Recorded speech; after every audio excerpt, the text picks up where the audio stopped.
any case. So I'll just say this is the meeting of the City of Boulder Planning Board of May 26, 2022.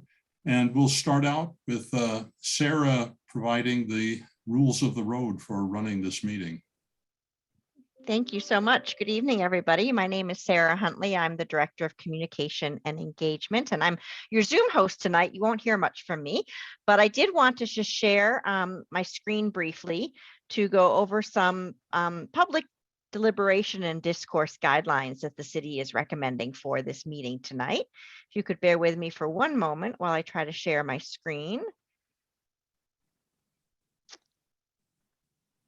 Okay, and then let me get it into a slideshow mode so that it's easier for folks to see.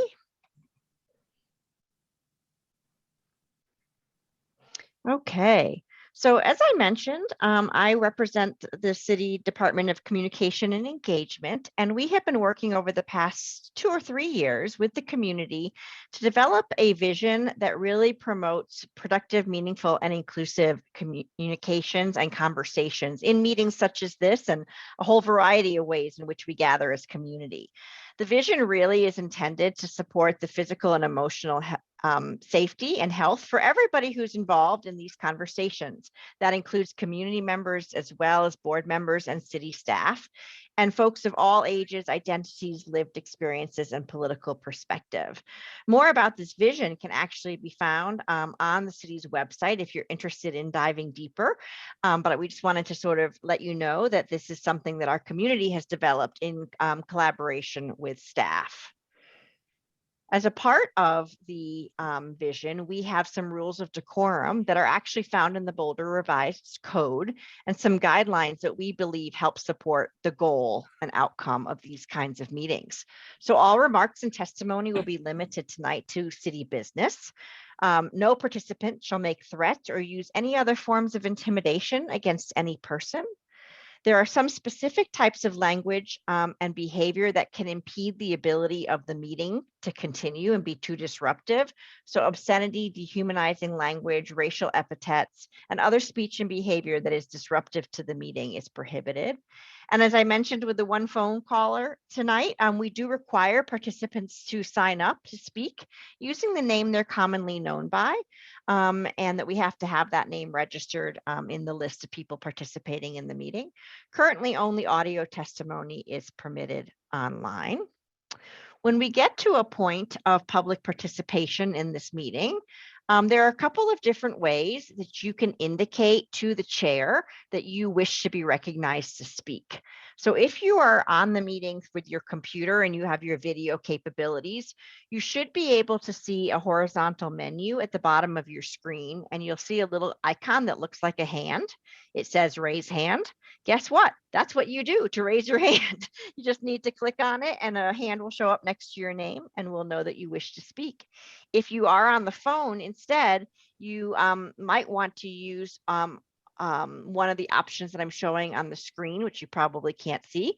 It's *9 if you're on the phone. You also might find it if you don't see the raise hand automatically on your screen, you might find it under reactions. So if you click on reactions, then you will have a raise hand option. And with that, I think my part of the start of this meeting has concluded, and I can turn back to you, Chair. Thank you. Okay.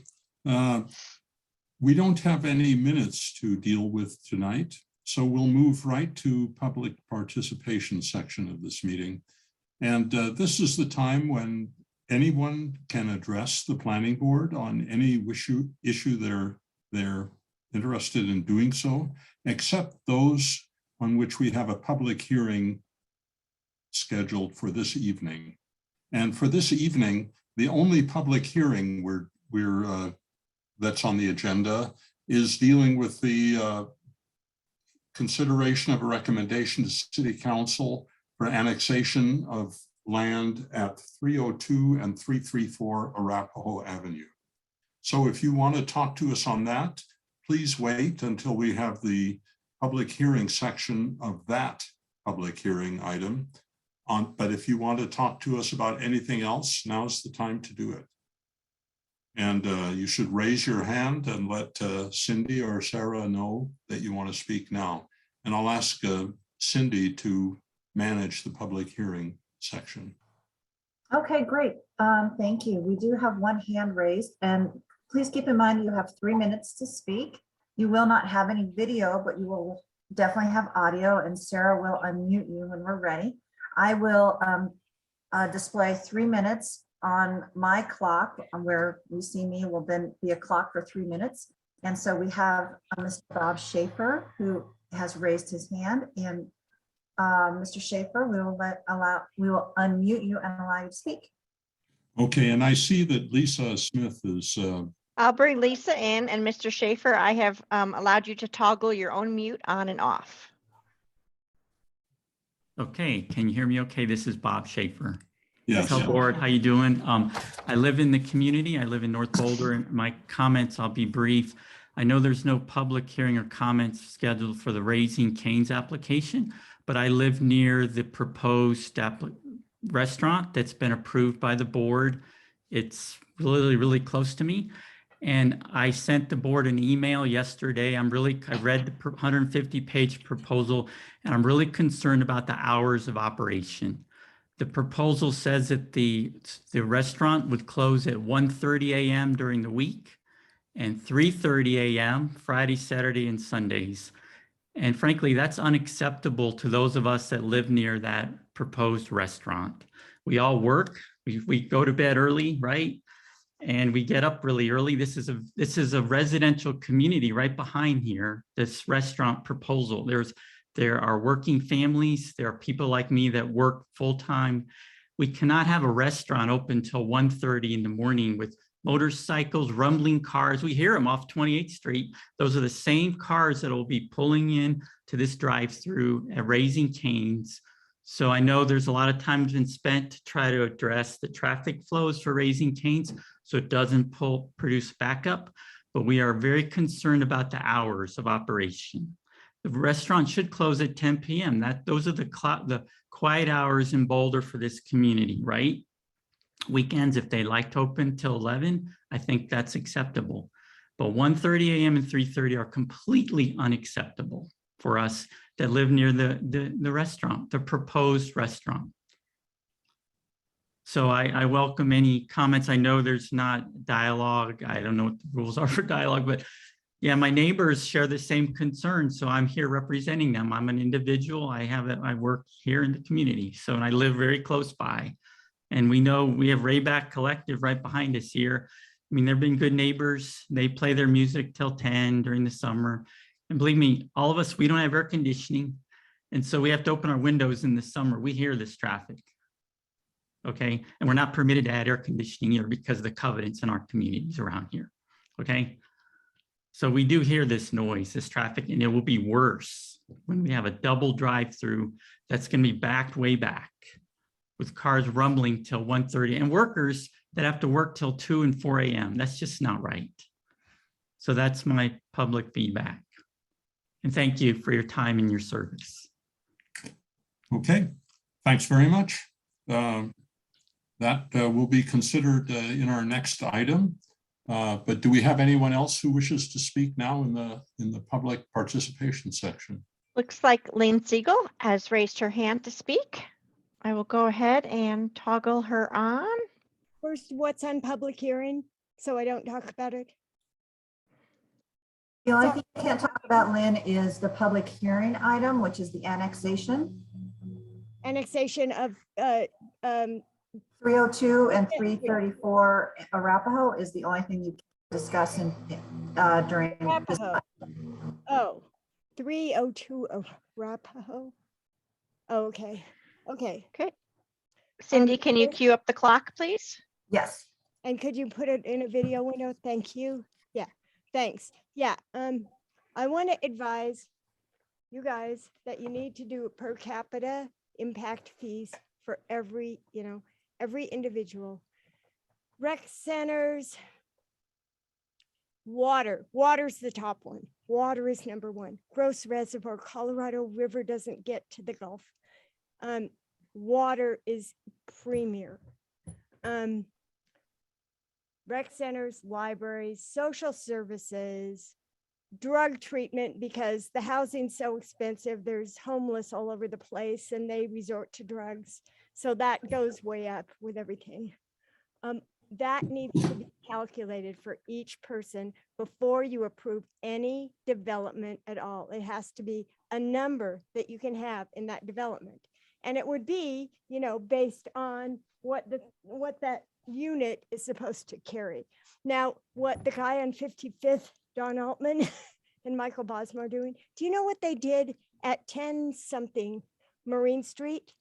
Bosma went in there and tried to put in a third bedroom when it was, to put in a dining room that was really a bedroom. That's how desperate these people are to get every single square inch rented out. Just like with Marpa House, they're going to rent by the room. That's what everybody's doing. That's why Berkeley kicked out, you know, landmark developers down at the Millennium from Georgia, because they were stealing the housing in Berkeley. And then where does Landmark go? To Boulder. It's like in my Mapleton newsletter, there was a big screen, you know, on the driveway, you know, or the highway, come to Boulder. You know, they're suckers. They'll take you, you know, because they don't want people overpopulating California. So let's not foul our own nest here, right?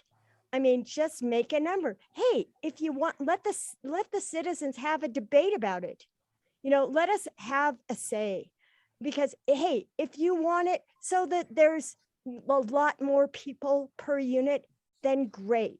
Or you know, it builds up the population that much more. Good for you. You're going to have a hard time arguing that with the situation the way it is in Boulder for housing, for affordable housing, for permanently affordable housing, for sales, because the condos are the Boulder's sucking it up, like the guy in the paper, Adam Perry said yesterday. All the HOA fees just get sunk into the house and then Boulder takes it when they have to move out. This is not affordable. This is not permanent.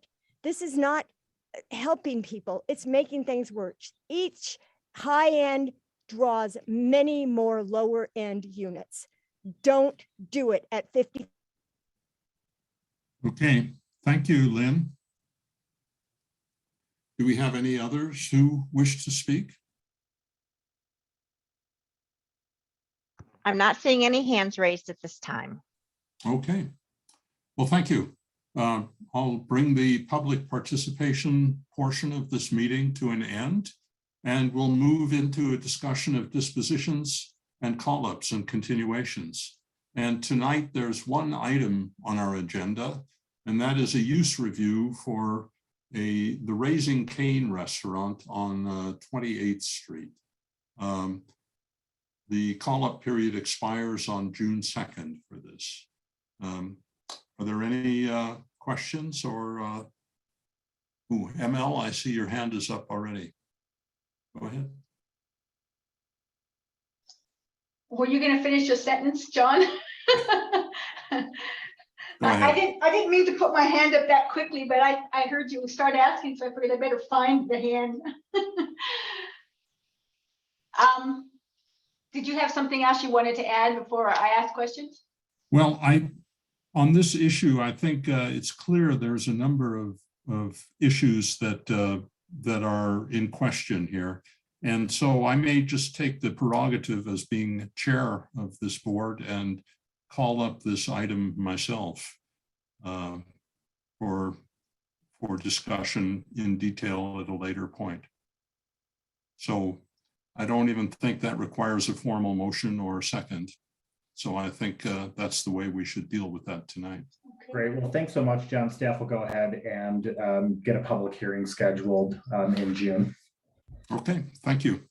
You bet. Thank you. Easy enough. I took my hand down. All right. Okay, well then we're going to move ahead with our public hearing item that's scheduled for tonight. And that is a public hearing and consideration of a recommendation to City Council on the annexation of approximately 1.087 acres of land, generally located at 302 Arapahoe Avenue and 334 Arapahoe Avenue, with an initial zoning designation of residential medium-3, and that's LUR 2021-00003.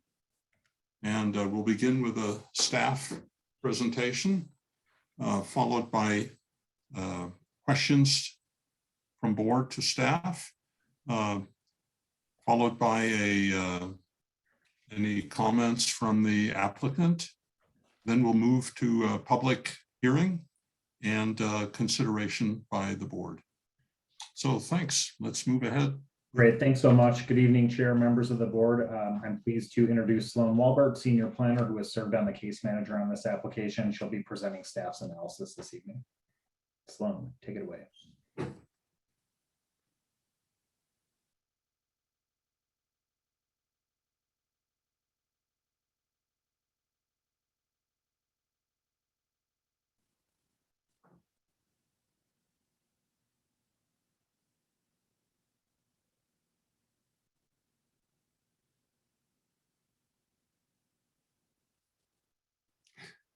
Sloan, before you start, I might just ask two things. One, of board to make sure that there's that anyone who has a declaration in this matter should make it now. And secondly, to let the public know that we would like to know of any relationship that a speaker in the public portion of this hearing has with the applicant, so that we can take that into account in our evaluation. Thank you.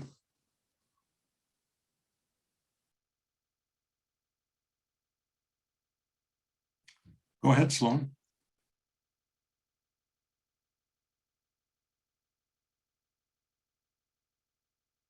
Sloan, we can see your presentation. I don't know if other folks are having an issue hearing you.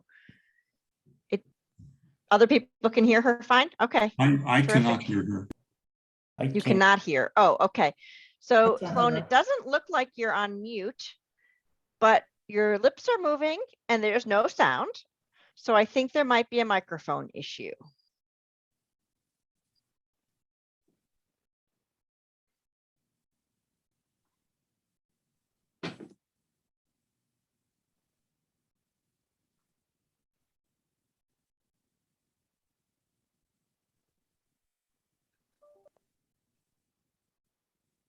Still can't hear you, Sloan. If your microphone has been working today, what you might do, Sloan, is go out and come back into the meeting.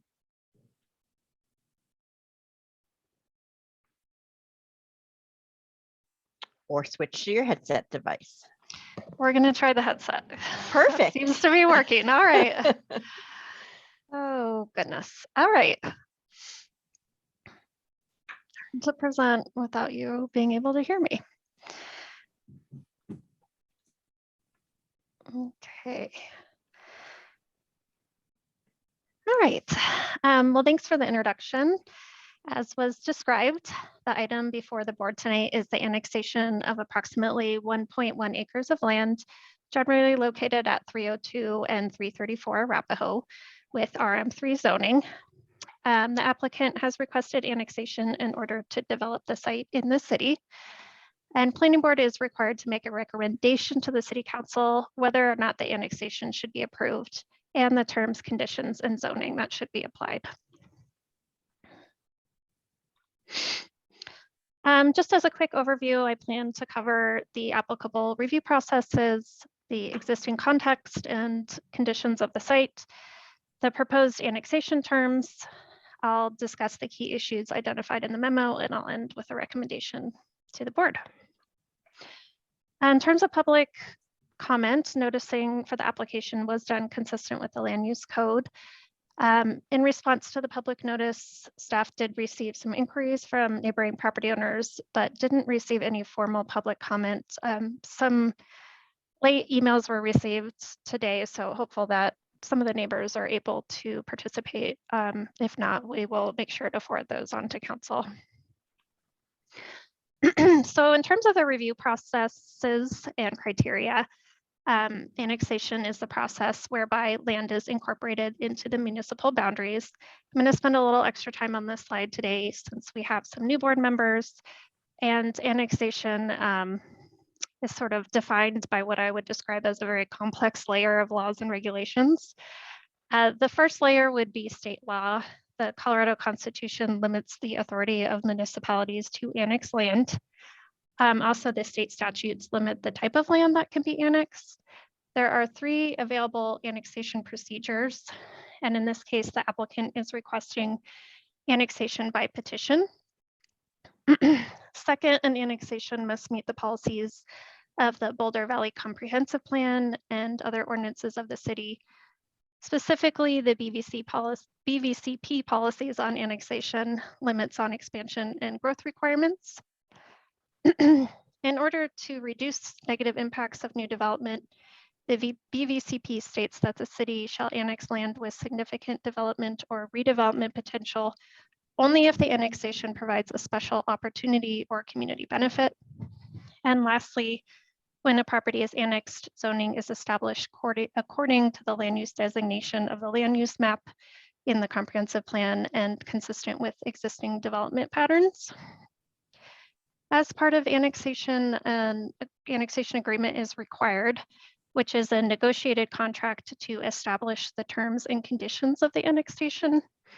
I would just note the property is not required to complete a concept plan review or site review because the site doesn't meet the minimum thresholds. They could, however, request a voluntary site review if that was desired. And also, if annexed, the property owner would be required to apply for historic approval of the demolition of the structures on the site that are over 50 years old.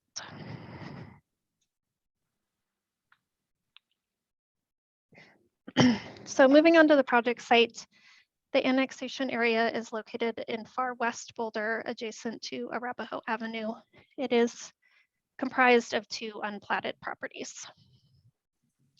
The site's bordered by the city limits on the north and the east. The surrounding area is eclectic with a mix of commercial office buildings, a mix of housing types developed both in the city and the county, and public lands.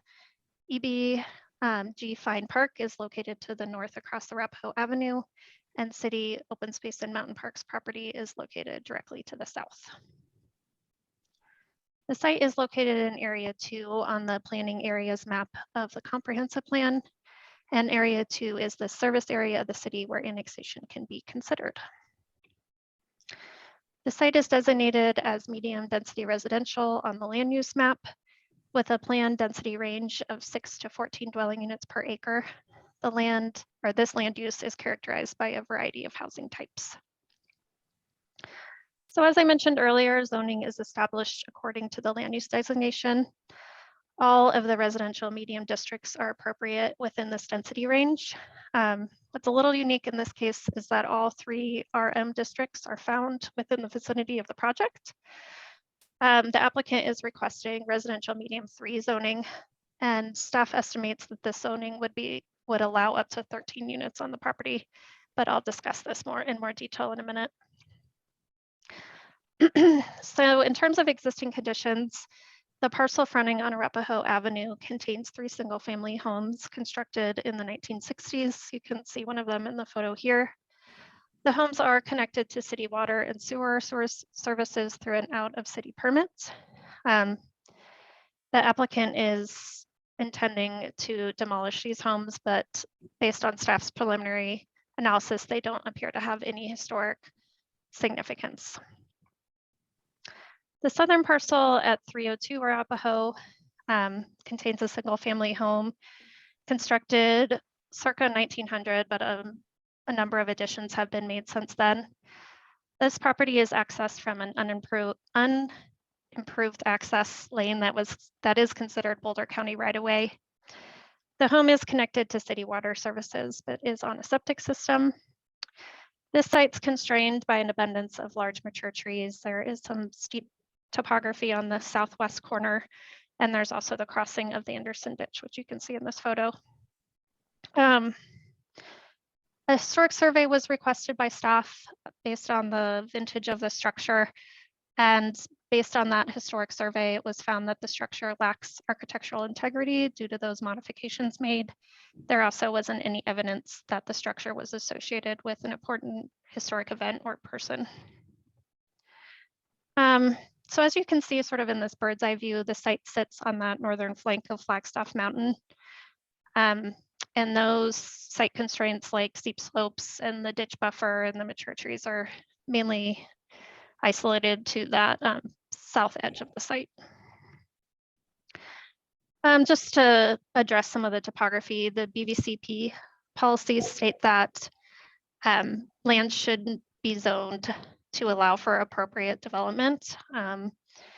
So this, based on staff's initial sort of analysis, the slopes that exceed 15% are sort of isolated to that far corner of the site.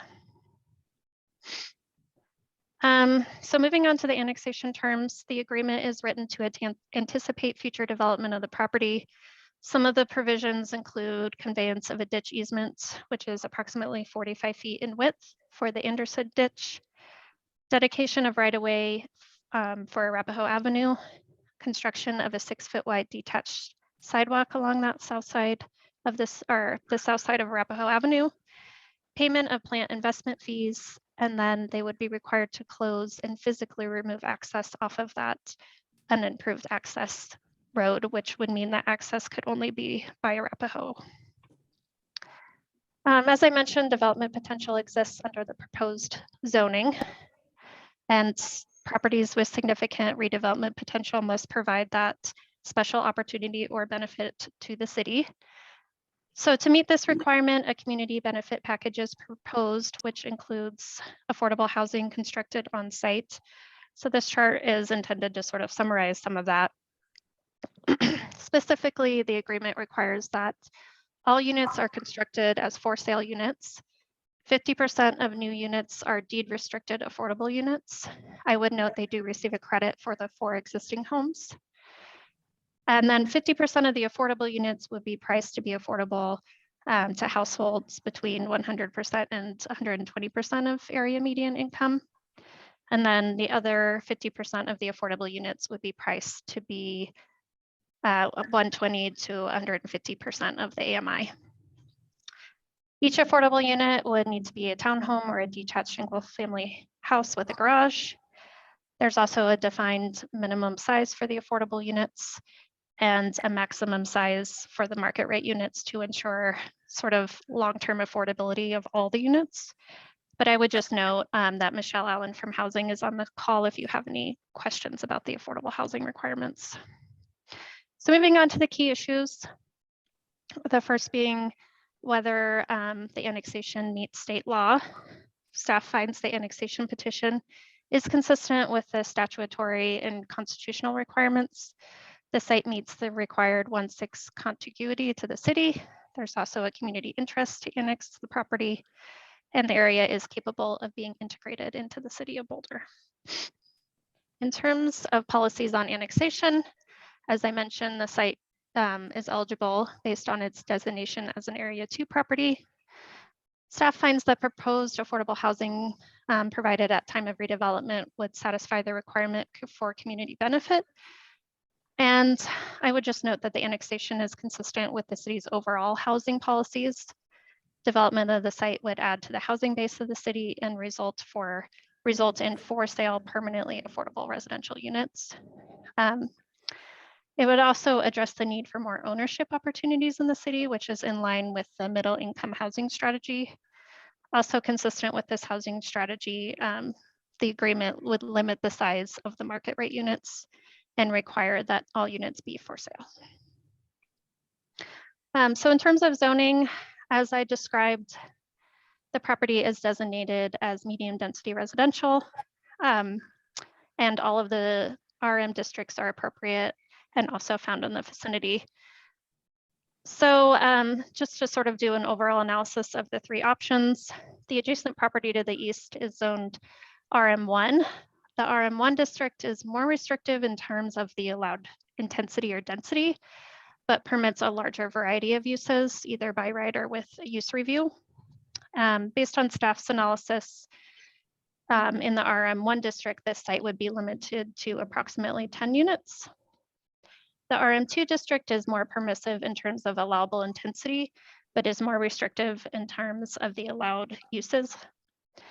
And then the most permissive of the medium density zone districts would be the RM3 district. In this case, the intensity would be determined by a minimum lot area per dwelling unit rather than open space, and would allow that greater variety of allowed uses. So staff finds this zoning appropriate, considering the context and the existing development patterns. Also, as I mentioned on the last slide, they would be consistent with BVCP policies on housing. The zoning would allow for a greater number of units, which in turn maximize the number of permanently affordable units. It's also consistent with the community's desired feature for this area. So based on that, staff finds the proposed annexation consistent with the state statutes, the comprehensive plan, and the city's annexation policies. And staff recommends the planning board adopt the following motion, or the one shown on the screen. Happy to answer any questions as always. Thank you. Questions for staff? George.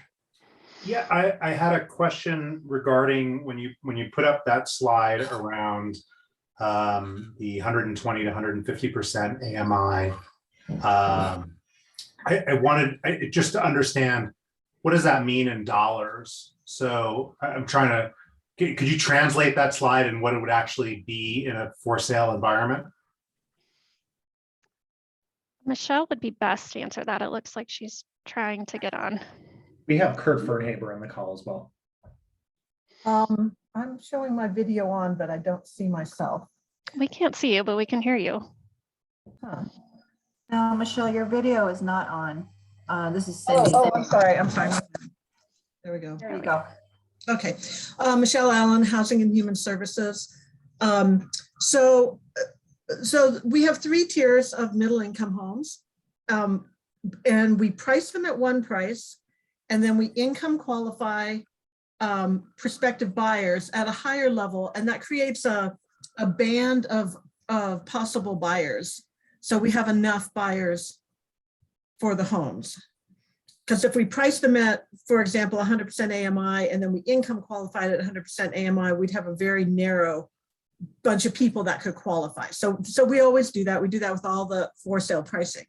So our 3 tiers of middle income homes are 80, 100, and 120% AMI.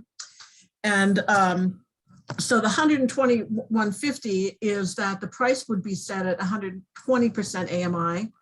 And then the income qualification would be at 150% AMI, again, to create a nice broad section of people that can qualify. I'm sorry, Michelle, I'm not clear. I may just not have the information. I'm not clear as what that means in dollars, like that's priced at that rate. I'm just curious what that means. The pricing, you mean? Yeah. Well, I mean, it depends on, so pricing depends on the size of the unit, the number of bedrooms and bathrooms.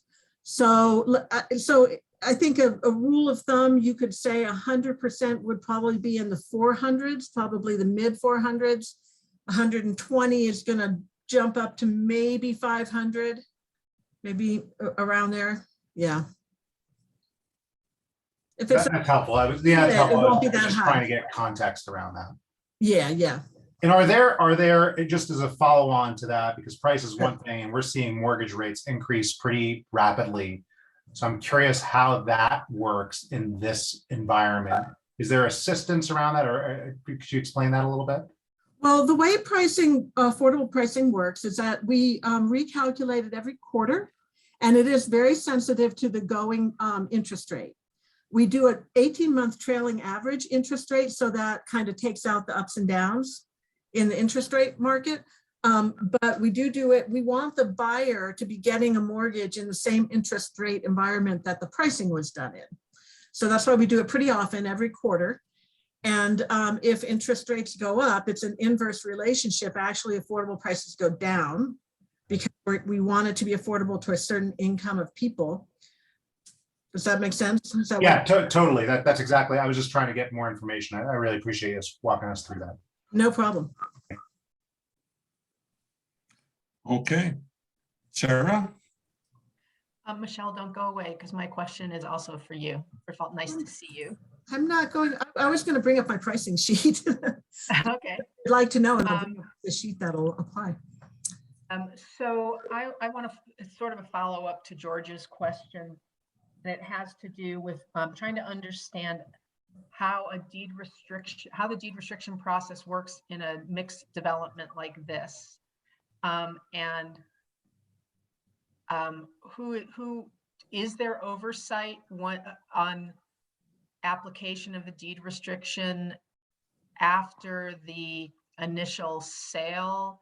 I'm just curious how all of that works.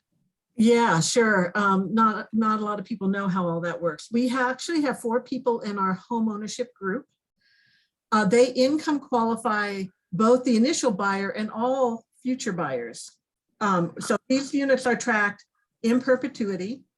Every sale, they actually income qualify the buyers, and then the developer or the, initially it's the developer, they can sell to an income qualified buyer.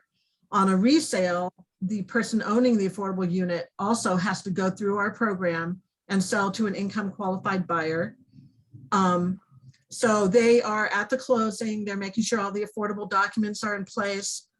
We send affordable buyers a letter every year telling them how much appreciation, because there's a calculation of appreciation that's between, I think, 0.5 and 3% every year on the unit. So they get a letter every year saying, if you want to sell today, this is what you would get. So we're really tracking.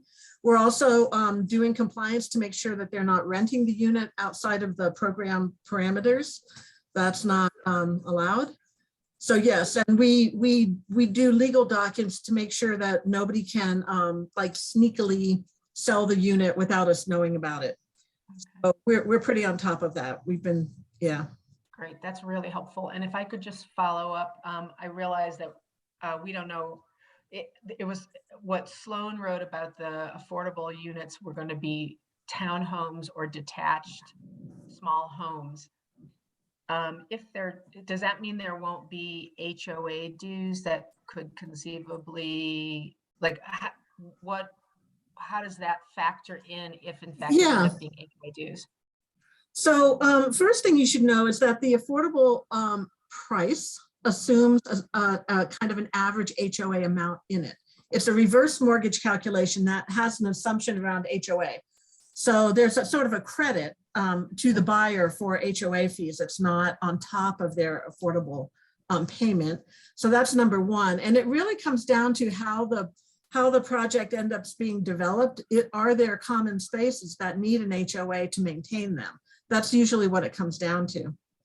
So if there are common spaces or common needs, like maybe garbage collection or whatever an HOA might be involved in, then an HOA is first put together by the developer. We actually review the HOA decks, the declarations, the city does, to make sure that the affordable buyers are not being unduly either burdened or discriminated against. So we check those and have to approve and sign off on the initial HOA declarations. After that, once all the units are sold, as you probably know, the HOA is then turned over to a board, which is made up of homeowners in the project. And then it's sort of off and running and they do what they do with it. Okay, thank you so much, Michelle. Mm-hmm. Okay, Laura? Thank you. And I appreciate that Sarah raised the HOA issue as the editorial in the paper recently pointed out. I think it is a broader issue that we may want to talk about, but I'm not sure that would affect my opinion about this particular project, but I do think that it's an issue that will come around many times and that we should be paying attention to. Michelle, I just wanted to also ask, the HOA, if it were townhouses, wouldn't they also be responsible for like exterior things like siding and roofing and any maintenance of a driveway, for example? It kind of depends on the project and how it's structured and how the developer wants to put it together initially. If the townhomes are kind of like a fee simple product, they might not have that exterior maintenance in it. If they're more like a condoed situation, then they might have. So it's hard to say until, you know, they get kind of further down the road with the project. Okay, thank you. That's helpful. We don't usually weigh in on that kind of thing because there's usually a logic behind it that will make sense. But when we look at those HOA declarations, we are trying to minimize the overall HOA cost. But that's a, you know, there's a plus and minus of that. So if the HOA isn't covering it, that means the homeowner has to cover it. And so you just don't, we look at it and say, we don't want any, for example, excessive landscaping. Is that really necessary? Is that something necessary in a project? The HOA fees are going to have to cover that, and maybe that's going to make the HOA fee higher. And we would have a conversation with them about it. Okay, thank you. Good to know. I do have one other question that pertains to an email that came into the planning board from a nearby resident, Mr. Darnell, with a concern about parking on Arapahoe Avenue, and that is already somewhat constrained by overflow parking from Evan G. Fine Park. So I wanted to ask, I think I saw in the plans that the townhomes would have like tuck under garages. Can we talk a little bit more about what kind of parking would be associated with these new units? Sure, I can try and answer that. So they would have to meet the parking standards in the land use code or ask for a parking reduction. I think at this point, the plans are pretty conceptual. So that's what they're thinking, that they would be tuck under parking. But I think that probably would be a better question for the applicant on what their plans are. But I think it's to their benefit to provide enough parking to residents since this is a for sale product. Thank you, Sloan. Mark.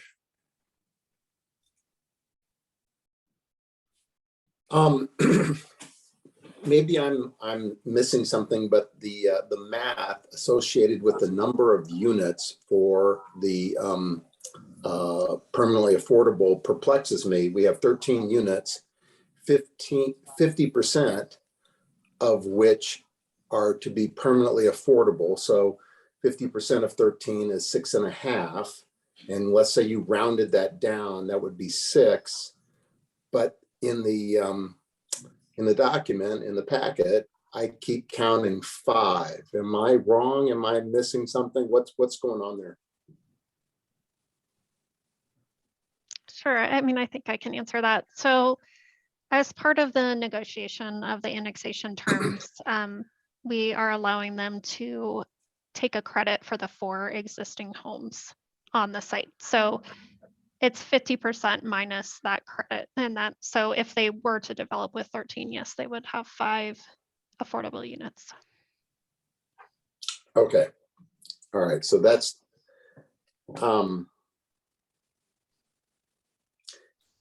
was that determined by staff as necessary to make it work? Because I also see the discrepancy between what is now 7 market units, and let's say they max those out at 3,300 square feet plus 5 permanently affordable units, which are limited to 14, somewhere around 1,300 square feet. So there's a when I read the code, and the code says, yeah, we can annex with 50% affordable units that are for sale, and then I look at the square footages and the number of units, it's a long way off. And again, I guess it goes back to the credits for those, but did staff determine that there was not economic feasibility without giving the credit for the 4 units? I'm still missing on the math there. So I can address that. So the way that it's just basically been our practice in annexations to give credit for existing units that are in good shape and habitable. If it's like a falling down house that's 100 years old, we're not going to give credit for that because that's not an actual house. And we're taking our directions from the comprehensive plan that says that community benefit is required of new development in the Boulder, in the city of Boulder. And so we have always interpreted that to mean that existing units will not provide community benefit. It'll be the new development. And so when you, a good example of that is when we annex in a property that only has one house, we don't require any kind of cash in lieu or any kind of community benefit because there's no new development going to happen. Okay, great, thank you. Okay. Is the access to the new units, and again, I know the site plan is very rough now, it's just boxes, but am I reading it correctly that the access is through what is now the smaller, narrower property that fronts Arapahoe, or is it through the adjacent current gravel 2-track kind of road that's to the west of the property? So as part of the annexation, they are required to take access from Arapahoe. So as long as they receive historic approval to demolish that structure to the far south, then they would be required to cease access from that unimproved access lane and also physically close that access point. Does the annexation include the gravel road running north-south, or that remains county property? Yes, it's sort of an odd situation, but it has been declared to be county right of way, so that will remain. Hasn't been accepted by the county, but it is county right of way, and that will remain that. And it's also used for access to that OSMP property and some single-family homes that are along that access drive. Okay. And then the ditch access that is going to be granted to the city, does that give us ditch rights, meaning and/or water rights? Or does that just, and does that obligate the city for any ditch maintenance in what would now be city-owned ditch easement? So that's a good question. No, it doesn't grant any water rights or any rights in the ditch itself. It's actually was requested by the ditch company to give them appropriate access. I do think the city may have some shares in that ditch, but that wouldn't be part of this annexation. Okay. All right. That's it for me for now. Thank you. Okay, ML? Thank you, John. So my questions, I think, are probably land in your court. I'm still looking at two things about the existing units. So 3 of them have city water and city sewer. 1 of them has city water and is on a septic. In the analysis, it talks about, you refer to the benefit that is provided because the project can have city access to city water, but it already has that. So how, if that, I'm curious. It's not an added benefit. It already has that. And how did it get that? If it wasn't, the information says that annexation is required before it can have that. So talk a little bit about that curious component. Yeah. So my understanding is that when the city put in that roundabout adjacent to the park and in that vicinity, it was utilities were offered up to some of the adjacent properties. And I think that's how water was given to this site as part of an out-of-city utility permit. But I think in terms of storm sewer, that just be due to the slope and that sort of awkward access up to the south property. They weren't able to run utilities up there. Yeah, so I think that's a point, that they're not actually getting water, but it would be a benefit to remove any septic systems from the site. And Edward, do you have anything to add? I can certainly add. So good evening, Edward Stafford, Senior Manager of Engineering, Planning and Development Services. So property such as this that has an out-of-city agreement, which can happen a variety of ways, as Sloan has talked about in this one, sounds like it was a negotiation when we did infrastructure. We actually have out-of-city agreements in a lot of places near the city. Most of those have clauses and under today's code that limit them to only the development and what they had under that existing out of city. So for example, this property could not add additional units that would have additional utility needs without annexation under the current code.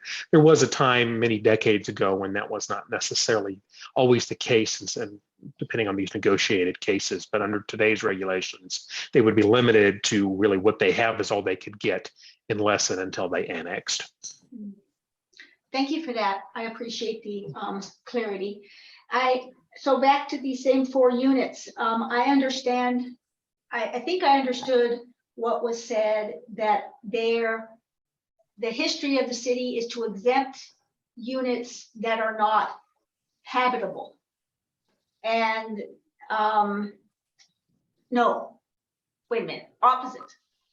That the city will exempt the units if they are habitable and will contribute to existing housing. So these units, I don't know if they were declared not habitable, but these units are proposed to be deconstructed. So I'm curious as to why they continue to be exempt if they are, on the one hand, deemed of no value as far as habitation, because they're going to be removed.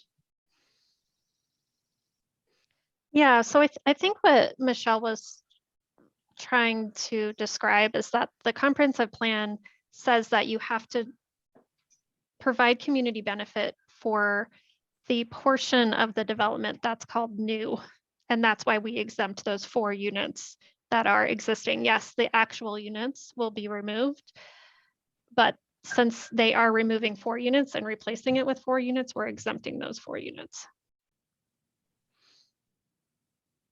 I don't know if you have anything to add, Michelle, or if that was the gist. No, but definitely that's happened many times in the past, where there was a house and then it was replaced. And it was exempt from affordable requirements. Yeah. Okay, so this is about precedent. Yeah, I mean, it's not a fast rule, because as you know, stations are negotiated, but it's been our practice in the past, and we've done it many times. Yeah. Right. Okay. Thank you for that. I have more questions, but I'm going to hold on them, that other people have a chance here. Thank you so much. Okay, I see Lisa, you haven't had a chance yet. Yeah, I'm not sure who the right staff member is to address this to, but I thought it might be a benefit to those of us who've been on planning board for some time, and especially to our new members, to just touch briefly and maybe a little more broadly on what some of the benefits to the city are of annexing property, particularly when they're contiguous for a significant portion of the boundary with the city. And I'm thinking especially of public health benefits, although I imagine there might be other things, like, for example, I'm thinking of the wonderful presentation we had from city firefighters and staff talking about how much more intense the code is for fire construction within the city as opposed to the county. But yeah, just kind of some conversation around public health benefit in terms of sewer, septic and communicable diseases, fire, so on and so forth. And I'm not sure if that's Edward or who that's for. Sloan, do you want to talk about community benefit, or would you like me to? Sure. I mean, I think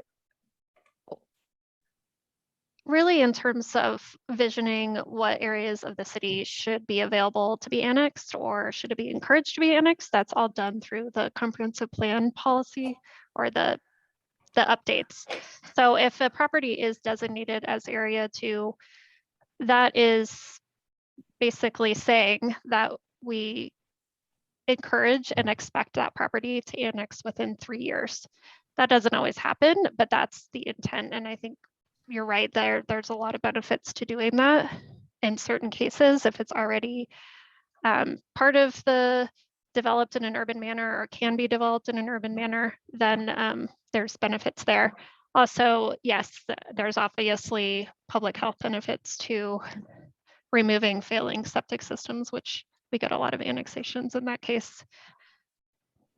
But yeah, I'm not super versed in how that works with the firefighters or anything like that. Yeah, I think, Lisa, as far as the comprehensive plan goes, the two main benefits of an annexation like this are really getting people on domestic utilities, getting them off a septic and well, and permanently affordable housing, negotiated into the annexation agreement. So those are really the two primary benefits that the comprehensive plan considers.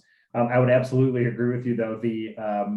From a building code perspective, I think the city's both the energy code, as well as our sprinklering requirements, are probably considered ancillary benefits of being part of the city. And would this be technically in the WUI, given where it is adjacent to OSMP? I believe it is. We actually had a discussion with Dave Lowry about this site and whether it was appropriate to have conditions as part of the annexation in terms of that barrier. He said, I mean, in his opinion, having it redeveloped is the best outcome, because then by virtue of redeveloping, they meet all those standards, and then they'd be able to protect the structure better. Than he was most concerned about that home up on the hillside, and that they wouldn't be able to get a fire truck up there. But yeah, we did have that discussion with him, and it isn't within that. Great. And then one other question, and I'll cede the floor. And Sloan, would you mind, I'm not sure which slide is the best one, but I'm looking for a slide that kind of shows, I don't want to call it an in-holding because it isn't quite, and I don't want to call it Swiss cheese, but is there a slide that kind of shows what city and what's not, maybe zoomed out a little bit? Or I'm just trying to picture kind of how the parcels around there all fit together. And that may not be something you can get your hands on quickly, but it seems like it's kind of an interesting area in there where some's county, some's OSMP, some city, and sometimes kind of getting a backed up look at that can be helpful for thinking about, what's being pulled in and what's being annexed, or what we want to annex. That's something, Sloan, I could take a screenshot of and put to the chat. Yeah, Awesome. or if you just look at the zoning map, you can see any. There is a map showing the existing city boundary. Yeah, is that something we can put up on screen for everyone to look at together, or do we just need? I saw it, I think, in the packet, or I don't know if it was on a specific slide. Oh, I'm sorry, I didn't actually share. I had it up. I believe you. It's up. There we go. Yeah, I mean, you can see the city zoning, and then this dashed line is the city boundary. So it's an interesting little thing. And then further east is pretty much all city. Yeah, pretty much. Yeah, there's a pretty established residential neighborhood here, and then further west is the new 90 Arapahoe development going up. To the west of so that's another question I had. There is also more city to the west, and I can't quite see on this image, but if we were to go due south, I know there's quite a bit of OSMP that we'll hit for a while. Do we also then hit more neighborhoods and more city? Yeah, I mean, on the slope of Flagstaff, but not directly south of us. Right, not directly south, but it's kind of, the blue line is further up. And okay, thank you. Okay, I see there are more hands up, but I'll take a crack myself now. I'd like to pursue this issue of the driveway to the west that you mentioned was county owned, but not county accepted. It'd be interesting to clarify that, what that really means in terms of both maintenance and continued access. Can you go into a little detail on that? Yeah, well, I mean, I think in terms of city interests, there is none except maintaining access to the OSMP. I think what happened is that it was determined to be county right of way through a court decree, but the county had no interest in actually maintaining or taking that over as right of way. So it's sort of this in between area right now. I don't know, as part of this proposal, if we need to come to terms with what that is. I don't know. Well, I'm concerned from a couple aspects. One is ensure continued right of way just for pedestrians to get to the trailhead on the city open space property there. And secondly, that's actively used as a driveway for several single family homes in, that are outside the city boundaries right now. But I would think the city has interest in ensuring that it remains accessible, and that ultimately, if annexation continues in this neck of the woods and other parcels that border that the argument for the city to be in control of that becomes even more serious. So I am wondering how we should be thinking that in connection with this annexation petition. Yeah, Aaron, I don't know if you have anything, or Edward, about, I know this is not unique to this situation, how we've approached that situation before.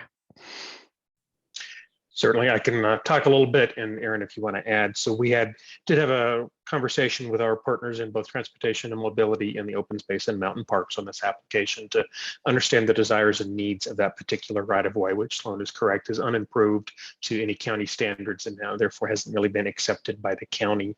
What we learned from open space and mountain parks is they have some limited use of it to some of the open space holdings. They actually were not in favor of an improved roadway or approved vehicular connection, especially into that area.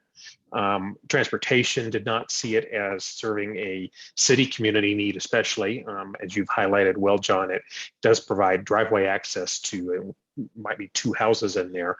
There's not much else it could ever provide access to, given the rest of the holdings are primarily city open space owned land. So from those provisions, we looked at it and said it's actually not in the city's interest to assume the liability to maintain and operate a roadway section, even should it be annexed and approved by this applicant.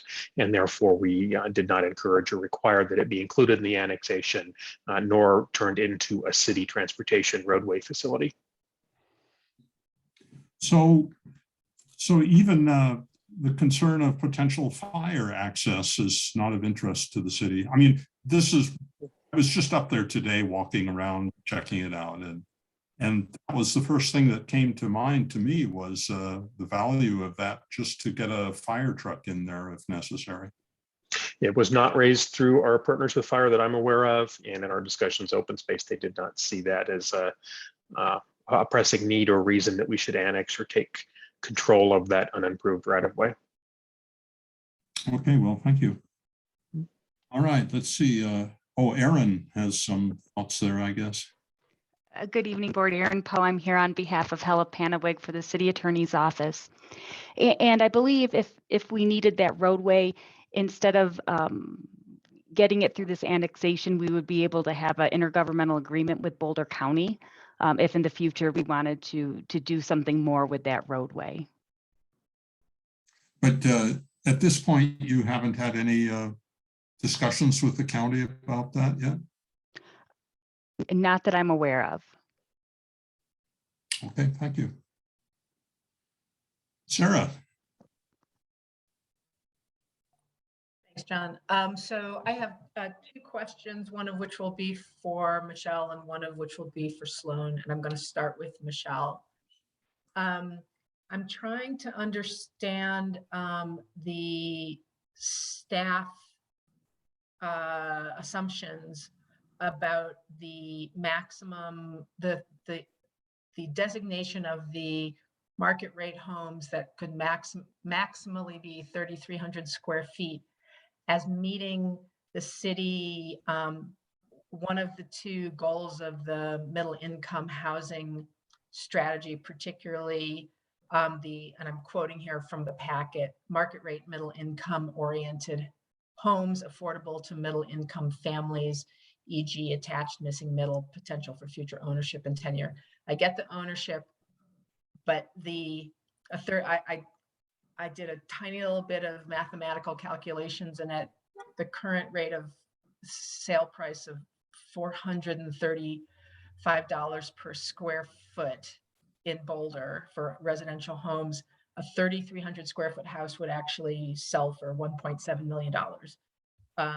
And with the help of a friend who's in the development world, you'd need an income of about $400,000 a year to afford to be eligible for such a large house, a mortgage for such a large, high price.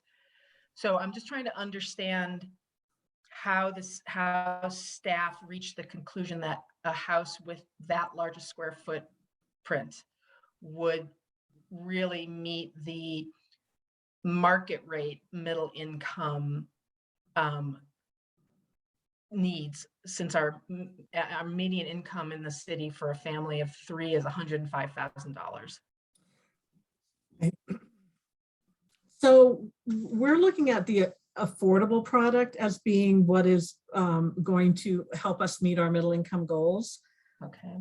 Market product, we put a cap on the size to make sure that they're not doing, I mean, there are houses going up all the time that in Boulder that are 5,000-6,000 square feet. So we wanted to get a reasonable size, but still allow a house big enough, because that could command a relatively high price, because those market houses have to pay the very large loss that a developer takes on the affordable product. We don't sit down and crunch those numbers, but we it's more of a rule of thumb. So we don't want to constrain the market houses too much, because those houses have to, again, bring in enough income for the developer to be able to do. 50% is significant. Even as the Division of Housing, when we're looking at a project to do a 50% affordable project, we're usually very hard pressed to make that kind of a development work. So a market developer is also hard pressed. And so the intent wasn't to make those market units meet our middle income goals. It was just to make sure that they weren't like McMansions, like overly huge, but to also leave enough value in the market product to support the affordable product. Okay, so the phrase "in furtherance of the goals of the middle income housing strategy," it's that they subsidize the goals of the middle income housing strategy. Yeah. Okay, that's very helpful. I really appreciate that, Michelle. And if I might now turn to Sloan, my last clarifying question. So paragraph 18 of the draft agreement, item G, it says it gives applicant and city manager the right to modify the requirements of paragraph 18 if, quote, the proposed development would provide an affordable housing benefit that provides a community benefit at least equivalent to the housing benefit provided by the required affordable units. So kind of a mouthful, lots of benefits used in there. And I'm just trying to double check, could that override the on-site requirement, the on-site affordability requirement? I don't know, Michelle, do you want to address I'm not why sure. we put that in there? I apologize, Sarah. I'm not sure I understand the question. So well, that's partially because I don't understand the language that's in 18G of the draft agreement. It's a very long sentence. And it's page 90 of the packet, Michelle. In the draft agreement between the city and the applicant, you have the draft city agreement or the draft agreement, and it's there's a long paragraph 18 with a number of subgraphs, subsections, and subsection G has this long sentence that I just read to you that it gives the city manager some rights. And it just wasn't clear to me if one of the rights the city manager would have is to define maybe a cash in lieu as an alternative to the on-site affordability. Well, it does give the city manager pretty broad power, that's for sure. I think if the city manager were to determine that it was equivalent affordable benefit, that would be up to her to do. And we put that in just because these annexation agreements are so binding that if somebody wants to vary just even some minor part of it and it makes sense to vary it, there's no way to do that without going for an annexation amendment. And so a lot of annexation agreements have that language just so that it's a little bit like an administrative approval, although it's the city manager. So she would, exercise a lot of discretion in that. But yeah, the way it's written, she could allow, she could allow cash in lieu. Mm-hmm. So Aaron, I guess this is a question now for Aaron or JB, which is, could we legally add a phrase that would limit the one right, the one power of the city attorney, or I don't know the right way to say it, but to not to withhold this right from one thing, which would be allowing cash in lieu, so that it has to be on site. Is that something that we could legally do? Yes. If you wanted to restrict that section so that the city manager could modify in other ways, like housing type, but not allow for substitution of cash in lieu, that would be something you could recommend to city council and change in the agreement. Okay, thank you very much. I really appreciate that. And I have no more clarifying questions. Okay, let's see, Mark. Thanks, John. I want to build on John's questions about the access road, because as he questioned that, it brought some of my concerns more into focus. And that is that if the county says, well, we don't want it because we don't want to maintain it, the city says, well, we're not really going after it and we don't find it of value. And maybe for the same reasons that we don't want to maintain it. It seems as though we are setting ourselves up for a possible someone throwing up a gate and putting a private property sign on there. And suddenly we have a court battle over access to what has been very long, multi-decade historical access to open space to the public from Arapahoe, and or an adverse possession that, well, I've been using this as my driveway, hence it's mine.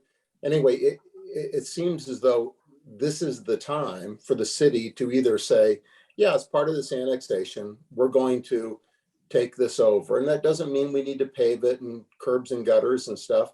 It just means it clarifies the access that this is public right of way. I am fearful that we will have an access battle on our hands, even if the homeowners to the west of this development say, oh, now I've got 14 units, I've got 30 people living down there. I don't want them walking up my driveway. And why people hate that, I don't know, but it is a common sentiment amongst homeowners is I don't want anyone on my driveway. I don't want any access. This bugs me. So I would advocate that somehow we either clarify public access as part of this annexation agreement, or the city just, agree with the county that it's going to be ours.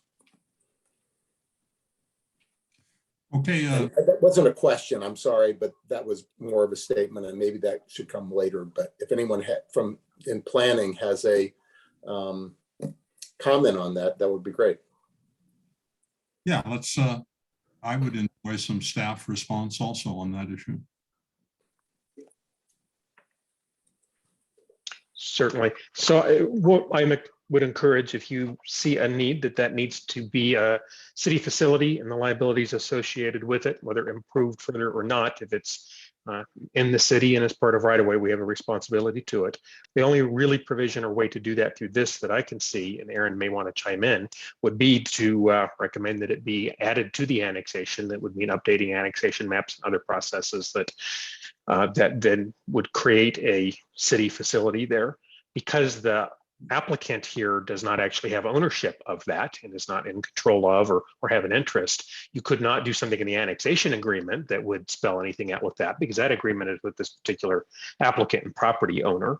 And so there's not a way to say that will always be maintained as public access. There's no way for them to enforce that or agree to do that, because they have no ownership or rights to that. And so that would be the challenge with trying to address it through this annexation in any way other than adding it to the annexation and therefore to the roles of city public right-of-way that come with both the benefits and the costs to that being a now city facility. Thank you. ML?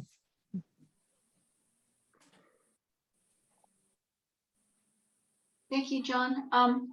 I have kind of a follow-up to Sarah's interest in that section G and what kind of authority would the city manager have in the process. So the thing I've been interested in is that, so the site allows 13.52 units. And the question, and I think it's in the document somewhere, says, should the staff allow 14? So the idea that that could be rounded up to 14. I'm curious as to, could we require in that G that if it goes above 13 units, that anything that goes above that, that is allowed above that, is an affordable unit? Is that something we can do, or why wouldn't we want to have anything that goes beyond sort of what the math shakes out, which is 13.52, which would be 13, be affordable? And is that for you, Michelle, or? Well, I mean, yeah, you could definitely put that in there. Or I don't know if it would go under G, but we could put it under the, where it talks about the number of units and just say, yeah, if it goes to 14, then the percentage changes. Is there anything that you can point to that would give us reason not to do that? I can't. I don't know what the likelihood is that they could get 14 units. Maybe Sloan would have a opinion about that. But if it's possible to have 14 units, yeah, I don't see a reason not to do that. Other than the fact that 50% is a very high percentage of affordability. And so if you add that other unit, then now you've actually flipped it over to being higher than 50%. Well, no. Technically, we're still not even close just because of those 4 units. You know, so it's a little bit fuzzy in there, but yeah. Sloan, did you have some thoughts about that, or? Yeah, I mean, I think because as long as you're in support of this zone district, which is based on lot area, I think it's the probability of getting to 14 is pretty low, unless you wanted to modify some portion of the land use code as part of annexation. Yeah, I think you would have to change the annexation agreement, because the way it's written, I don't think you would get an additional unit. So. Okay, it just identified that possibility, and I was just wanting to say, okay, if it does happen to flip that way, so that would be something we could look at somewhere. So my substantive questions have to do with the Boulder Valley comp plan, and I think it's 1.10, where they talk about the benefits, and they include the sustainability and goals for urban form and maintaining and improving environmental quality. So it first shows up on page 10 in the conversation, but it shows up on page 60 in the analysis that the staff provided with the packet. So what I am concerned about with that in particular is, so if we look at page 60 under 1.10 growth requirements, redevelopment to provide significant community benefits, achieve sustainability goals for urban form, and to maintain, improve environmental quality as a precondition. So this goes to the question I was having about the proposed location of their project. And if we look at the map on page 59, that is the area that they're looking at putting the housing in. And there would be a significant number of trees. If you look at the picture on page 56, you can see the canopy is pretty dense in there. I just did a quick overlay of the proposed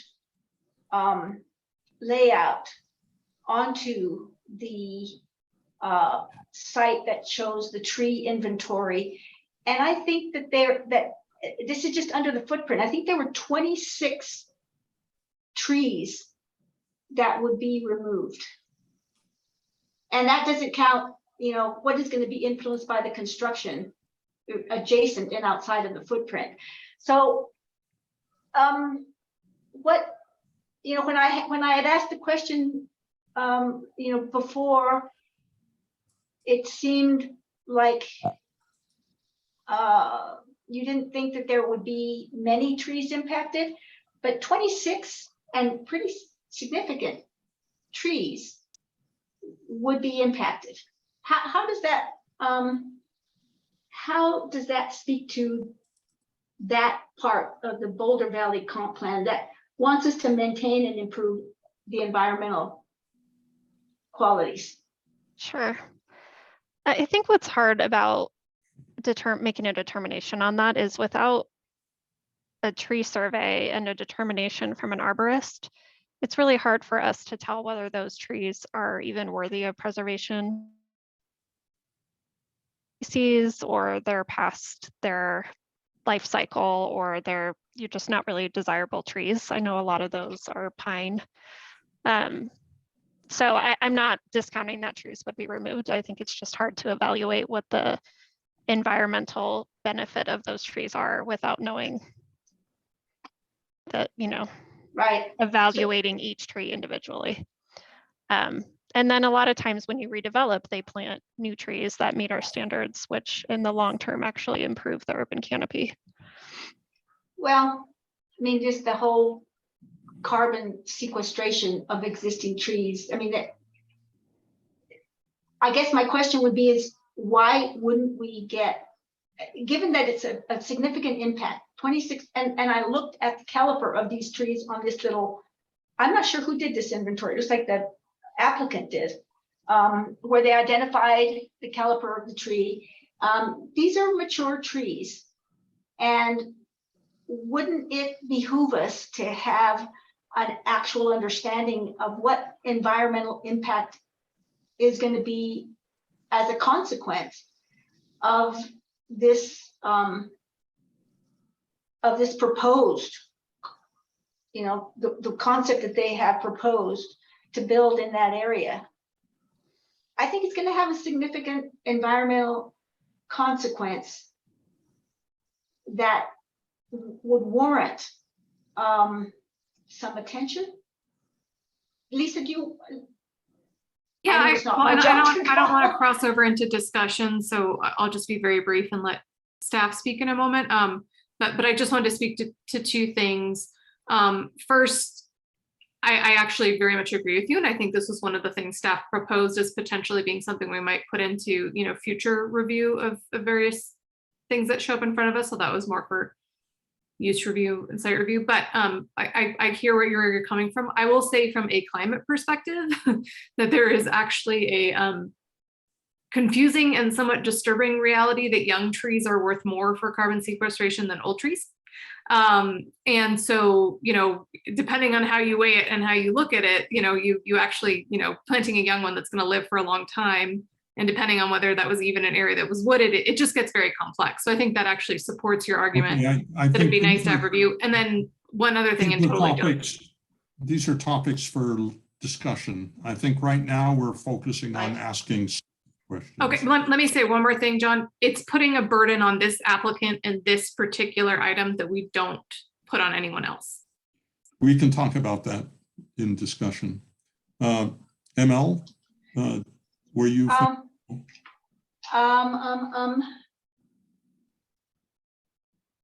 So the other one was the sustainability in urban form.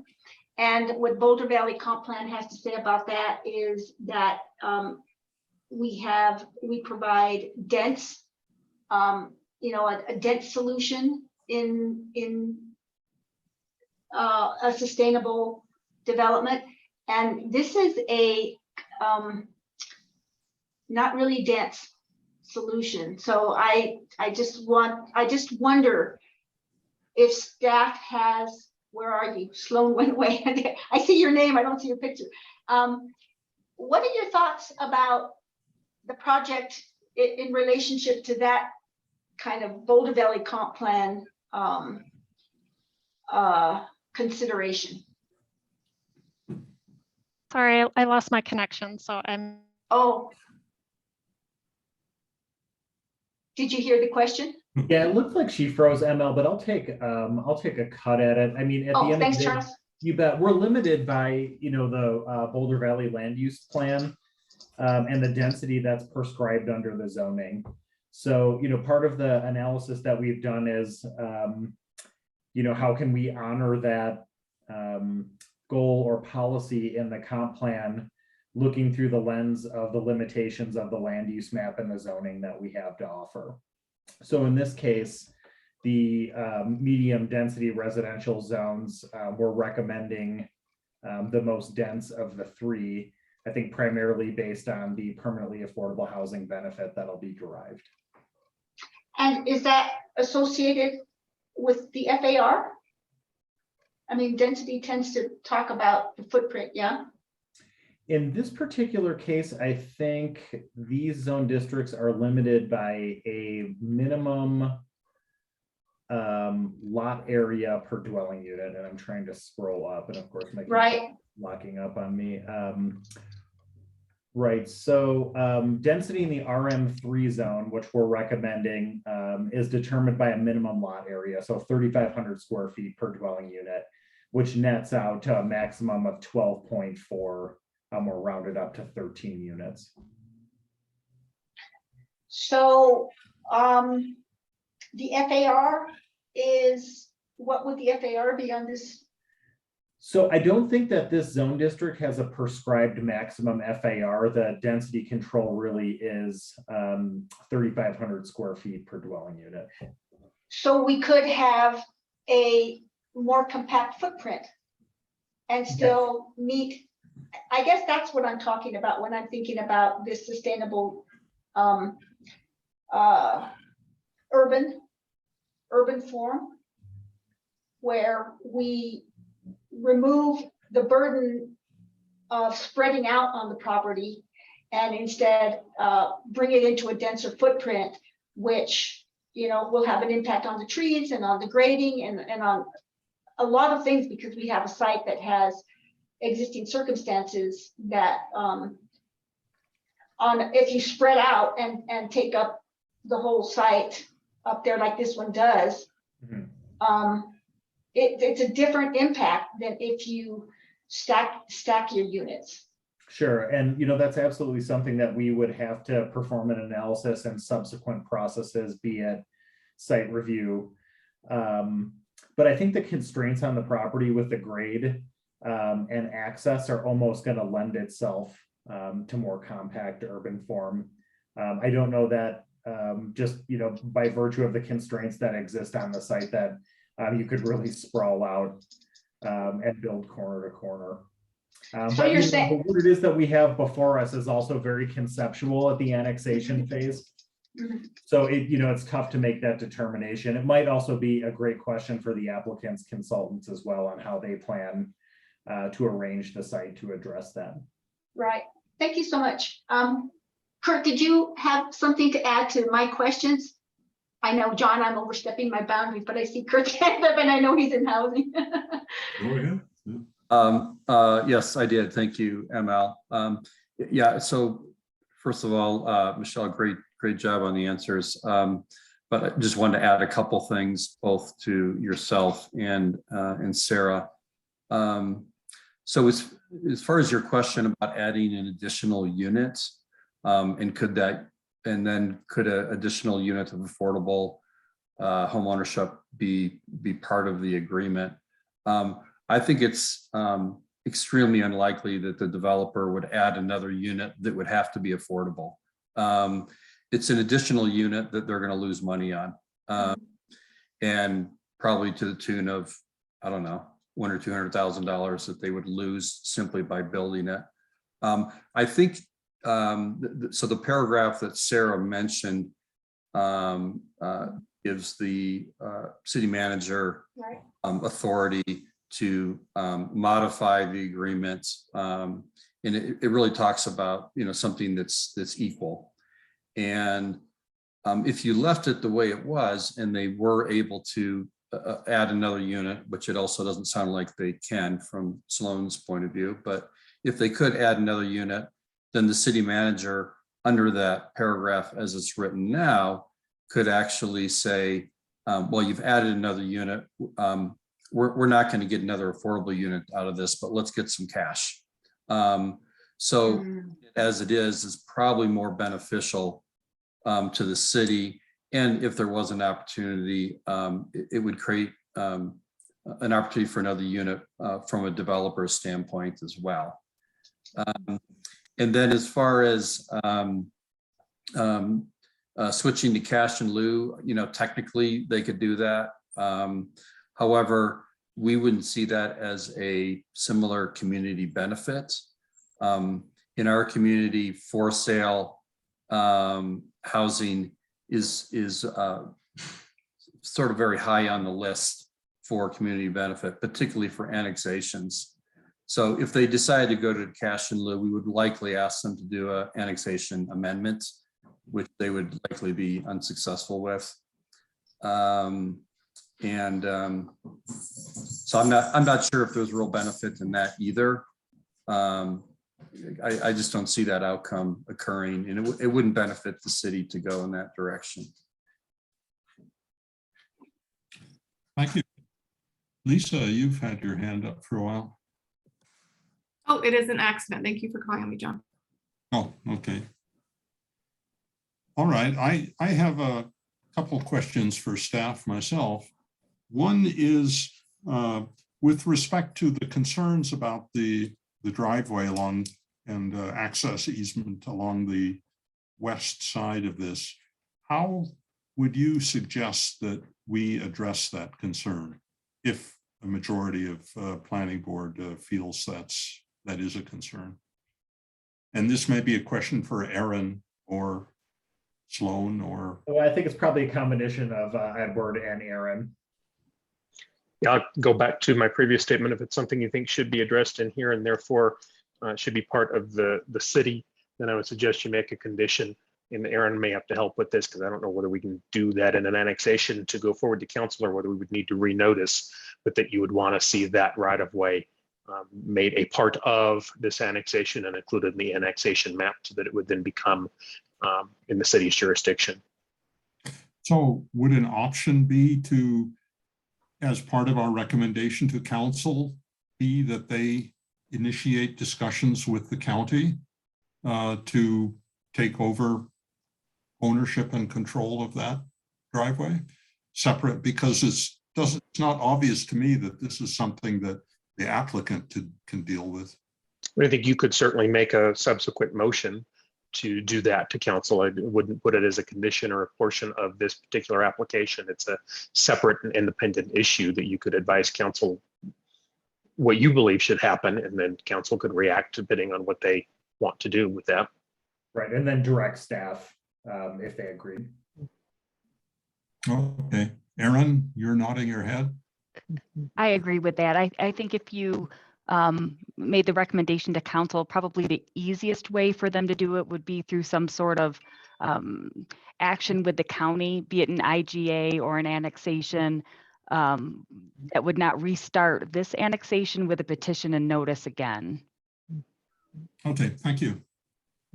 And my second question was whether I see that this project as proposed by the applicant wouldn't come before planning board again in either concept or site review, if I understood Sloan's comments correctly. Well, Sloan, I think that depends on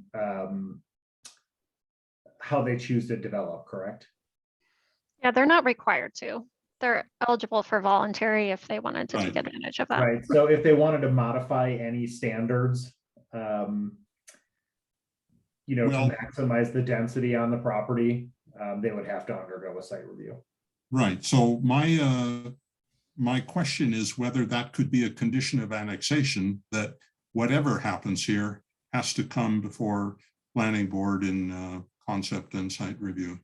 I believe that it can, but I would defer to Aaron on that. Aaron? I believe you can. Under the annexation ordinance 9217, the planning board may add conditions. So it seems like that would be a reasonable condition, you know, if you believe it would create a burden otherwise not to come back. Okay, thank you. I would just to add though, that this is a negotiated contract, so the applicant would have to agree to that condition. That's correct, but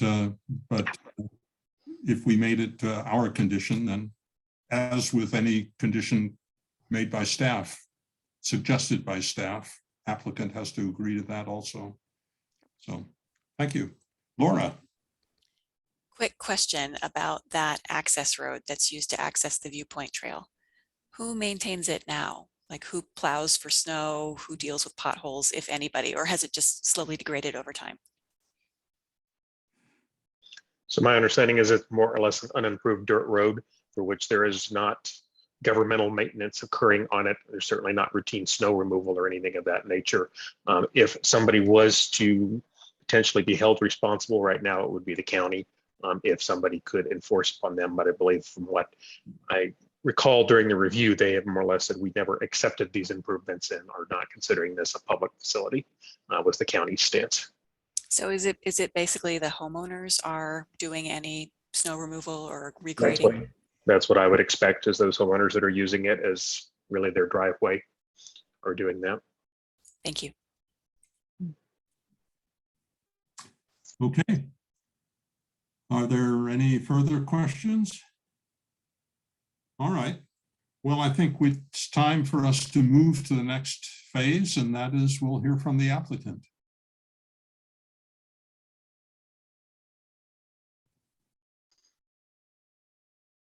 And Mark Young is on this call and will be addressing the board. Hi, you want to turn on my video? You don't have to, but. Oh, I would like to see who you are. All right, perfect. Thanks. So, you know, my name's Mark Young. I've been doing this a long time in town, and I've done several annexations in the past. I did worked extensively on the Crestview East annexation when Brent Bean was with the city. And I think I've done 4 annexations in town.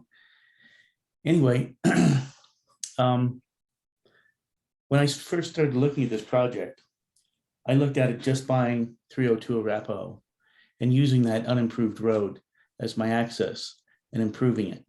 It was my intention to maintain it as a private road. However, the city couldn't figure out who had a right to it. I went to the county. They denied that they had anything to do with it either. It is managed, I think, right now by 3 properties. This property, which the 302 Arapahoe, and then 2 more that are up the road from there. And the conclusion after hours of work and research was that nobody wants the road. And it doesn't serve it doesn't serve very many people. I thought if I could put my project up there and take access from that road, that it would be very helpful to the project, improve it, and it'd be sort of a private drive situation. When that stalled about 3 years ago, I went out in search of a property owner adjacent to Arapahoe that I could bring in to get access to the property. And so I did find that property in the form of 334 Arapahoe. And consequently, the annexation agreement requires that I stop taking access off of that road, off that side road. So in the event that, I don't want to complicate this, we have a great way of accessing the property right now. Whether or not that road's ever improved, it's really only serving 2 units now. And I think you could turn to them for some sort of maintenance, but because it's not, it's owned by the county, in order for me to add it to my annexation, I think I don't even know it would be possible. I don't think I could do it. So that's the first thing on the road. Let me tell you a little bit about the property too. So the property 302 Arapahoe was owned by a guy named Roy Rogers. We all thought it was the Roy Rogers. It turned out not to be the Roy Rogers. Apparently there's plenty of them out there. And he had that as a tree farm. He put all kinds of trees in there, pear trees, apple trees, peach trees, pine trees, and he would sell the trees from his house, sell the trees from there. So if we do, you saw a picture in the historic analysis of the house, and maybe Sloan can put that picture up real quick and we'll talk about trees for a minute. Yeah, there you go. You can see there aren't very many trees here. The trees are right along the ditch. And so he planted the trees with the intention of selling them. They didn't sell, or he kept them. And so they grew into mature trees. So one of the things that historically, I've done pretty green developments in town. And I think that it's, my first project in town was in 1997, and it was at 3663 Iris, and I saved 108 trees on that site. We're going to endeavor and make every effort we can to save as many trees as we can on the site. When we remove trees, we'll put in more trees. We'll put in more younger trees, more deciduous trees, which have a bigger ability to store carbon. And I think we can agree in the landscaping that we'll do a great job.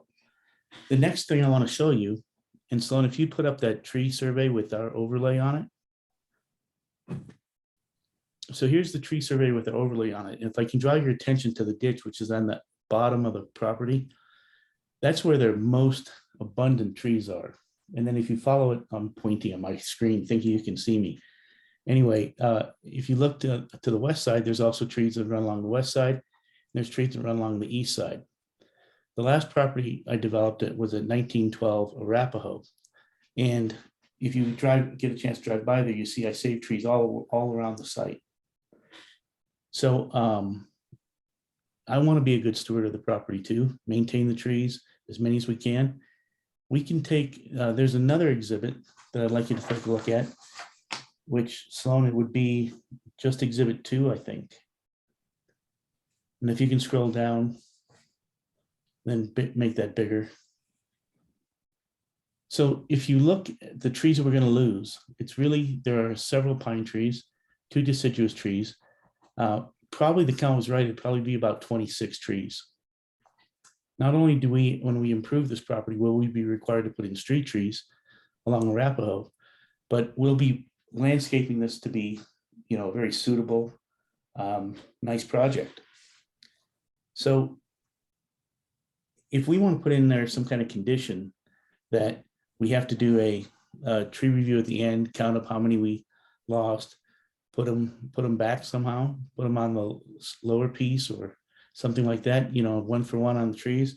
I'd be perfectly happy to do something like that. When we're talking about community benefit, and I worked with Michelle on this project for a long time. I was under contract for a long time on it, trying to find that extra access so I could actually develop it. We didn't disagree at all. I made no allusions to wanting, well, can't say that. If I could have gotten cash in lieu, I would have taken it. It was my understanding that I had to build them on site. That was always discussed between Michelle and I would not object at all to a condition in the annexation agreement that says that they have to be built, you know, on site. No option for cash in lieu. You know, the house size, it's interesting. 3,300 square feet is a lot of house up there. If we develop this to the maximum size, there's really no way I can get 3,300 square feet in each one of those units. We're probably going to be closer, we're probably going to be closer to 2,800 or 2,600 in the market rate units. Also, I don't think it's in our best interest to build the smallest affordable unit that's been described to you. My expectation is the affordable units that we put in will have probably 2, possibly 3 bedrooms and 2, possibly 2.5 baths, and would be around 1,450 square feet. And I think that's the sweet spot for us for how we can develop that. It's been a real pleasure working with staff on this annexation. It's been hard because of COVID and having to do everything virtually. I'd much prefer doing stuff in person. But I think it's been going, you know, I've done 4 other annexations in town. I think this one's been going very well. I had another,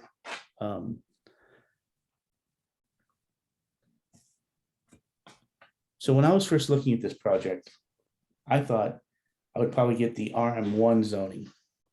And you know, staff points out that RM1 zoning would actually allow for fewer units on the site. However, there's lots of ways for a developer to create open space, rooftop decks, interior pedestrian ways. So I really thought I could get 14 units if I did it as RM1. And after consulting with staff, we agreed it to the RM3 zoning. It does make it a little easier for us to deal with the project as RM3 than as RM1. When we look at the slope of the site, which has been a concern as well, and I want you to note, and so maybe you can put up the drawing with the overlay, I think. Let's see, nope. Let's go one more. There you go, that one. So what you can see here is at the property line between 302 Arapahoe and 334 Arapahoe, there's a retaining wall there. And that retaining wall was put in because when they developed the units along Arapahoe, they basically just came in and leveled it. They took out the hillside and put retaining walls in behind the lots, which if I had a picture of it, you'd see it here and you'd see, and maybe you walked the site and saw that retaining wall. It creates an artificial impression of the site being steep. And so long as you can go down to the far south, you can see here, if you look at the Anderson Ditch, you'll see steep contour lines around the Anderson Ditch.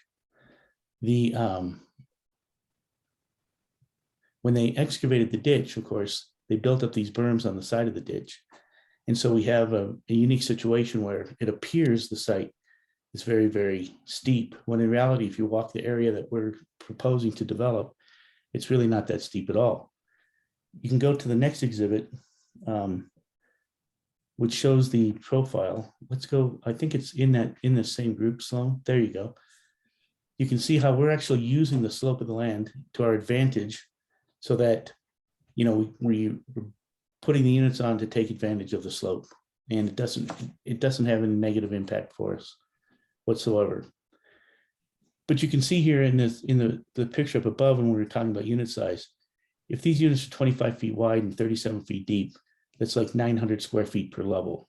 So in order for us to maximize the density, this is the way we have to do it. There is a natural constraint on what the size is. We really can't go any further with that. Let me take a look at my notes for just a second.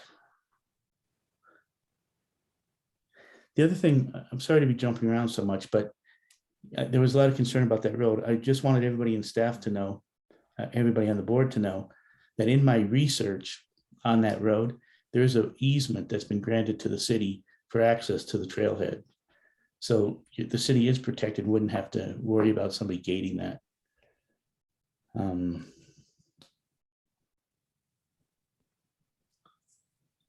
The question of the HOA came up, and I've produced a lot of HOAs and developed a lot of condominium product, a lot of townhouse product. Just so everybody knows, almost all development now, especially in the city of Boulder, where if you have a multi-unit subdivision and you're required to have an outlot for detention, as soon as you create that outlot, you've pushed everybody into an HOA. Years ago, I worked on trying to find ways to keep HOAs to a minimum. And we've had some success with keeping the HOA fees down. But I want you to know that the HOA fees are set by the owners of the property.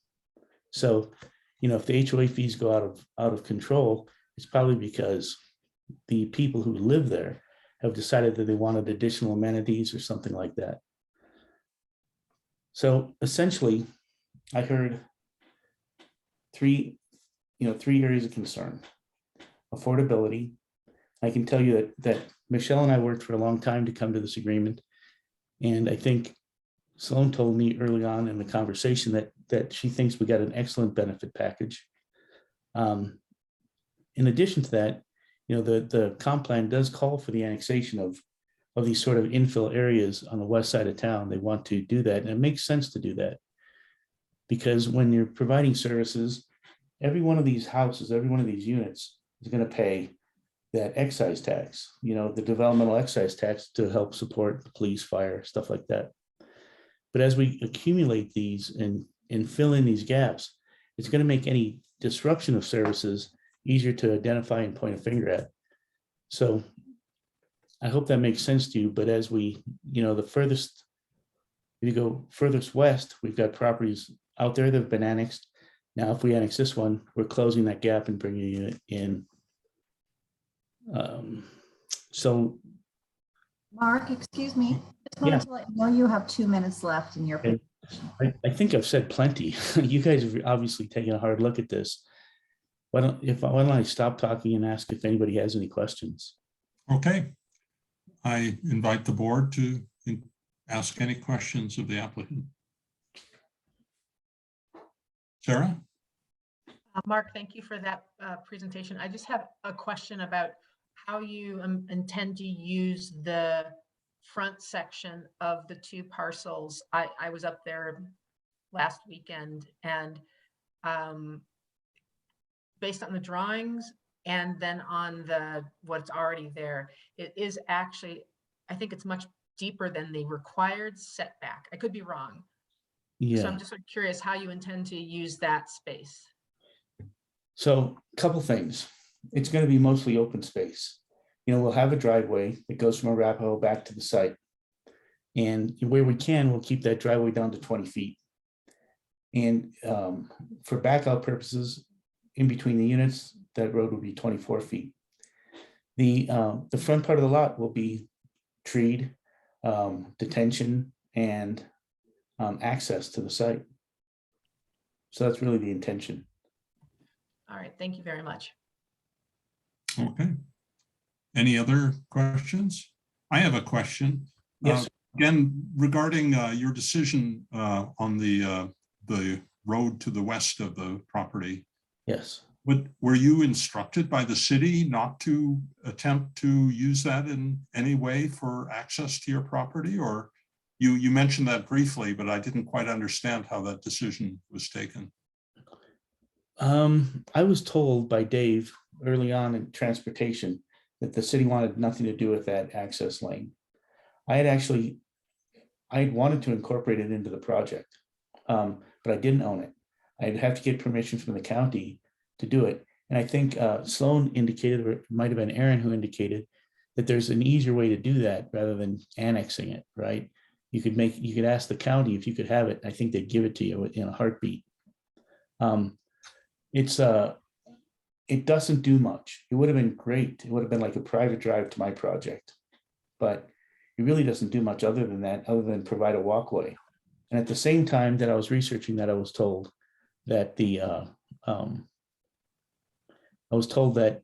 that there was the easement in place so that people could always have access to the trailhead up there, to the open space. Okay, well, thank you. Any other questions? Okay, well, thanks very much. Sure. Oh, Laura, your hand is up. Thank you. I just was wondering, Mark, if you would like to comment on the parking issue that was raised by a resident. And by the way, I apologize if I misgendered Kel Darnell. I don't know the gender of this person who wrote to us. But Mark, do you want to comment on what you intend for parking to make sure that it doesn't flow out into the already constrained street parking? Sure. So, I'm glad you asked, because there's something else I think that we should talk about, and that was the possibility of doing a site plan. If I want to get a parking reduction, I would have to ask for I'd have to go back and try to do administrative parking reduction, or bigger parking reduction. Anything that I wanted to do with that, I feel like I'd be better off doing a site review. I don't want to do a site review. I think it's an unnecessary layer at this point on this project. Primarily, and I'll bring it back to parking in just a second. The reason for that is, and I didn't ask for any variations to the code. I mean, every annexation I've done has said I need a reduction in a setback, I need this, I need that. We didn't ask for any variations to the code to be built into this annexation agreement. I didn't ask for any variations to parking to be built into the annexation agreement. The units will be primarily 3-bedroom. They're all going to require 2 parking spaces. We've got 2 parking spaces allocated to each unit, and there's room for some additional parking. And that whatever amount of parking, and I haven't calculated it, there'll be some handicap, there'll be 2 or 3 other guest parking spots, and that'll probably be on that driveway in at the base just before you go up to the second property. So we promise not to be a parking burden. I built one building in town without enough parking, and I swore I'd never do it again. And it's a real drag. I mean, and people want it. People want parking. And especially in this setting, the garages will be larger because people are going to have toys too, bikes, things like that. So, the code was established in the zone for a reason. And, I didn't ask for any variances to the code for a reason. I wanted this to be really easy for everybody. We'll come forward with a project that's going to meet the code, meet the setbacks, meet the density, meet the open space, meet the construction requirements without exception. Thank you. Great. Thank you. Okay. Oh, ML, is that do you have your, it's just my indicator. Okay. All right. Well, thanks very much to the applicant. Appreciate your information. I think we'll take a break now. We've been going for 2 hours, and we'll come back at 8:05 and discuss this among ourselves. Thank you. Thank you.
Okay, we're slowly collecting again here.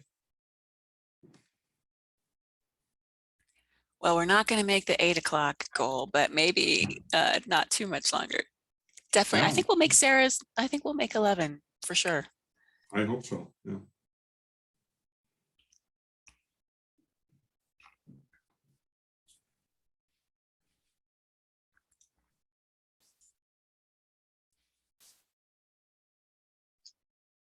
One of the things that I wanted to add about the property, it used to be Dwayne Newsom. It was his, John, do you remember Dwayne Newsom? It was Oh, his, yeah, but- it was his nursery. Well, I don't think it was his, actually. It was, he was a little bit further to the west. Oh, so that isn't the side of where, because Yeah. didn't the applicant talk about it being a tree farm? Yeah, it was a nursery, but Dwayne Newsom's wasn't only a tree farm. They Right. all kinds of plants. Right. In fact, I have some intimate connection with that tree farm. It was that area was owned, or the house was owned by a fellow named Gatterer. Mm. And my family got some trees from him, and I had to dig the holes and plant them in our place. I remember looking at that property during the flood because I was hiking up to the lookout, the Flagstaff lookout. That whole area, we haven't talked about the flood impact, but that was big. Yeah. Yeah, that's got a big flood impact, and I don't know if that's been a part of, we haven't seen that be a part of the site criteria, site due diligence, flood impact. Well, I think they will have to go through, I mean, staff will know the details, but there are quite a bit of criteria for floodplain issues and stuff. Right. I'm just wondering if it would impact the number of units capable of being put on there, being that close to the ditch. Well, the ditch is, well, I don't want to presume on what staff will tell us about that, but I'm not sure the ditch itself affects the flood determination. Oh. Of course, it can collapse and add to the flood, but it's not right. The floodplain there. Got it. John? Yeah. Just as a agenda question, do we need to do the public hearing portion before we begin discussion amongst ourselves? Yes, I okay.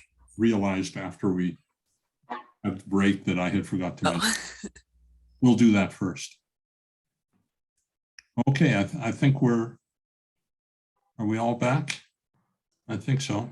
Okay, so I'll bring the meeting into session again, and we'll move into the public comment portion of this hearing. Cindy, is this something you would like to administer? Yes, please, John. Thank you. As John said, we are ready to go for our public comment section.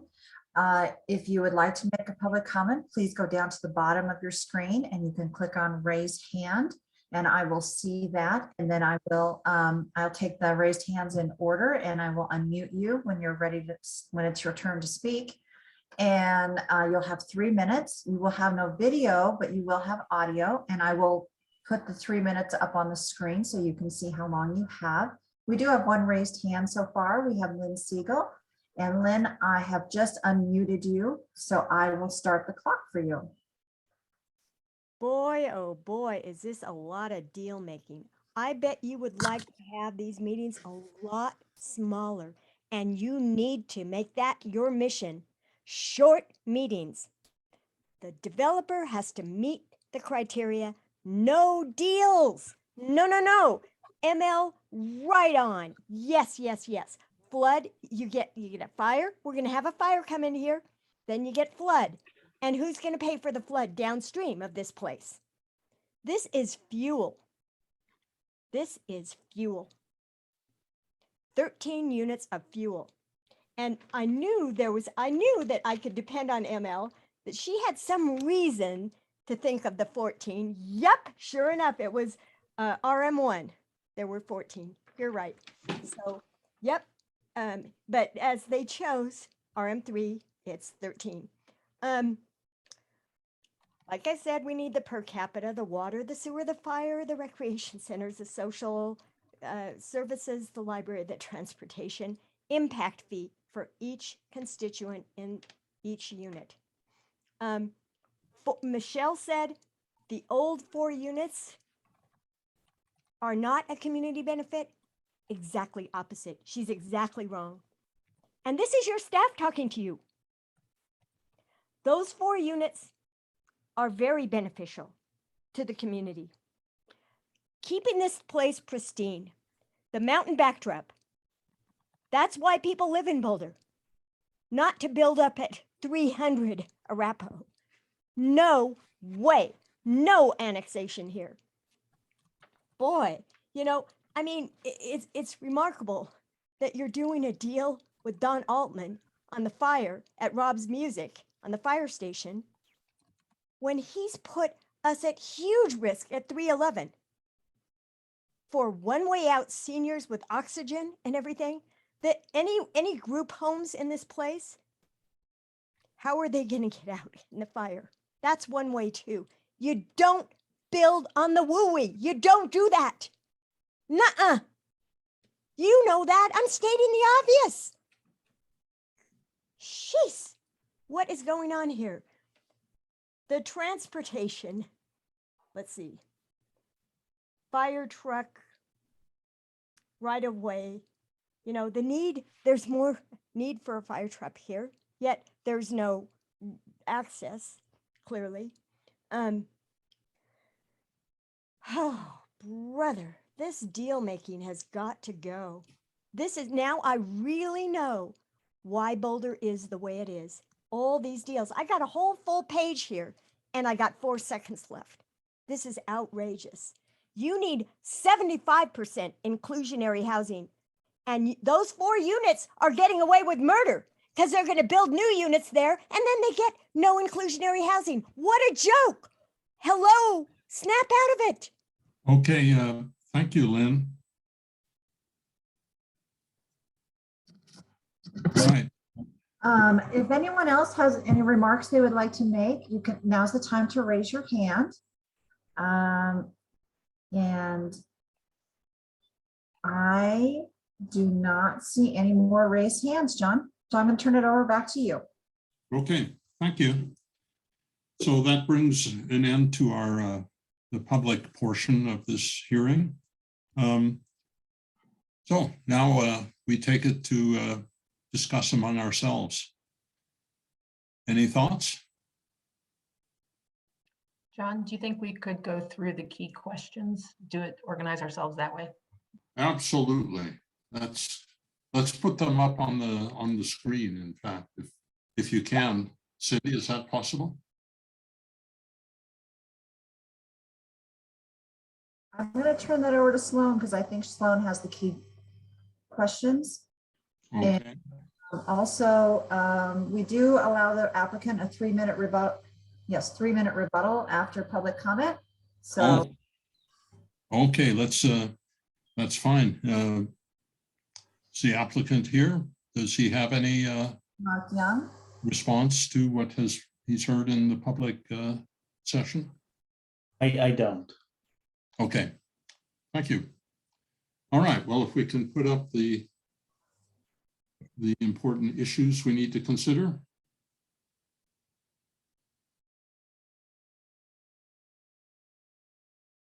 And Sloan, if you don't have them, I've got them. I can get them real fast. Well, you can see him now. Okay, thank you. All right, I think you can all see that.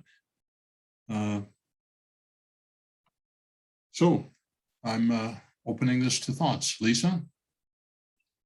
Yeah, I have a position on the first question. And I'm somewhat inclined to maybe recommend a straw poll. I see it as complying with applicable state annexation statutes and suspect that we may have much more to say about BVCP policy specifically. So John, if you're comfortable with it, or if someone else wouldn't like to speak up on one, I'd almost like to suggest that we might take a quick straw poll on one, And perhaps we can move to 2 if my assumption is correct. Well, that's fine. All right, let's do a thumbs up or thumbs down on the state statutes question. Where do you think about that? What do you think? I see a lot of thumbs up. Lisa, yeah, and me too. Looks like we all agree that this satisfies the state statute requirements. Okay, what do you think about the Boulder Valley Comp Plan policy satisfaction? Lisa? Yeah, sure. I'll start out. I think we'll probably have some robust discussion around a lot of these, and I don't want to take up too much time. In general, I think that it is consistent with city annexation and BVCP policies, including, I think a lot of the questions we may get into, I just want to preface that I think some of them will probably, one, I want to be aware of what the applicant said about potentially not coming back for concept and use review, but some of those fine grade things, might come up more than if it comes back for that. I support the RM3 designation just given what's around it. And given that it's 13 units, it appears one way or the other. Okay, that's the zoning question. So. Oh, okay, sure. Yeah, sorry. It all blends together for me. I guess I would just say that it's a pretty urban area. So, when I think about what we annex and what BVCP says about it, the fact that it's in, what is it, type 2 or zone area 2, plan to be pulled in 3 years makes sense. The public health arguments, I think, are significant. Septic is a danger to everyone around it. The fact that it would be held to a higher fire code, the 50% affordable, I think is consistent with us. We'll get into that maybe more later. The way that they're looking at defensible space, all of that, I think it's consistent with the city's annexation and BVCP policies, and I'd have a hard time arguing against it, although we could get into finer grained things that we wish were there or weren't, but it seems very consistent given that it is in area 2. Thank you.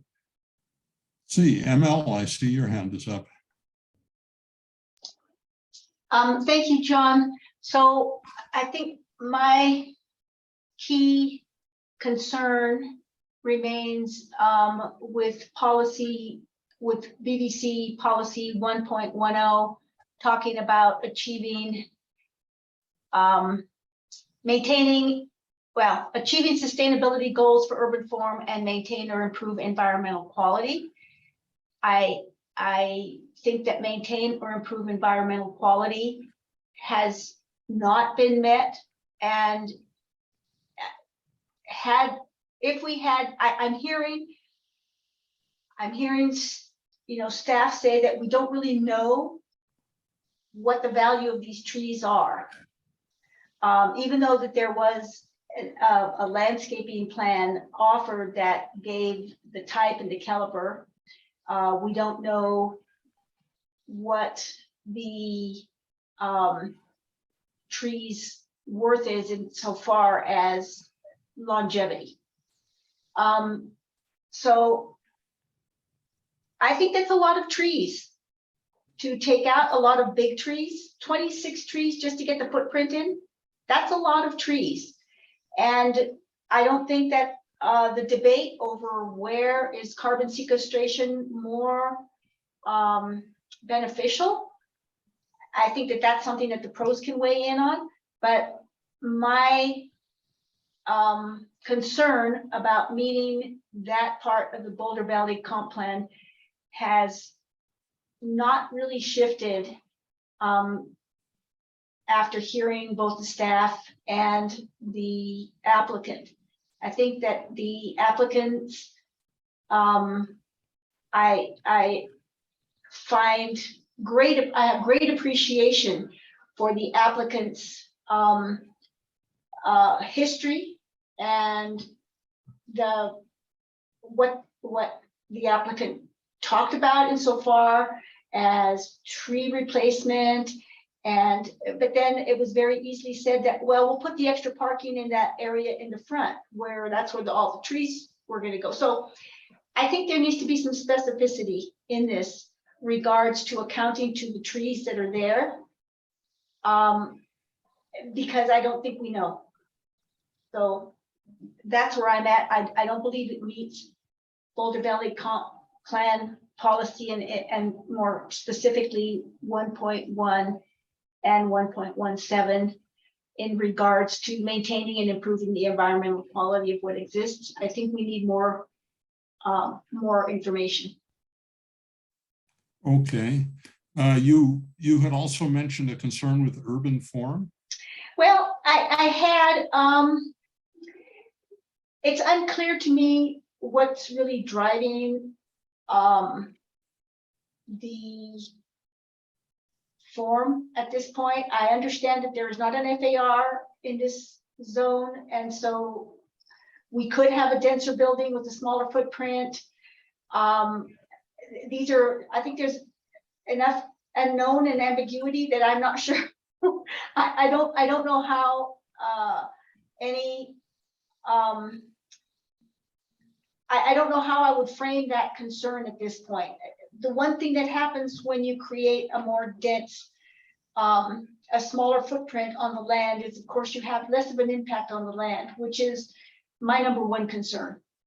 Is that I think this land is going to take a very big hit because the plan is, it takes up what 80% of that southern piece of property. I'm guessing it's a lot of footprint. I don't know that it could be done better and have a smaller footprint. I heard what Kurt had to say, and I don't know. But I would certainly be interested to see if there could be, but I don't know that I would go so far as to make that a kind of a condition. I think the trees are important, more important than they should take a higher precedent than what has been given to them in this current draft. Okay, thank you. Let's see, Sarah.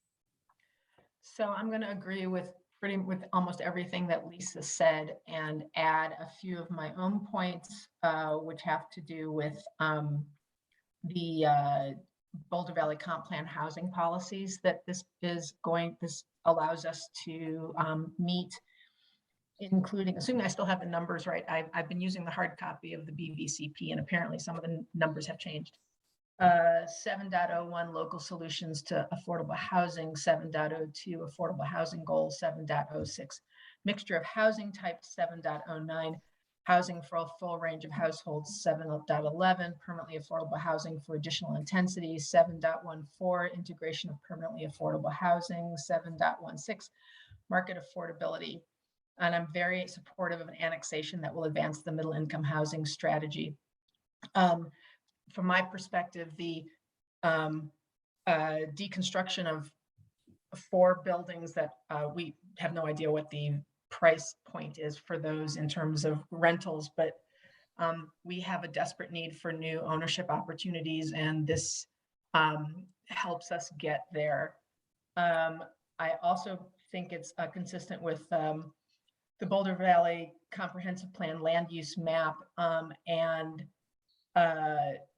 having driven around there and having been part of planning board when we approved a couple of new projects up in that area, the proposed zoning is absolutely consistent with what has been going on up there.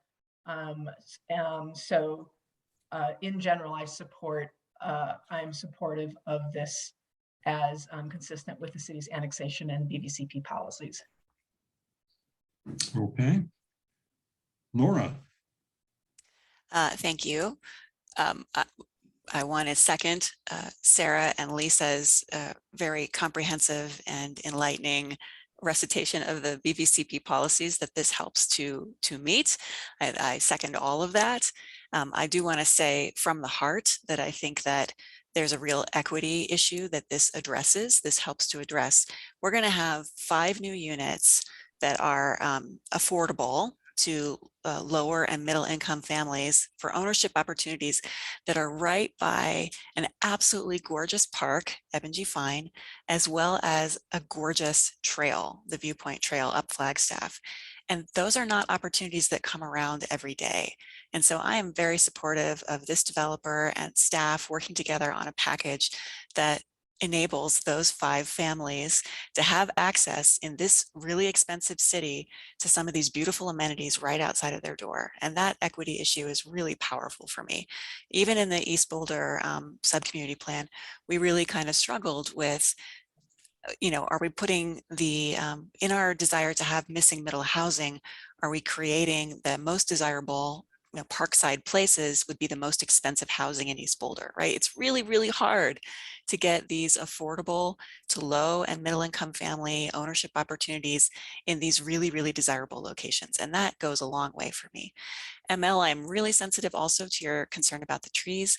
And I think I heard the applicant say they would be open to like a 1-for-1 replacement. And I think we could perhaps put in some kind of condition where we ask staff to be the arbiter here and make sure that that 1-to-1 replacement of trees is trees that are of equal or better environmental value than the ones that they are replacing. And I think staff could do a good job of judging, for example, is a deciduous tree of more value than a pine tree, for example, a young deciduous tree that's going to, over its whole life cycle, absorb a whole bunch of carbon, where that pine tree might be pretty much done with its growth. So I would propose that that kind of condition be added. If I could propose it, or you could propose it, ML, or anybody could. But in general, I don't have any conditions of my own to add. I'm happy to support if other planning board members feel very strongly about things.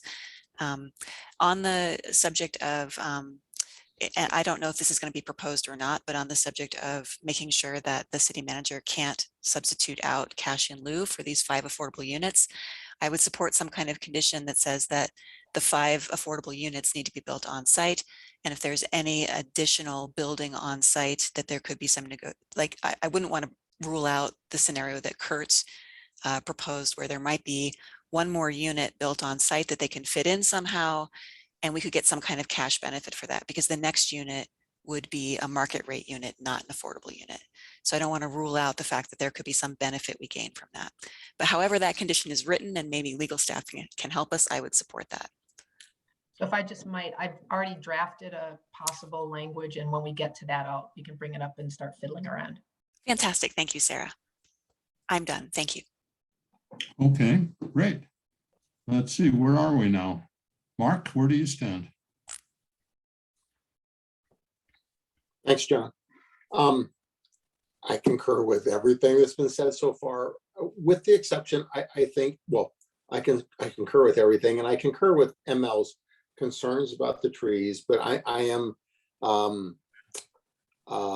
encouraged by both the developers' willingness to confer a 1-for-1 replacement. And, when you cut down a tree, that carbon that is stored there currently doesn't just immediately go back into the environment.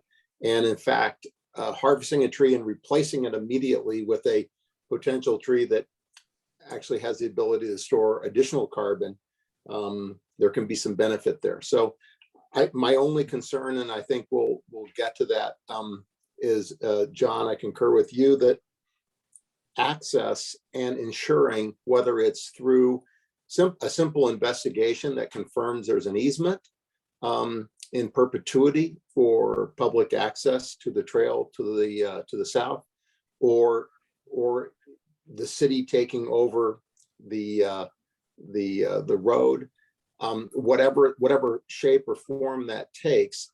My single concern that I think we share is ongoing public access to the trailhead to the south. Okay, thanks. Let's see, who hasn't, George, you haven't given us your thoughts. Thank you. I generally concur with Sarah, Laura, Mark. I think Mark brought up a really interesting topic, and I want to just stop on that for a moment, which is, and ML brought it up too, this concept of 50%, but really not being 50% because of this credit for these 4 units, that these 4 units really don't exist because they're going to get demolished. And so that's the only way to build this. So what troubles me is once again, planning board is being asked to accept a negotiation around financial numbers because we're being told that it's not feasible for the developer, yet no numbers are presented to us. And once again, I'm going to say this, as developer myself and as someone in business, I don't know how I'm able to make a decision or have any clarity whether or not that's the right deal for the city without understanding the economics behind that. And no one has presented us any economic information around that particular piece. And that's a material point of this whole discussion. I am absolutely in agreement with the idea of for sale housing and this missing middle. I mean, this is the type of stuff that we've been talking about that is paramount to me and a critical priority to what I think we're doing on planning board. And I think it's a great opportunity. But I don't know how we in good conscience can just accept something without any data. And that's what we're left with once again around financials. So I'm supportive of it reluctantly because I think it accomplishes a lot of what we're trying to do as the city. I would just beg staff to reformulate how this information is presented to us so that we can make good decisions rather than just decisions blindly. Thank you. Okay, I think lots of people have thoughts here. I'd like to throw in my 2 bits worth, and then we'll go to everyone who has their hand up. I also agree with just about all the comments that have been made, including George's about understanding the financial implications of making a deal where we don't know any of the numbers. And my concern is I'm trying to understand what sort of numbers could or would be presented to us that could enable us to make sense of this, which I'm hoping maybe George or somebody can tell me, because I don't know what's reasonable to ask of an applicant in a situation like this. I understand there's, private commercial interests at work and confidential arrangements and so on, but I do think it's reasonable for us to understand what we're giving away in a sense. Beyond that, I wonder if some of the concerns that ML came up with and that I continue to have could be addressed by putting in a condition saying that there must be site review and concept review, that it has to come back to us. That's one way of addressing ML's concerns about tree removal and replacement, and also the urban form issue, which is now which we have so little information about now that it's impossible for us to make a judgment on. The other aspect that I think is really essential from bitter experience is to clarify the access along the west side. And Mark has mentioned that also.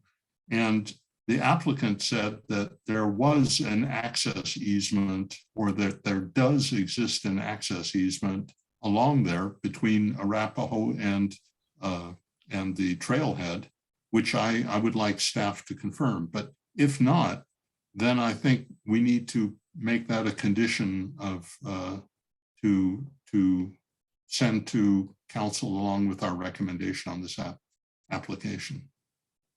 With that, I'll send it back to Lisa here. John, can I ask you a question about that access? Because as far as I understand, this applicant doesn't own that property.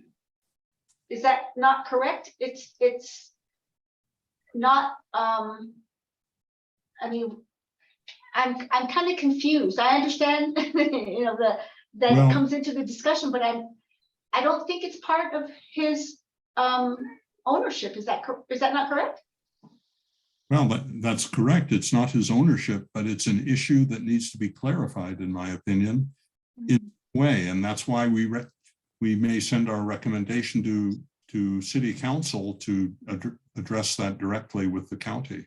But I think I fear greatly that what the scenario that Mark came up with, where somebody claims it's his driveway and puts a gate there, is quite realistic, unless we have some way to address that explicitly. But anyway, let's see. John, I just want to follow up on what ML said and what you just said. Maybe draft. I'm thinking this might be a separate motion to propose, because as ML said, the applicant has literally nothing to do with what happens on that road. So I'm wondering if maybe drafting a motion to council that, I'm not sure what you would want to have in it, but that highlights this issue and asks them to take certain steps or necessary steps to resolve this before it becomes a problem. I just wanted to say, I was actually just doing that. If John, you're okay with it, I'll just draft an initial thing and we can all add, delete, whatever. But anyway, this would be like an advisory motion to council, not necessarily tied to the applicant's annexation agreement, but rather something we communicate to council. So anyway, I'll draft something if everybody's okay with that, and then we can all discuss or can it or whatever. I think that would be very useful. Thank you. Okay, George? I'm sorry, my hand was still up. Sorry. Yeah. Okay, Laura? Thank you. So I wanted to propose something that may or may not address the issue that George brought up.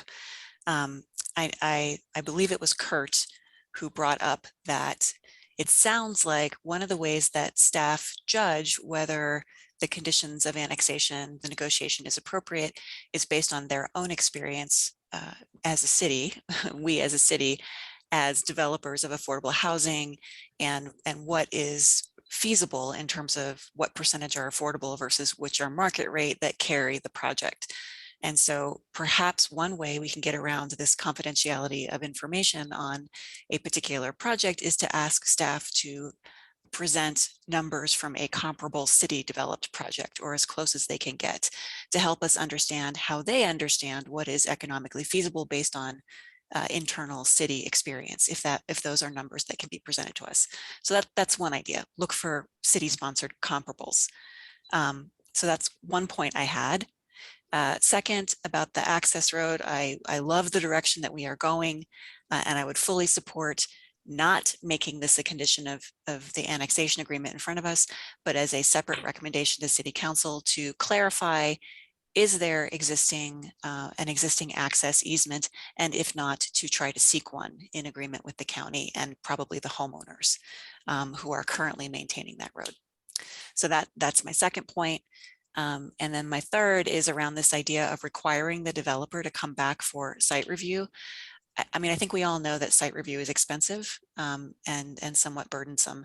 And I personally feel that if they are developing a project that is consistent with the annexation terms and with the zoning and with all of our, setbacks and density and all of our requirements, I don't feel like I need to see it again as part of a site review process. I do think that would be somewhat burdensome on the applicant. And for me, there's no trigger that says this project is more troublesome than other similar projects and I would need to see it again. Like, just because it's an annexation to me doesn't mean that it needs to be a site review. Those are my thoughts. Okay. Thank you. Other thoughts, Sarah?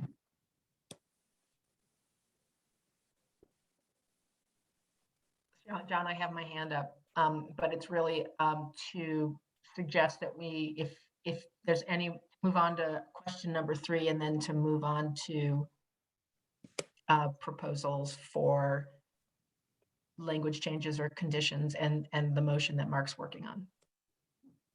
Okay, that's fine unless anybody has something else to say on this issue. No? Okay, let's move to 3, the other. John ML has her hand up. Oh, I see. Okay, sorry, I missed that. Sorry, I couldn't find my hand. Okay. So I think I heard Laura talk about putting together some language about taking up the applicant's offer to manage the tree inventory. I think the language was one-on-one, and then something was added to maybe that they are of equal or greater value in carbon. Are you going to work on some language for that, Laura? Sure, if you'd like me to, I will work on that right now. Yeah, because I'm not so good with putting that kind of that kind of thing. I think you will have more success than I would. I'll appreciate it if you could do that. That would be great. That would be under key issue number 2. I will do that. Thank you for that invitation, ML. Thank you. Okay, was that it, ML? For your thoughts right now? You know, I hear why you are offering or putting up the idea that it come back for site, for concept and site review.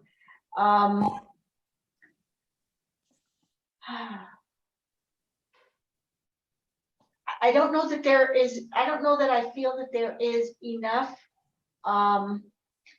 policy and regulation that we could refer to that would substantially change anything by reviewing it. I mean, there's only so much we can look at, and there's only so much that the site will support, and not knowing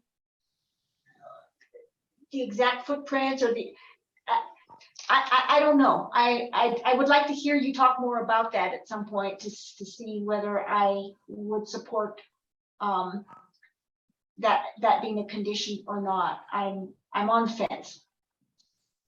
And I don't know what we can do about trying to get more information about those 4 units that vanished off of our calculation, because you know, there's a lot of unknowns here.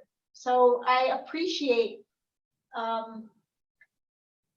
the subjects, the topics that are being brought up, but I'm not sure what we do with them.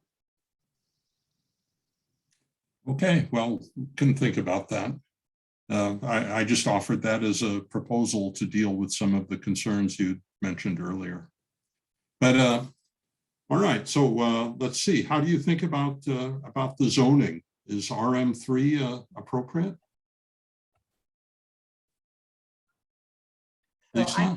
I think it is. And Yeah. oh, sorry. Oh, everyone's moving around on the screen. Sorry. Lisa, did I? Go ahead, Sarah.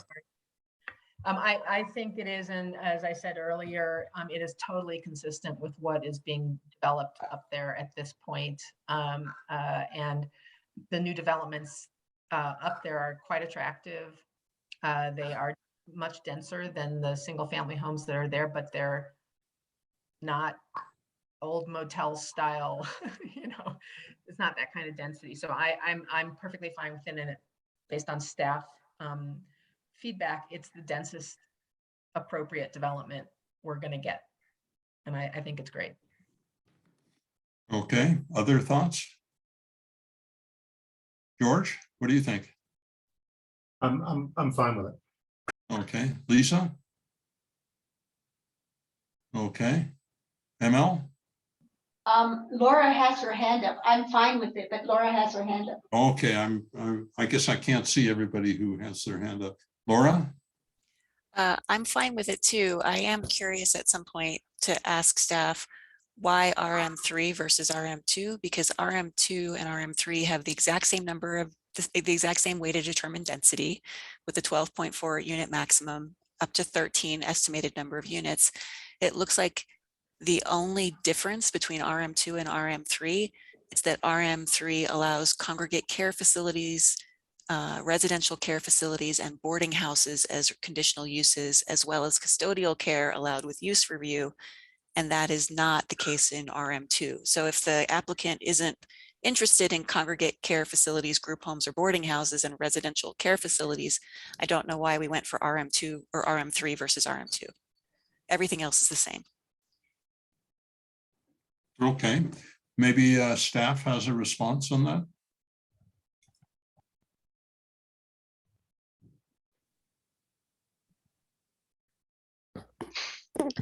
So I think when we look at annexation, we try and look to the future of what potentially could happen, say, if they sell the property. And I think we were considering the context, there's commercial uses, there's a large variety of uses out there. It seemed like a good idea to allow other types of housing like congregate care, group homes to locate there if they so desired. Okay, I'm fine with that. I don't have anything against any of those types of housing. In fact, I think it would be great to have like a senior center down there. But so yeah, I'm fine with it. Thank you for answering my question, Sloan. Okay. Just looking to see who else has their hand up. When we have staff here now, maybe you can, oh, ML, sorry, go ahead. No, she's waving. I'm sorry, I'm saying hi to George's child coming in to say goodnight. Oh, all right. My apologies, I got distracted. Okay. Well, I have an additional question, and that is to staff, and that is to whether you can clarify whether there exists any sort of a right-of-way access on that path or not for access to the trail, because we've heard different things tonight, and I'm very unclear. You know, I'll defer to either Sloan or Edward as to whether or not we uncovered any form of existing easement out there. That wasn't what I had understood, but I would defer to either Sloan or Edward. See. And unfortunately, I don't have any more information this evening that I can provide on that. We would have to go back and talk with our partners in Open Space Mountain Parks to understand if they've previously acquired something. We can certainly go find out, but we won't have that information this evening. Okay, well, thank you. We'll maybe we can craft a recommendation to council that takes into account that uncertainty there. Okay.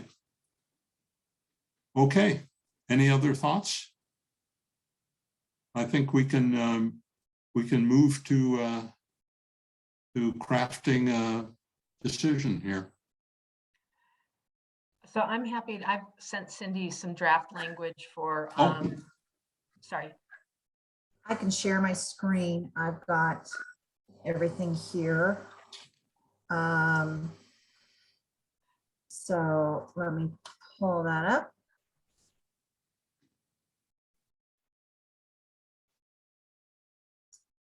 Everyone see that okay? Yes. So we got the original motion at the top. Here is Sarah's proposed item that she sent me. Okay, the changes. So the changes. I'll let you explain. Sorry, the changes in totality. It's where it says, in other words, her proposed new language, paragraph 18G. So all I've done is added. Thank you. All I've done is added this last sentence.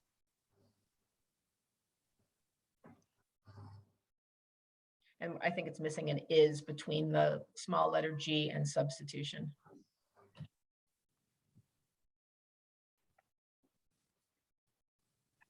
And I appreciate the applicant saying he was fine with language such as this.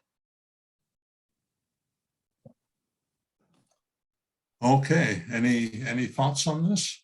So Sarah, just to clarify, I'm reading the last sentence in bold. One modification not available to the city manager applicant is substitution of cash in lieu.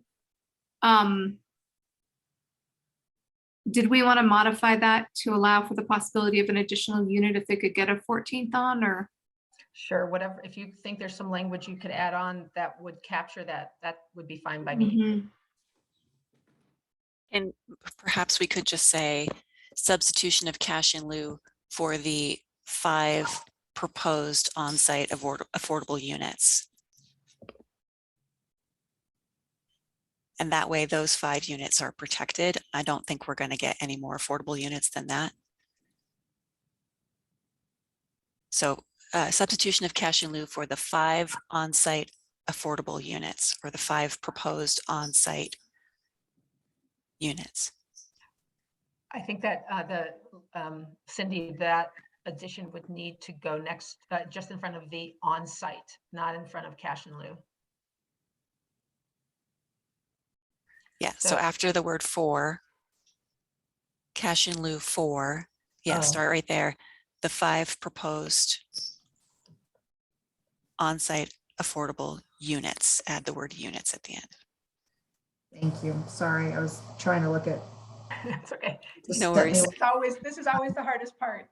Sarah, does that work for you? Yeah, it works for me. If it captures what ML and Laura were trying to capture, that's fine with me. And let me, and I don't know if this is appropriate, so John, feel free to correct me. But does legal see any unintended? I mean, I think we all understand what we're trying to say there, and I'm perfectly happy with how I understand it. I think it's fine. Have we accidentally introduced something or screwed up our intent in any way that legal sees? Well, that appears to cover what my concern is. Yeah. And I would ask legal, in addition to what Lisa just asked, does what we just wrote here for Sarah's proposed language allow for the kind of scenario that Kurt proposed, where there might be an additional market rate unit with some cash in lieu attached to it? I think we might want to modify it a bit.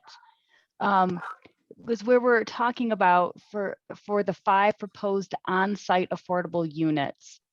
And I think your thought would be that if there is a 6, the 6 is what could be possibly fulfilled with cash in lieu. Is that correct? I think that what we're saying is if there is an additional market rate unit above the, what is it, 8? So if there's a 9th market rate unit, that some cash in lieu could be recovered for that 9th market rate unit, because they're not going to be able to build another affordable unit to go with that 9th market rate unit. I thought Aaron's language captured that really well. It was very simple. I thought it was actually pretty simple. It was very simple language that captured anything above the proposed market. However you said it, Lauren, Aaron, I thought it really captured what I think I'm hearing everyone saying. If you have that, Aaron, at your fingertips, or can get it at your fingertips, may I suggest that perhaps you could send it to Cindy, and then we could get it up on the screen below Sarah's proposed language, just to have it in black and white in front of us, and then maybe we can see, Laura, if you want to continue proposing some modifications to that, or or phrasing it in the opposite direction, but maybe just seeing it again would be helpful. Yeah, I'm fine with whatever Aaron wants to propose. I just thought that Aaron was talking about a 6th affordable unit, and I don't think we're going to get a 6th affordable unit. Let me try to work on it, and I'll send it to Cindy. But I think this is close. Okay.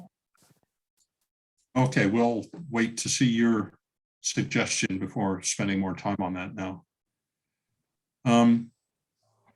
So I'm looking at Mark's proposed language, which I certainly get the intent, and I agree with it. The challenge is how to link it with this to make sure council doesn't blow it off. So just a reminder, I'm hearing Harmon's voice in my head, which is that rather than using a verb like advise, we tend to use a verb like recommend, just to reflect our our actual role here. So just I'm hearing Harmon's voice in my head, which is a little scary. He got to you, Sarah. He did. He so did. I have one other proposal, but I'm not sure it's necessary. I really like the language you put together here, Mark, and I wonder about perhaps adding another clause at the end. So, it says confirmation of an existing easement and IGA with the county, city taking control of the access lane. I'm thinking maybe, or another mechanism for ensuring public access, so just like saying that we're not trying to prescribe exactly how you get there, but we just want the public access to be preserved. Are you open to that potential modification, Mark? Certainly. I am only a lawyer by accusation to from my family. So I'm open to anything that they might come up with or might be existing that it just ensures public access in perpetuity. So yeah, whatever that might be that we haven't thought of. Great. That street has a name, which was what is it called? Scared or something like that. It's actually got a name that was. I think it's Viewpoint Lane. I thought it was because they talked about. Let me just see if I can find it. I want to say like Skillet or Scarret or I think you're here. It says Viewpoint Trail something, but while you look for that, Sarah, may I have Cindy add my language? Is that okay? Yeah, of course. I don't want to cut you off. Okay. So Cindy, at the end, could you add the following or another? I don't remember if it's a mechanism. Feel free to wordsmith me, guys. Or another mechanism of ensuring unrestricted public access.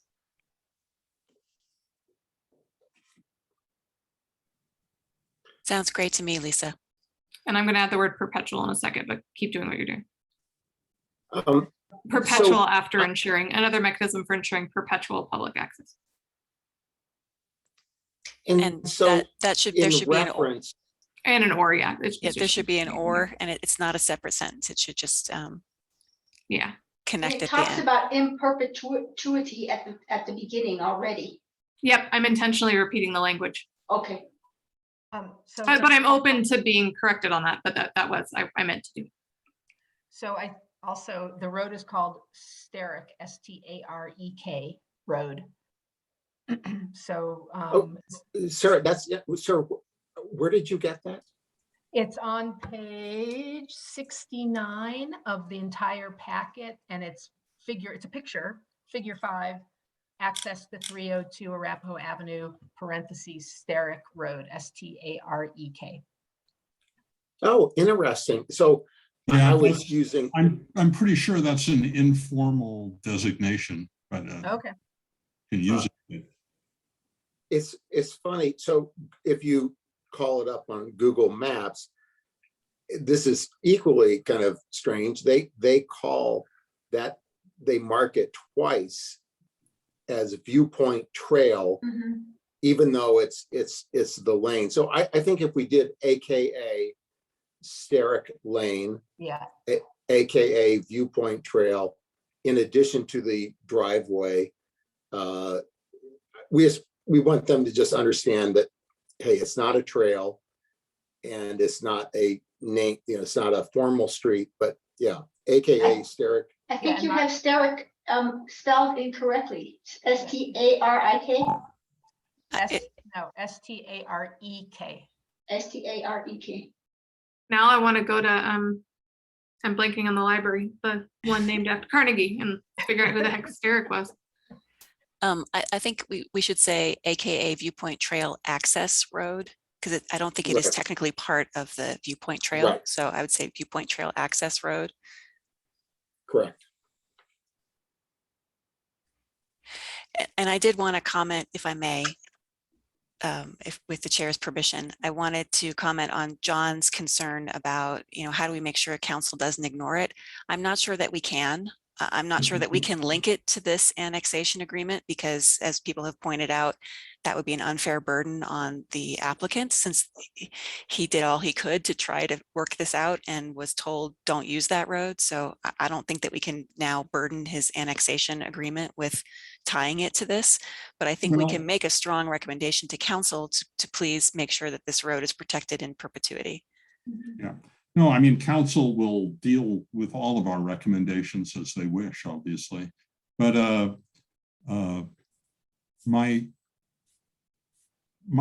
you know, I'm not so concerned with burdening, you know, the issue of burdening the applicant. I mean, the applicant, this is a negotiated agreement, and the city doesn't owe the applicant anything. So we're not obligated to make it possible for him to annex unless we want it to and find it to our benefit. I personally think it is in our benefit, and I think it is even more to our benefit to make sure that this takes place. So I'm satisfied with this recommendation, but just as a matter of principle, that's my attitude towards patients.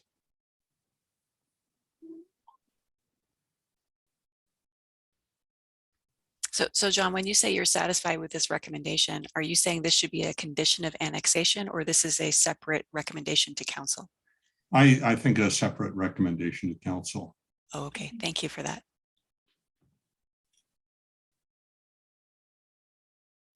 I see we have the language up on Sarah's proposed language.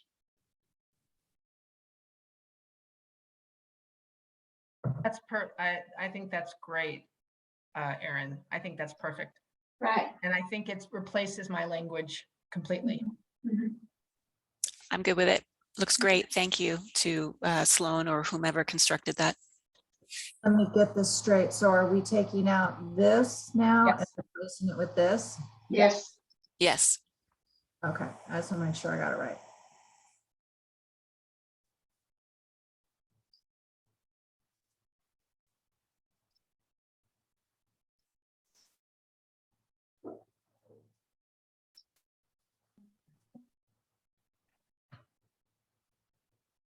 All right, that's the way we want it to read, correct? Yeah, minus, in other words, her proposed new language. Of course, right. Yeah. You sure you don't want that in the official record too? Yeah, I really do. I want all my grammatical errors and stuff in there. Whoa, sorry about that.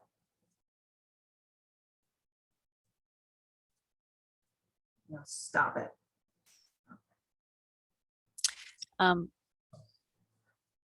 May I recommend, I'm good with Sarah's proposed language. We also talked about Mark's. Can I recommend striking one phrase from Mark's proposed language that I think is just unnecessary? And that is, you know, after we say Steric Road, AKA Viewpoint Trail Access Road, I would strike the phrase that is being considered for annexation. I just don't think that we need it. And just say it's the driveway or lane west of the 300 to Arapahoe property, AKA Steric Road, AKA Viewpoint Trail Access. I think it's appropriately defined. Also, I don't think it's being considered for annexation. Correct. There's that as well. Thank you, Sarah. Well, it's referring to the property. Yeah, 302 Arapahoe property was what was. Yeah, that's being, but the right. That's just a little drive. If you go up to see that site, it's just a. Oh, I've hiked that road many times. Yeah. Yeah. So is language good? I think it's good. I don't think we need to reference the annexation because maybe this recommendation will outlive the annexation request. So I think this is good. Okay. I just have, well, this will be sent to council, should we agree upon it, with our recommendations regarding the annexation. So the only purpose was to tie it as a recommendation to our recommendation regarding annexation. Obviously, yeah, that we're not annexing the road. Anyway, it won't be a freestanding loose piece of information out there. It will be in the minutes and information sent to council regarding this annexation agreement. Can I make a suggestion then, Mark? Maybe we start with a clause that says, given the uncertainty of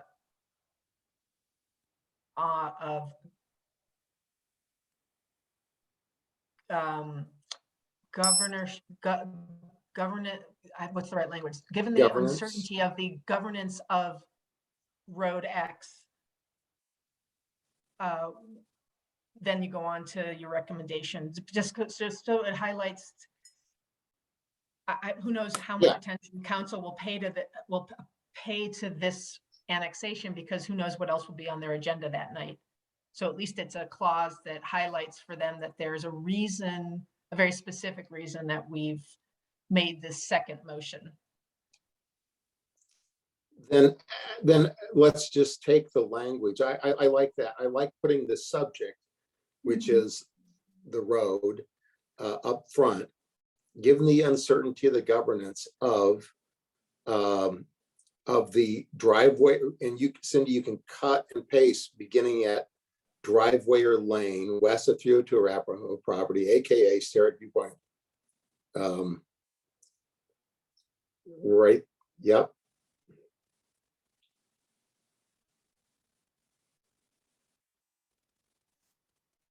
Okay.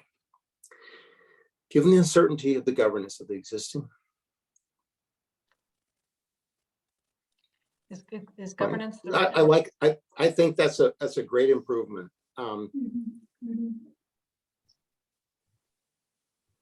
Yes. And Aaron, I guess the question I would put to you as our attorney this evening is this legitimate language for a motion? Like, what's the proper vehicle for this? I think you could include it as a recommendation and have it be part of that same document that goes to council.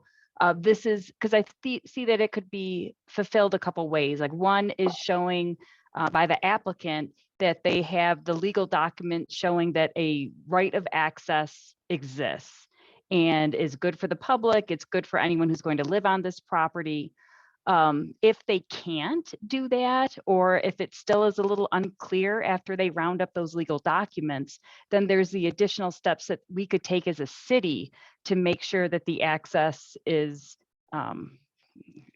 maintained or constructed and suitable for the development that's going in there. So I think since you could go two ways, it makes sense to have it as one of the recommendations that goes forward.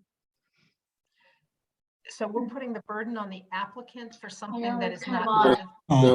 No. This is a recommendation to council, that's all. Right. I think what Sarah is saying is it doesn't seem like we need the applicant to prove that they have a legal document. It doesn't sound like they do. It just sounds like it was a conversation. Right. And so it shouldn't be the applicant's burden to dig up that legal document. It should be city staff or city council that work on it. So the confirmation would be by the city, not the applicant. Yeah, I think so. I think the language is clear. Planning board recommends that city council ensure that public access remains unrestricted through blah, blah, blah, blah, blah. We don't even mention the applicant in here in this particular recommendation at all. Yeah.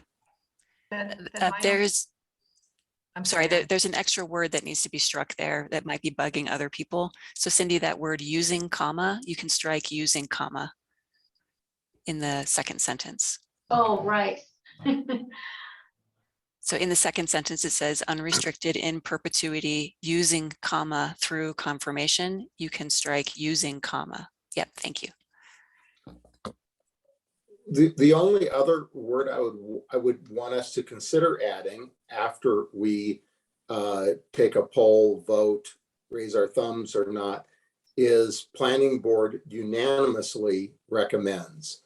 That if we are unanimous, I always think that that's stronger to have a 7-member board have the recommendation be unanimous.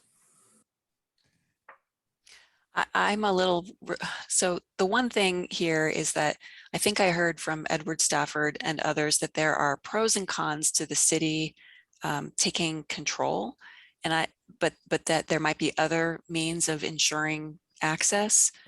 And so I guess I want something in here about, you know,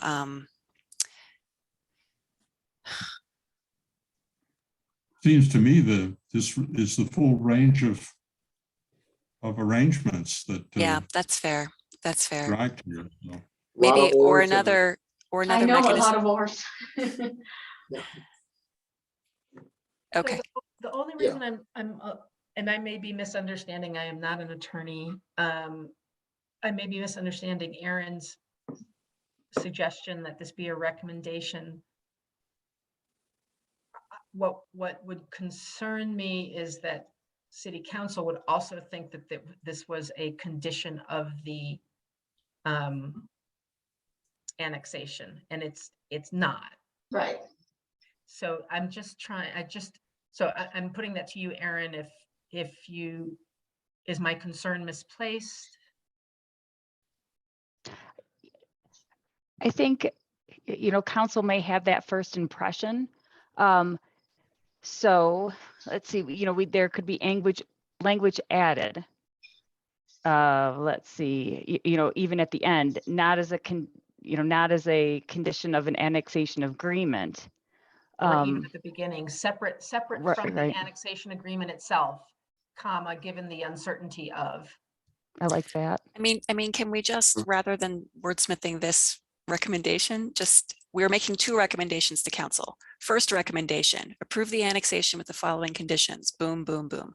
Second recommendation is this one. I mean, can we just format it that way so it's quite clear they are two separate recommendations? Yeah.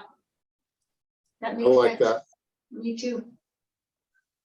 It shouldn't be part of the motion. I mean, it might be on the same page, but it's not associated with the motion. Yeah, it would be a separate motion for a second recommendation, apart from the recommendation to annex with the following conditions. Right. So maybe Cindy can just move it to the end for now, and we can just say this is our second recommendation. No, motion. Motion, yes. Thank you, Sarah. You're welcome. But I think we still do want to have the conversation about the trees that disappeared. Maybe it's still there. Okay, No, thank you, Cindy. She's cut and paste. She's she's on it. moving She's it on up. it. Yep. Yep. Do we want to talk about that one real quick? I think you captured the intent. You know, that the idea is the trees are important. They provide a very important role in our carbon sequestration, and that we make them a component for accountability. And that's what you've done with the language there. Do we need to refer to where it would go in the application, Aaron? Do we need to give it a location? I don't think you have to. I think that's something that staff can do as they go through it and go back and discuss it with the applicant. Yeah. That they can figure out what section it best fits in. That's fine. Awesome, thank you. Thanks.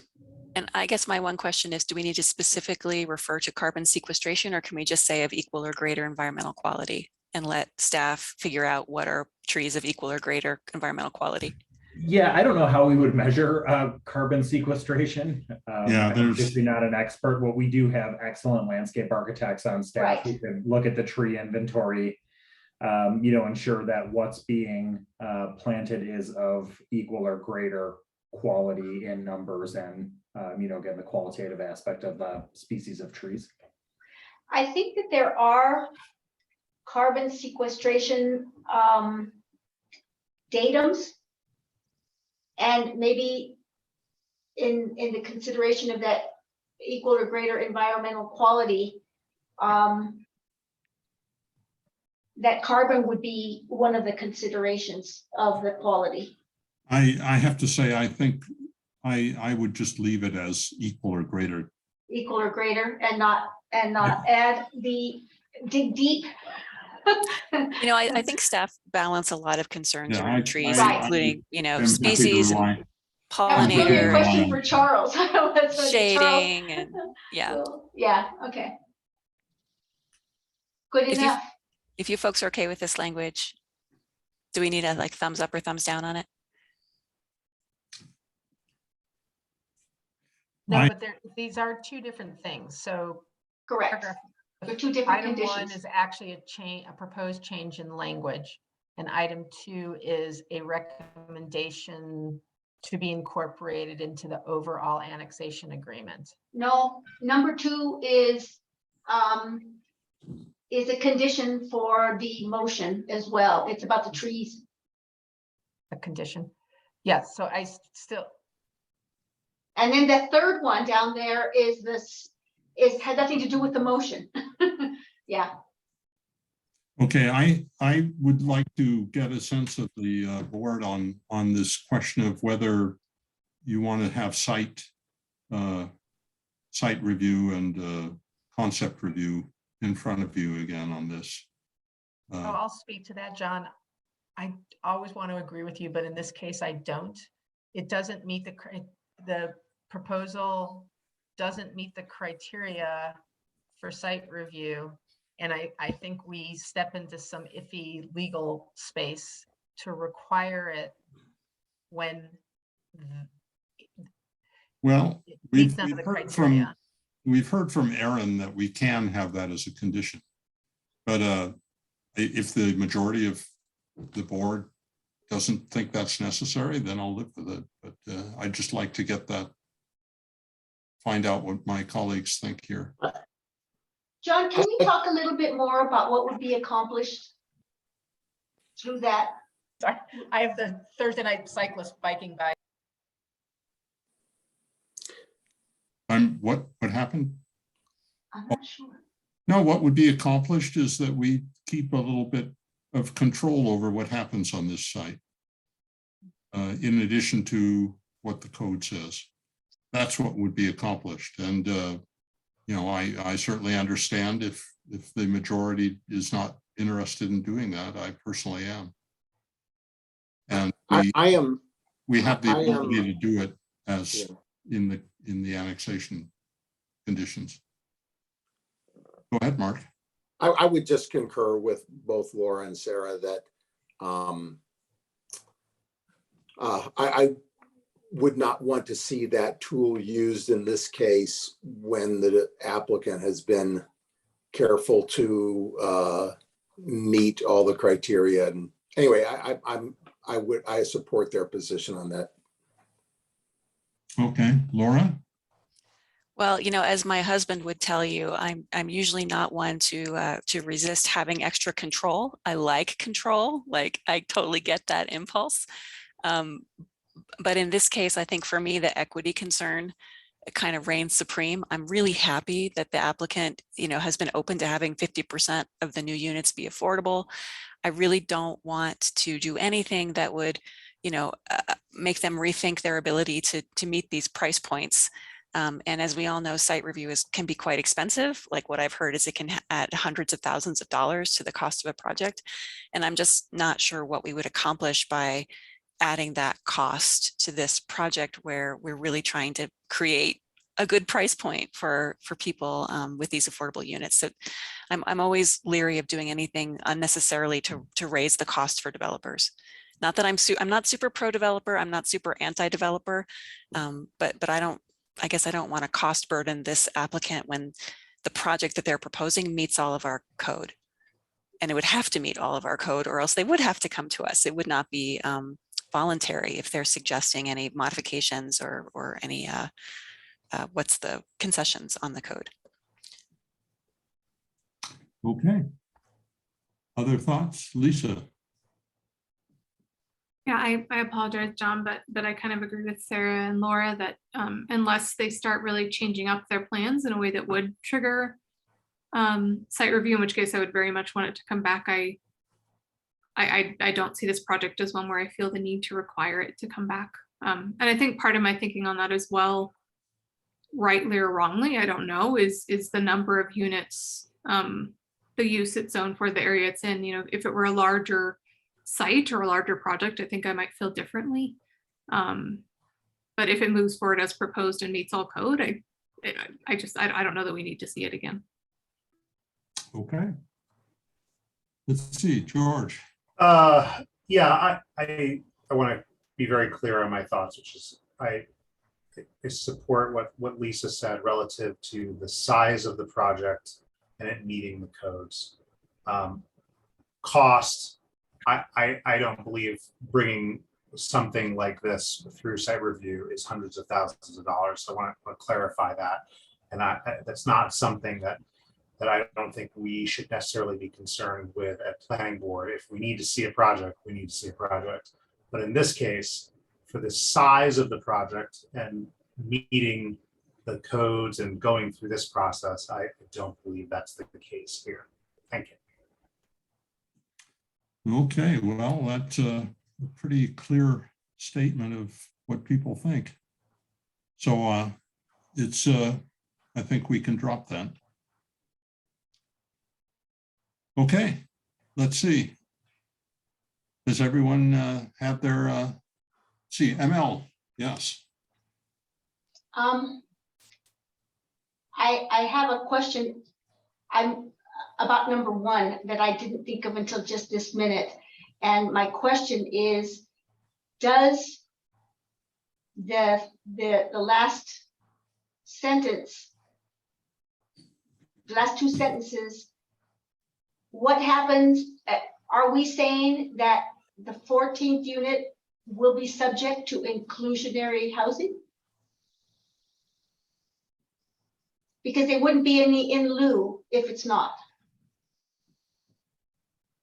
Is that not correct?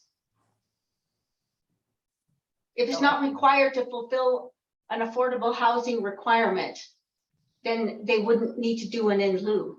So are we saying that anything above 13 will have an additional, I don't know. Does it make sense what I'm asking?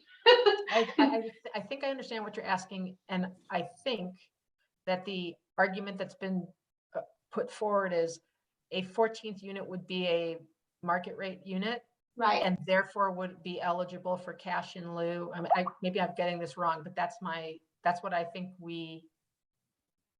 Because our language says 50%, and at 14 it would still be 50%. Right, but that's right. And there, sorry, excuse me. Go ahead, Phil. There's a rounding rule in there that 14 unit would not be subject to anything.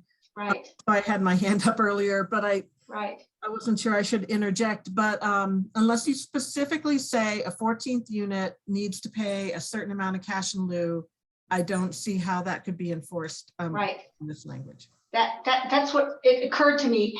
we didn't have any means to require that unless we put something in there. Given that information, and given the fact that we heard from Sloan that it's very unlikely that they're even going to be able to get a 14th unit of any kind on this site, I don't want to curtail discussion. So I'm sure other people have things to say, but personally, I would be comfortable with just striking the part about the units constructed above 13, because it seems like a very unlikely thing to come about. And also we're not going to get what we want out of it anyway. But if other people feel strongly in a different direction. Well, my sense of it is that you may be right. This may not lead to anything for anybody, but it could be that there's a change in the size of the existing units. Right. And that would lead to. He was already talking about that. So can we just simply say the city manager may only substitute cash in lieu to satisfy the inclusionary housing requirements should there be a 14th or greater number of units built? But the point is that anything above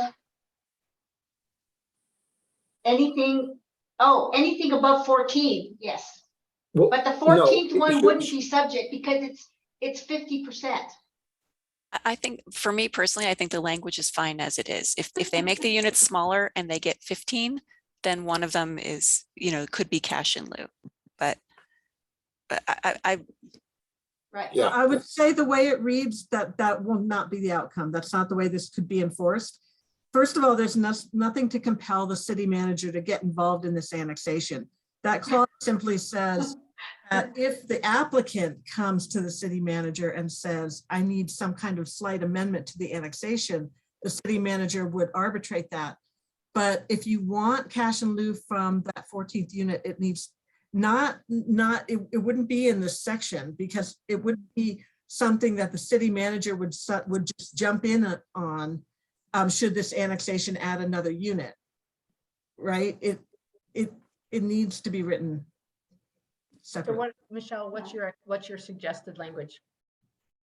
That it be just part, I'd have to look at it wouldn't go under this section. I mean, it's fine to say that the city manager cannot switch out cash in lieu for any of the units required, right? Mm-hmm.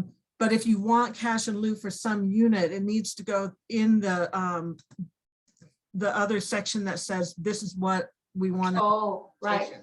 You see what I'm saying? Like the city manager isn't really going to jump in on this. So we kind of have to go back then to what I originally had. I think we could use Aaron's in this section. We could use Aaron's language and have it. Don't do anything yet, Cindy. I'm just going to talk out loud. The city manager may not substitute cash in lieu to satisfy the inclusionary higher housing requirements for the 13 units proposed by applicant. And then if there's And some then other what it needs to section- say is 50% is required for anything up to 13 units. At above 13 units, it would be 50% plus cash in lieu for anything over 15 units. So Aaron, are you following? Not really. So are you saying then somewhere under 18? Sorry, I closed everything and now I have to go back and find it. I apologize. That's okay. It's important to get it right. Thank you It for would be helping us. It would be under No section problem. 18. Like 18B, Michelle? Hold on, let me get it back up again. And that's page 89 of the packet, Michelle. I'm just looking at the agreement separately. So it would be under 18 at the very beginning, the first paragraph, 50% of any new dwelling units up to 13 shall be developed, because there's rounding rules in here. So then any dwelling units over 13 would be subject to the cash in lieu in place that would apply for inclusionary housing for for one unit. People, can I just take a straw poll? Do people feel super strongly that they want to get this in there somewhere? Yes, no? I mean, you've said that what we've got nailed down is city manager can't substitute cash in lieu for the 5 units that you're happy with. What we don't have is the language that would allow it to be implemented to that anything over 13 units would then be subject to cash in lieu. That needs Right, and that makes sense. And I'm more than happy to make this work and get it in 18. I was just, I guess, asking for a straw poll, maybe thumbs or something of planning board members. How many folks are feeling strongly that they want this to go in there? I'm neutral. I'm not anti or for. So I have to say, ML, I'm still a little confused. Mark. I think it's important, and we can. Totally, Mark. Sorry, I don't mean to kick off. I'm just trying to get a count of thumbs of how many people even want this in there. So ML, Mark, Georgie, is that a sideways thumb or an up? No, It's an up. I think that's is not. Cool. Awesome. Thank you. Continue. I'm sorry. I'm sorry. I'm now. We have 3 different cooks in the kitchen, so I'm a little confused as to what it is we are talking about at this point. Are we? Michelle said you've got the no cash in lieu for the 5 clear, but I don't see where we have that clear because we haven't changed the language that Aaron proposed, that Aaron drafted for us. So it can't be that we've got it covered given ML's concern. Like, that's what I'm very confused about at this point. So this motion language does not allow the city manager to substitute cash in lieu for the 5 units. It does not require cash in lieu for anything over 13 units. Okay, so what we need is an affirmative on cash in lieu for the 14th and up units if there are 14th and up units. That's right. And it's not under this, because it's not Okay. something the city manager is going to do. It's Right. just going to be in the annexation agreement. Right. Okay, so Well, Michelle is suggesting it goes in another section that is clarifying the units, the number of units and what happens at that scale. Correct, Michelle? You already had some language going someplace else? Can I just jump in and say, I'm not sure we actually want that, because if they build 15 units, then we would get an extra on-site affordable unit. And I would rather have that on-site market, on-site for sale affordable unit than have cash in lieu for it. The only scenario where we would want cash in lieu is if they have exactly 1 extra unit, exactly 1. They build 14 units rather than 13. Because if they build 15, then we could have an extra on-site affordable unit because it would be subject to that 50%, right? So I'm not sure we want to do this. Like, I'm okay if they get exactly 14 and they get 1 extra market rate unit. I'm kind of okay with that. I'm not worried about trying to squeeze out a little extra cash in lieu money, which might be what, like $10,000 or $20,000. Like, I'm okay with that. But if we want to say if they build exactly 14 units, then the 14th, or if they build an odd number of units, then the odd, I don't know how to phrase it, but you see what I'm saying? Like, it's only if they have that, that 1 extra unit that can't be rounded so that they have to, you know what I'm saying? That's Someone totally clarify true. what, I'm sorry, can someone clarify what the cash in lieu payment would be? I thought it would be closer to like 75K. It would be probably about 50. I mean, it depends on the size of the unit, and we haven't nailed that down with him. Cash in lieu is based on the size of the unit and the number of bedrooms. So unless you know that, it's hard to know exactly what it would be or how much it would be. Not to mention it's adjusted annually, and so What's your guess? some number in the future, about 50,000, 60,000. 50, 60,000. Okay. Thank you. I was wrong about that. I had the wrong number. Thank you, George and Michelle, for clarifying. No worries. Okay, so Michelle, what would be the positive language, forgetting where we put it for the moment, what would be positive language that would address? I mean, we're not going to get, because of the zoning, 14 is the max. We're not going to get above 14, I don't think, because of the zoning. They have to come in for some sort of density bonus or something. But what would be positive language that would capture what you are trying to capture? Why don't I send it to Cindy and she can give it to you guys? Okay, thank you. Laura, what you just said though, and the number that was proposed by, but here's the scenario. If we go 14 units and we accept, let's say 50K as cash in lieu, but if the developer went 15 units, suddenly it's not another 50K or 70K, it's another unit. Yay, that would be great.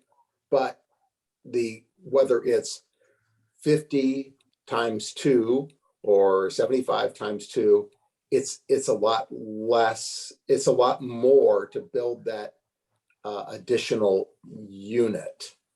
And the likelihood of that seems slim. Maybe I'm wrong, but it's a big jump up to build another affordable unit. You're saying it's an unlikely scenario. Yeah. Yes, and I think it was just Sarah who made a really good point that the zoning's not going to accommodate 15 units Right. anyway. I don't think so. I'm trying to find the page that has like the maximum Sloan is probably like, ask me, ask me. Sloan, what's the maximum number of units available in this zoning for this parcel that the city estimates? Yeah, so it's based on lot area, and they're dedicating a strip of right of way. And so based on my calculations, it was 13.5 or thereabouts, and you can't have a portion of a unit. So I had 13. The only way they could get to 14 would be if they found some extra area. Okay, so even if they Or reduce built the size small of the units. units, but they still have to have that open space, right? No, so that's a different zone district. That's not what they're proposing. It's only based on lot area. Lot area. So if they built smaller units, could they get more units in there, or No, you think 13 is the not, maximum? yeah, not through this zone district. Okay, so maybe we don't need this. Yeah, which is why I was saying. It's a moot point. Yes, Okay. that's correct. Okay. Thank you, Lisa. But Thank you, Sloan. I like where you're coming Thanks from, for though. Like, I agree clarifying. with you, except it's not going to happen. All right, so are we happy with the way this is worded now, or do we see a need to change it? It needs to change. That second to last sentence should say the city manager may not substitute cash in lieu to satisfy the inclusionary housing requirement for units, for any of the units. I think that's what we're saying, for any of the 13 units proposed by the The city applicant. manager may not accept cash in lieu. Yeah. To satisfy the inclusionary housing requirement for any of the units. Period. No. Period. And then strike everything from constructed on. I think that captures it in a very simple, clear way. Good move, Lisa. Michelle, does that, I think I heard you. No, that, I mean, it also says under 18, the first paragraph, cash in lieu may not be substituted for these required on-site affordable units, but city manager can modify the agreement. So I think it's fine the way it is. And I do think cash in lieu on one unit is sort of noise, to be honest. Should somehow they squeeze on a 14th unit, which sounds highly unlikely. A tent, Michelle, it'll be a tent. They'll put up a tent. maybe one of those like bubble domes. Exactly. Okay. Thank you all for bearing with us. Thank you. Okay. Where do we stand? Any other suggestions or desires? Did you need to make that site review a condition? I think I've heard from my colleagues that very few of them would support that, so that won't be likely here. Unless somebody else really wants to do it or has something else to say, I'd be happy to make the motion. I'd be happy to second it. All right, I'm going to go ahead and read it into the record. So I just want to clarify, Cindy, before I start reading, am I going to start from to recommend?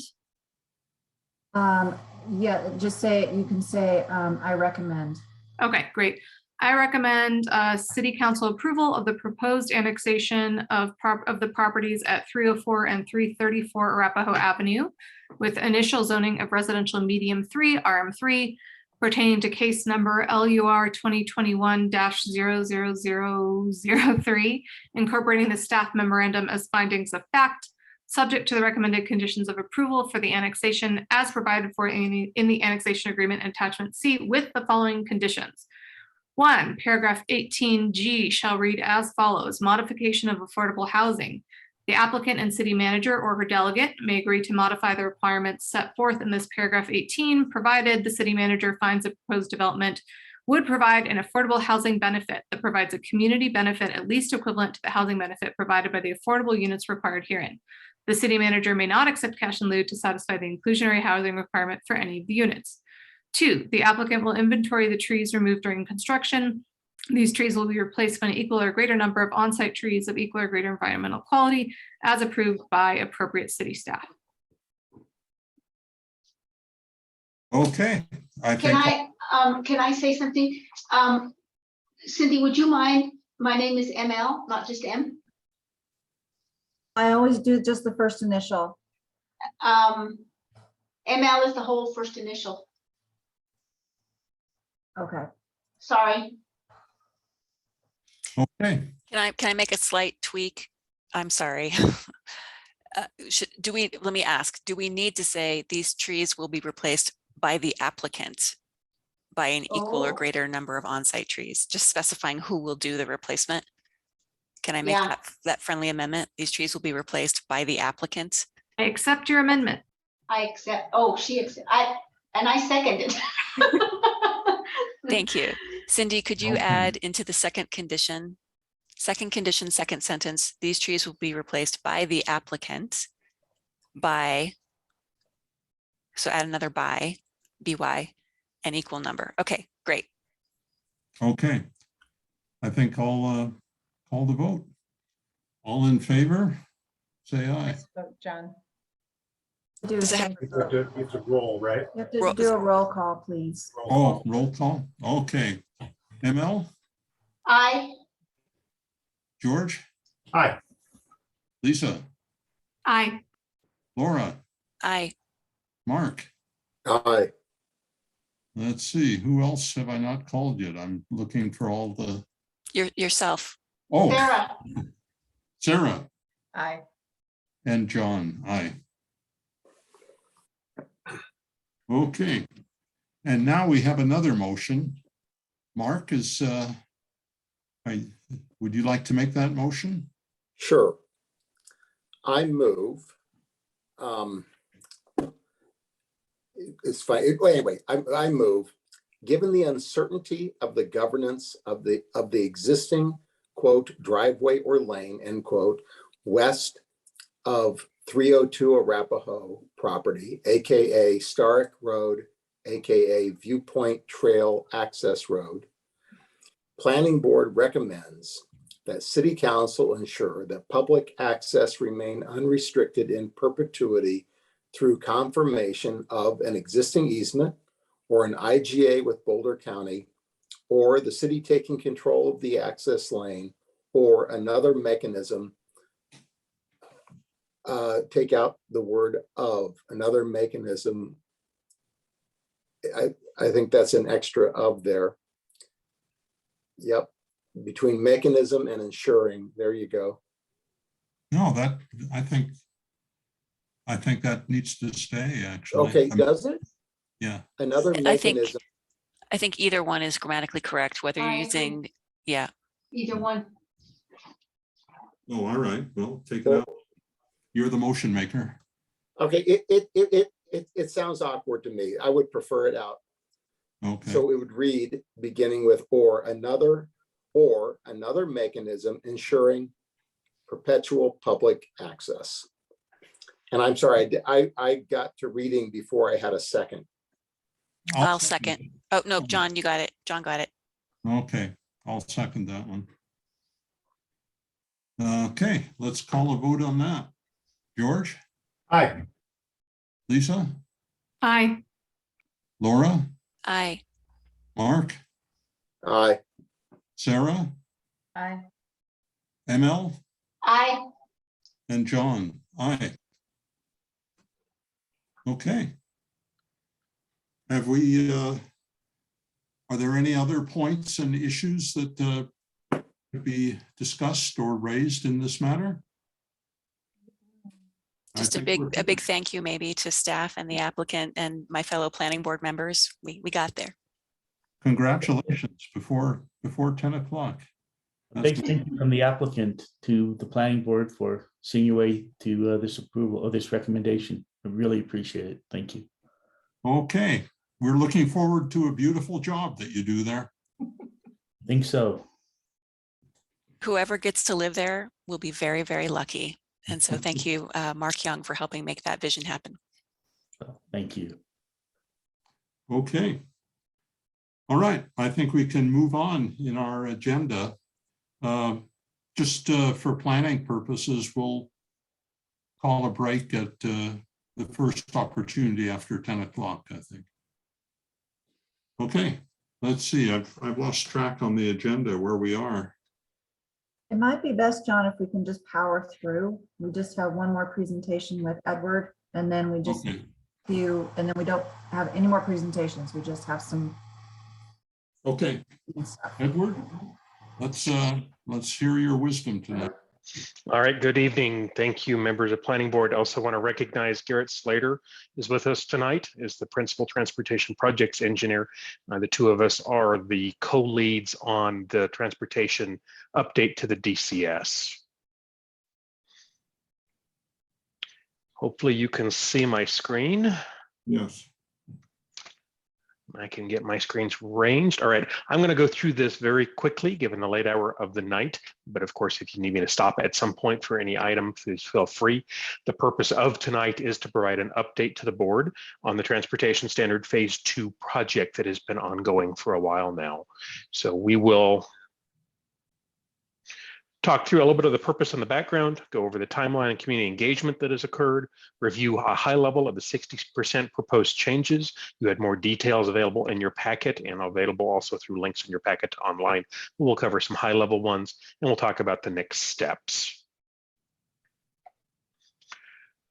Purpose and background of this particular project, and you've seen parts of the DCS over the different years that have come through. You may recall back in 2019, I believe it was, we did phase 1 that had an incremental update to transportation standards.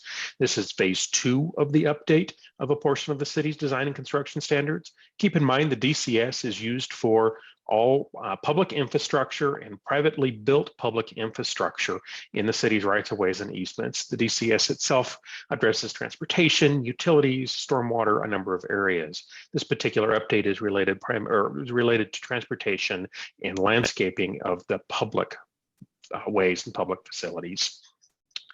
So we have focused this particular phase on street geometric design, on landscaping, on some improvements or updates to the site triangles, which are actually contained in the Boulder Revised Code, but are part of the overall transportation standards, and certain drawings in Chapter 11. This is part of a larger ongoing process of updating the standards related to transportation, and additional phases are planned in the future. A couple of things to keep in mind that we've been looking through the lens, and some of this was shared back a while back. We'll go over that in the timeline in a moment in terms of where we were at. As we look at the principles being used to these updates, that includes the reducing speeds, reducing through speeds, reducing turning speeds, increasing the separation of users in the multimodal system, and reducing or eliminating conflict points in both time and space. All of that relies heavily towards Vision Zero concepts and the safety of all users in a multimodal system. We also have been looking at it through the lens of improving our fiscal ability to maintain landscaping that is part of public transportation or public infrastructure projects, while also recognizing the urban forest and the sustainability and resilience in the master plan on the urban canopy, and also ensuring we have a consistency in our planning as an urban design aspects as it relates to landscape.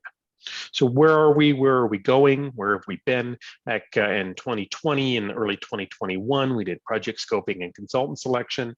And in fact, at that time, we had provided the planning board and others with a memo updating where we were and the goals and some of the items we were just discussing on the previous. Since that time, we have been working closely as staff across the multiple departments, along with our consultants and tool design, to do research and develop recommendations for what you're now seeing tonight at the 60% level for updates. Those 60% level have been shared or are being shared with a variety of community and receiving community feedback, as long as appropriate boards. So this has been to the Transportation Advisory Board earlier this month, and it's of course at Planning Board tonight. We'll be taking all of the input that we receive, including any input you may give us tonight, to then develop the 90% revisions that we'll be bringing forward for internal review first in the June-July timeframe, and it will then go through the boards for recommendation for City Council approval. So right now you are tentatively scheduled to see this, to take an action on it as a recommendation in August. So tonight there's no formal action being requested. Presuming an adoption in October, it will go into effect shortly thereafter that for projects that come in from that point forward. Community engagement has included a number of different points we've reached out to. Community Cycles has, of course, been very heavily involved, and they were part of the impetus on some of the initial phases, actually, of the updates related to transportation, and they continue to be very involved in this process. The staff team, portions of them, have also met with the Center for People with Disabilities, hear input and ideas from that group. We've had opportunities for the community at large, including on the website, and we've also offered virtual office hours for people to come in and talk with the staff that are working on this. We've done outreach with CDOT and RTD also to understand implications that they may see, understanding that our infrastructure has impacts to them and or some of their infrastructure, and as it relates to CDOT, have an impact to the city, and looking to understand and see anything from those viewpoints. Overall, there's been general support for the updates with some very specific questions and items that will be looked at, some of which are outside of the scope of this particular update. So those will be saved for future phases, but that input will continue to be cataloged and followed. So looking quickly through the 60% proposed changes, and I'm going to again talk very high level and not go through all the details. You can see on this screen the various sections of the DCS and the Boulder Revised Code that were part of the scope and part of what we're looking at. We'll step through each of those just very quickly. In section 2.07, we talk about street geometric design. As a part of that, we've looked at the lane widths, ensuring we have standards for separated bike lanes, revisions to the corner radii requirements, some additional revisions in the road width taper section, some additional direction on left turn lanes. In lane widths, we've taken a close look at vehicle lane widths as they're required in the geometric to update those to a more to new narrower preferred widths that match the current best practices in constructing streets that are serving multimodal purposes. Those narrow lane widths typically result in a lower vehicle speed in terms of tying it back to some of the goals and the lenses we were looking at the project through. Bike lane widths, more information, including additional types, have been added in the chart on the different types of bike facilities: conventional, buffered, separated, and parking protected. And that way there are design details for each of those depending on the appropriate location for them to be built. It's important to keep in mind the DCS overall is the standards that are applied to where something is built. It doesn't necessarily indicate where that particular improvement is built. Other things such as the transportation master plan may speak more to that. For example, the determination of where a separated bike lane facility may be located is going to be something found through the TNP and also through subsets of the TNP, such as the low stress bike and walk network. You can see on this particular table, I don't expect you to look at it tonight in great detail, but you can see the yellow highlighted that we have made significant changes about lane widths throughout many portions of this table as compared to what has been there. That has included adding additional types of bike facilities that have been recognized in the TMP and in some of the best practices of the profession. This particular chart is part of the overall information that you were able to access through the links in your report or your staff memo if you wanted to look at it further. Separated bike lanes is something that we didn't have a lot of detail in the previous DCS, and so part of this update is to provide that additional technical information, including operating speeds for design and design features that are necessary in order to ensure an appropriate and proper design that recognizes things such as the comfort for all bicyclists of age and abilities, really recognizes the best way to do these types of improvements. Corner radii, which has also been a point of discussion quite a bit over the last few years in terms of what's appropriate. So the update will update the guidance and standards that are given to the designers to ensure we have the smallest effective radii of curbs that is considered acceptable in the multimodal system. And looks at also encouraging things such as curb extensions where appropriate that can both facilitate, of course, the turning of vehicles at a reasonably slow speed, but also help with the other modes in terms of shortening the crossing distances. And so there are always trade-offs to what you can do in curb radii and ensure that you don't have other hazards or infrastructure damage that are presented. So all of that has been looked at through both the staff team and our consultant team on best practices to help provide better direction to designers as they work on public infrastructure. Road width tapers and left turn lanes were also looked at. In particular, on the road width tapers, a little bit of a misnomer. Got call out road width tapers, although that's the name of the section. That's adding additional information about bike lane tapers and what should happen there to eliminate some of the things we have seen out there in the field with abrupt types of tapers and changes to bike lanes that make it less comfortable and less beneficial to the bicycle mode in particular. So providing additional direction in the design of that.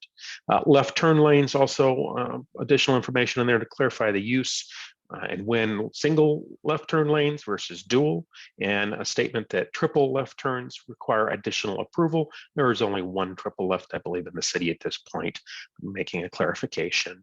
As an example, some of the feedback we've heard that will be taken into consideration, there's also been concern on whether the dual left turn lanes are appropriate or where the best way to do that.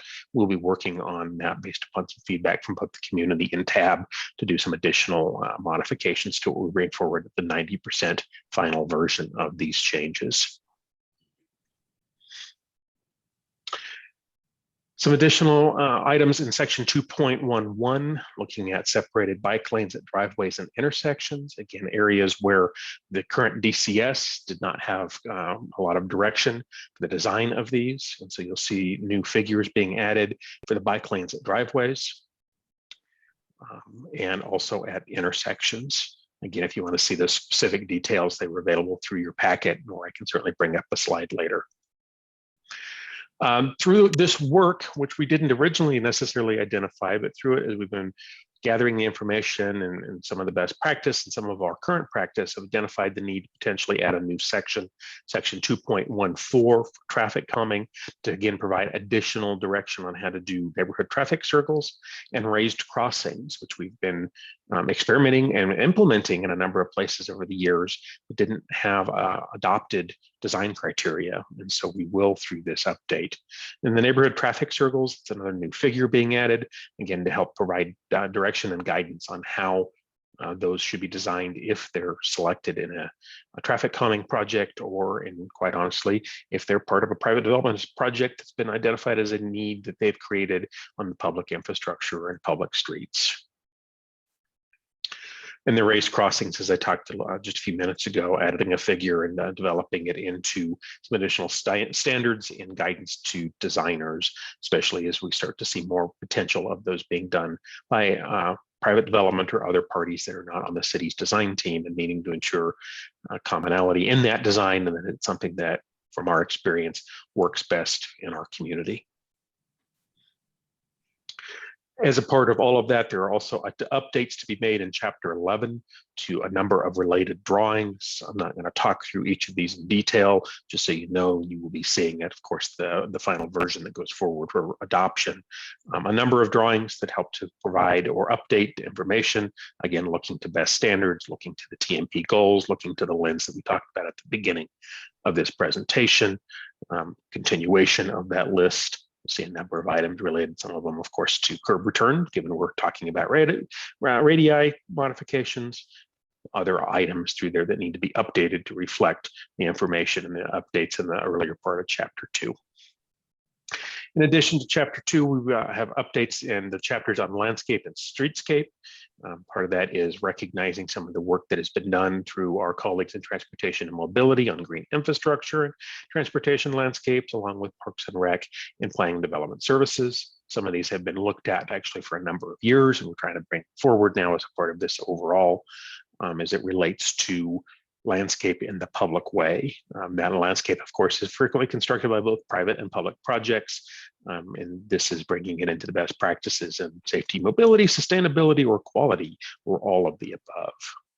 As a part of that, you will see that numerous sections of Chapter 3 are being updated for that. This particular section of, or this particular chapter in the design and construction standards hasn't had a significant update since it was originally adopted in 2000.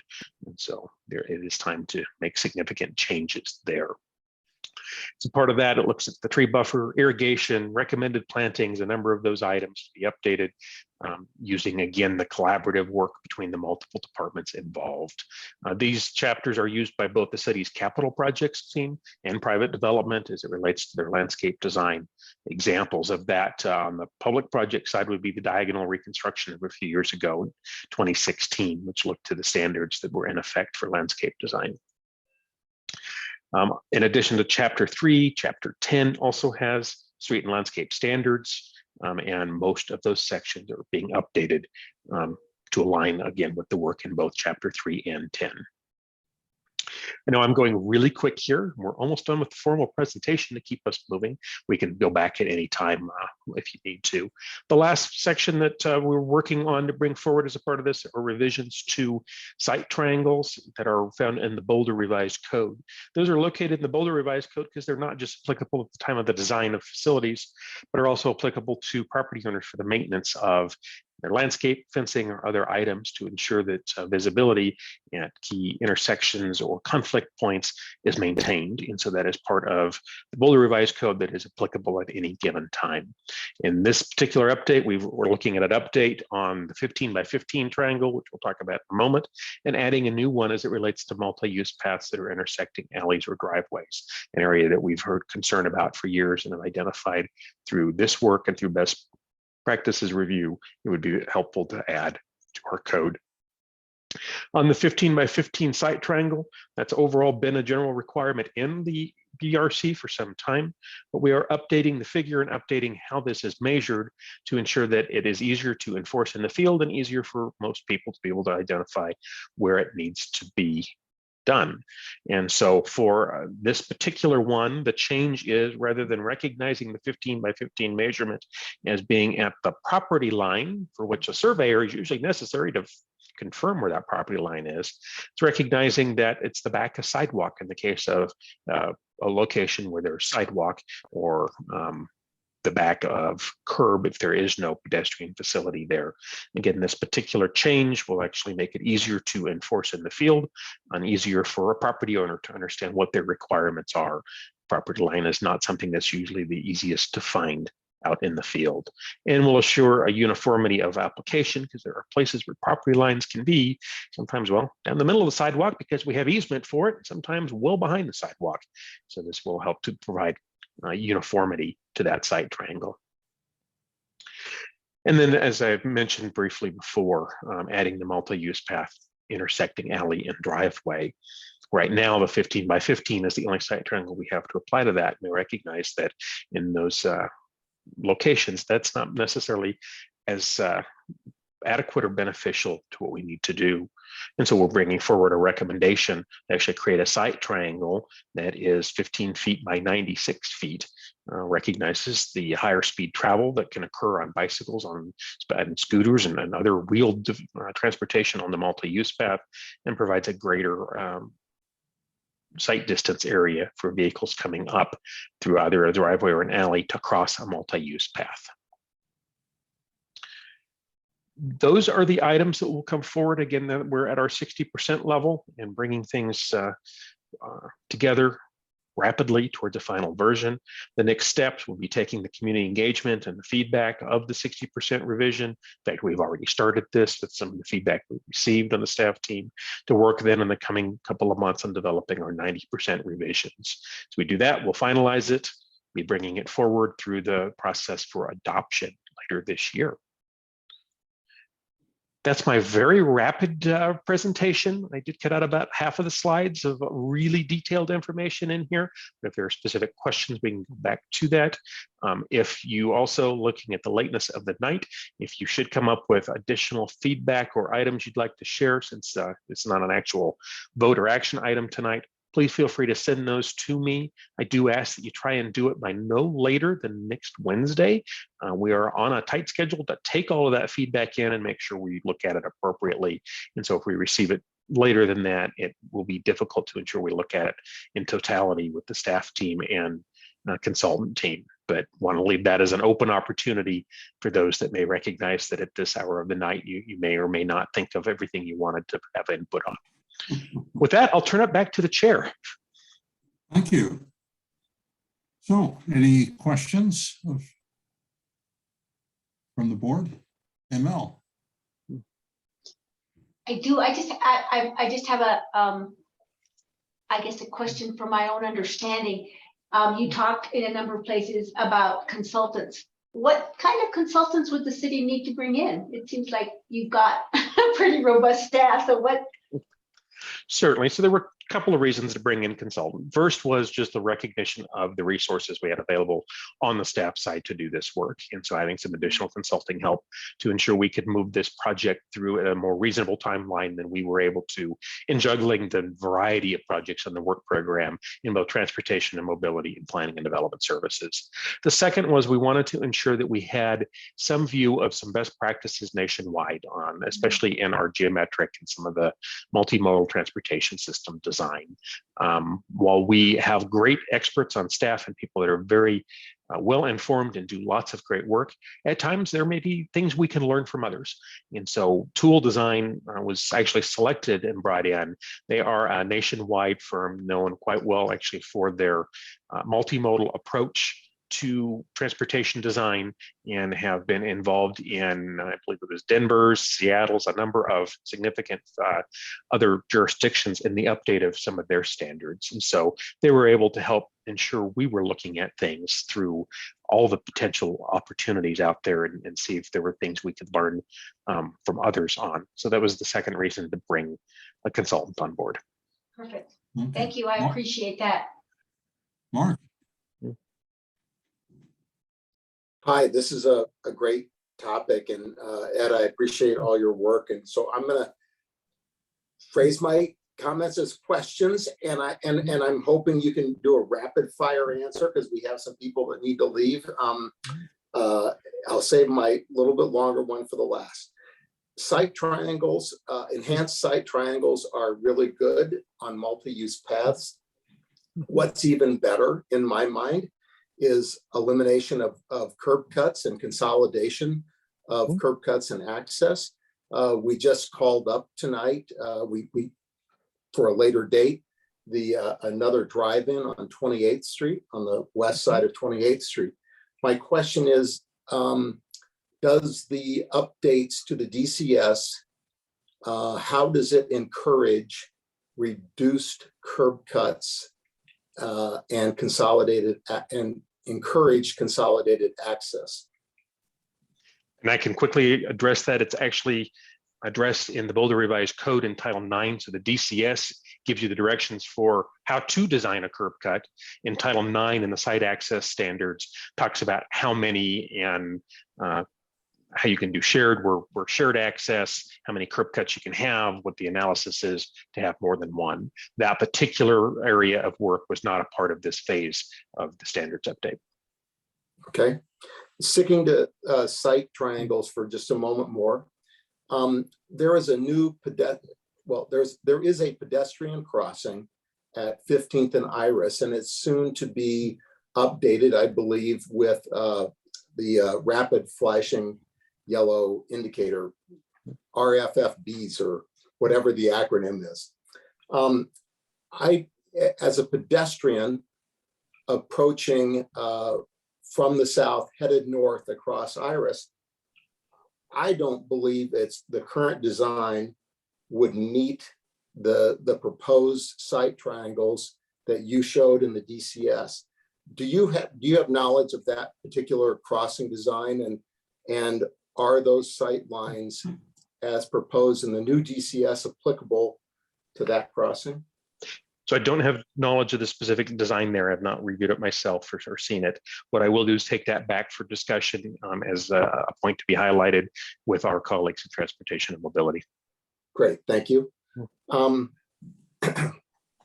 Neighborhood traffic circles, another thing that I think is really great. My experience in Boulder, and I've had this discussion with other transportation engineers, is that the radius is as they are implemented in the city in most cases is insufficient to create enough deflection to actually slow a vehicle. So if you're at Pine and 23rd, the traffic circle there really is not a traffic calming device. It's a traffic kind of confusing device if you're headed north-south on 23rd versus the dominant flow on Pine. Does the DCS actually address the radii needed to create real deflection? And I would say, excellent question, and I'll take back and make sure staff is considering that as we work through. I don't necessarily have all your answers tonight. I want to take your feedback, and we'll of course have some of that when we come back with the final version, but it's a good point. We'll certainly make sure we take a look at that. Great, thank you. I appreciate you taking note of my my concerns.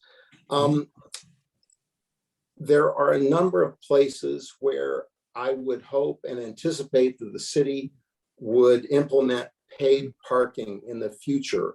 For instance, North Broadway, which is being constructed, reconstructed right now.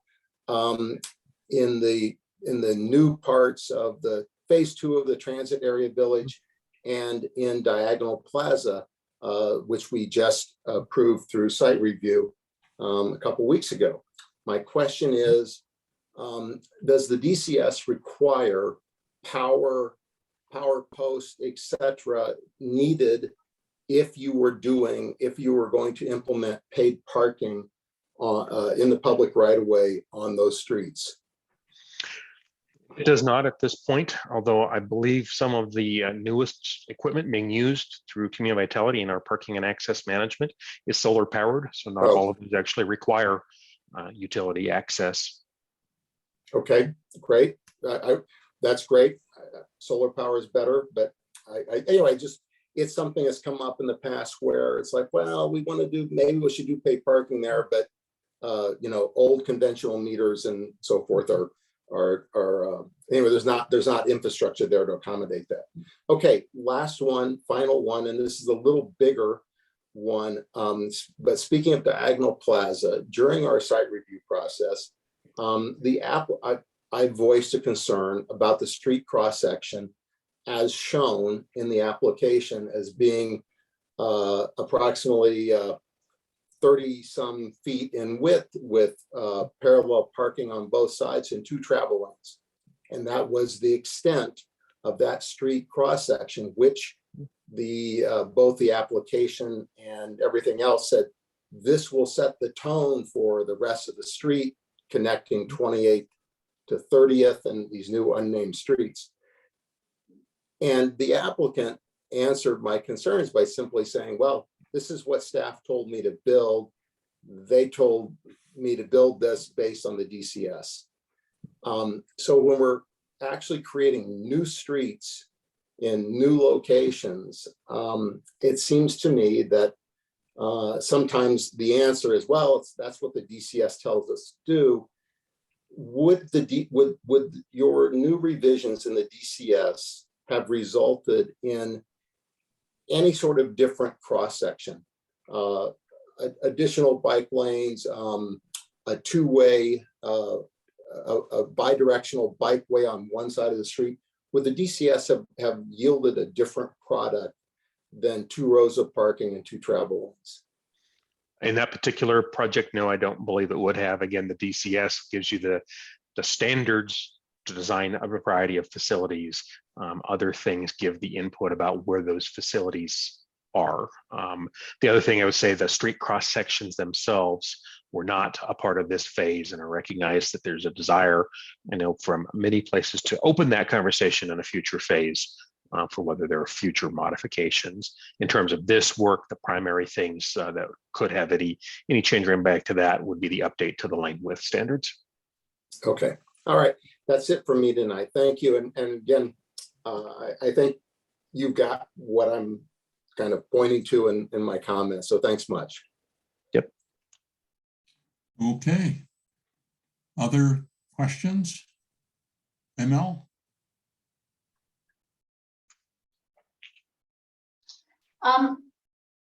Thank you, John. A thought came up as Mark was talking, and I'm curious as to whether the process that you're undertaking here takes into account the evolution of streets away from being primarily cars. I think that was one of the goals of that we were looking for in that housing new street development, was that the streets begin to take a different kind of a role. And I'm thinking about the conversation that's happening with, do we keep that west block of Pearl Street closed to traffic? Does it remain a public use place?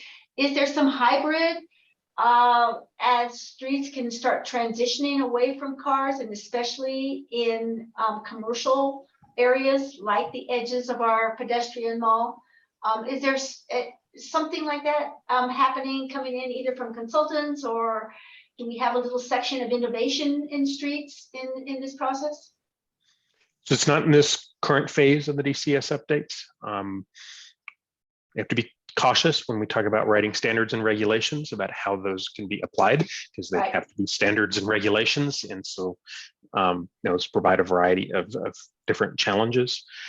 For some of those projects, it's going to be through a more robust process than just the DCS to look at different pieces that could occur.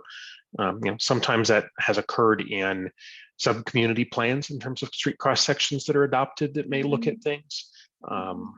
But in terms of an evolution further than that, it's not in this current phase, and could be in future projects, whether it be DCS, whether it be in planning efforts, whether it be in the TMP. Those could be potential areas for that kind of conversation to get further evaluated and more proposals or more direction given.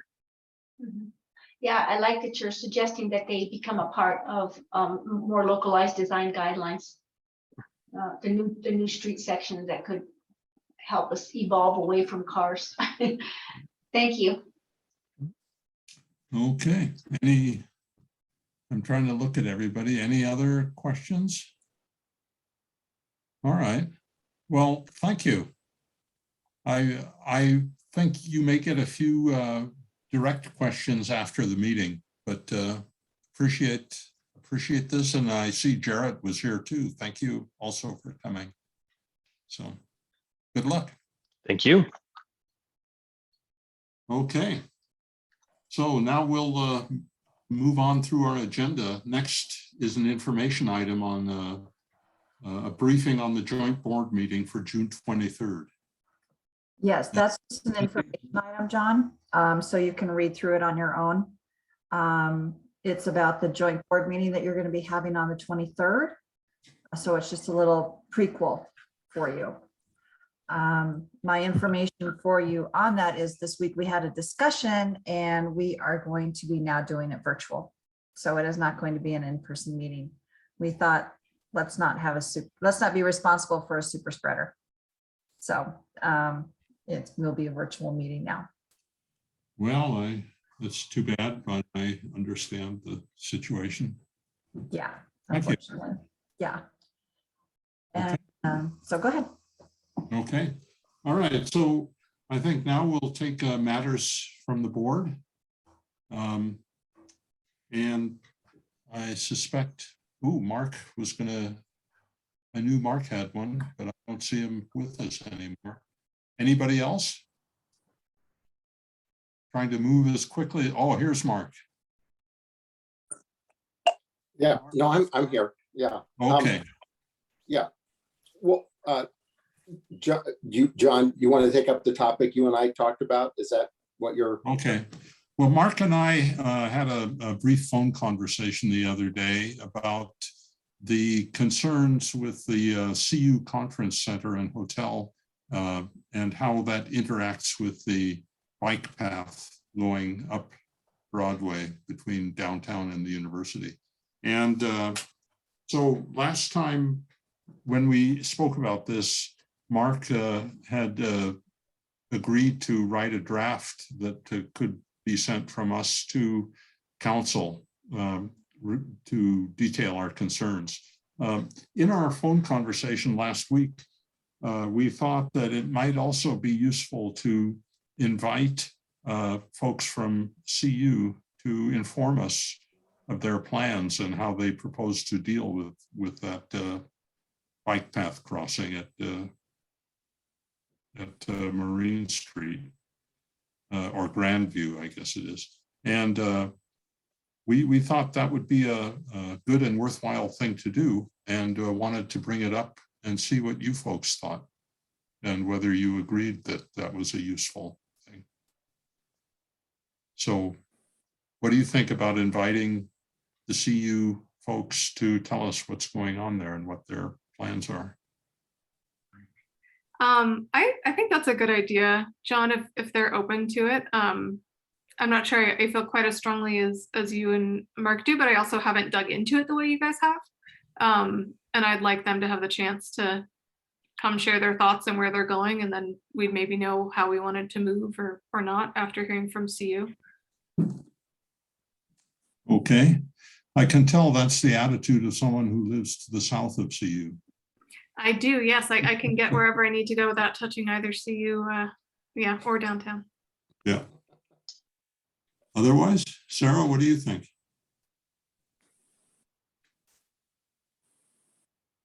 I guess my feeling is that we don't, I'm happy to support whatever you guys want to do. We don't have a mechanism as planning board to change anything. Maybe we can raise this. We can certainly surface it.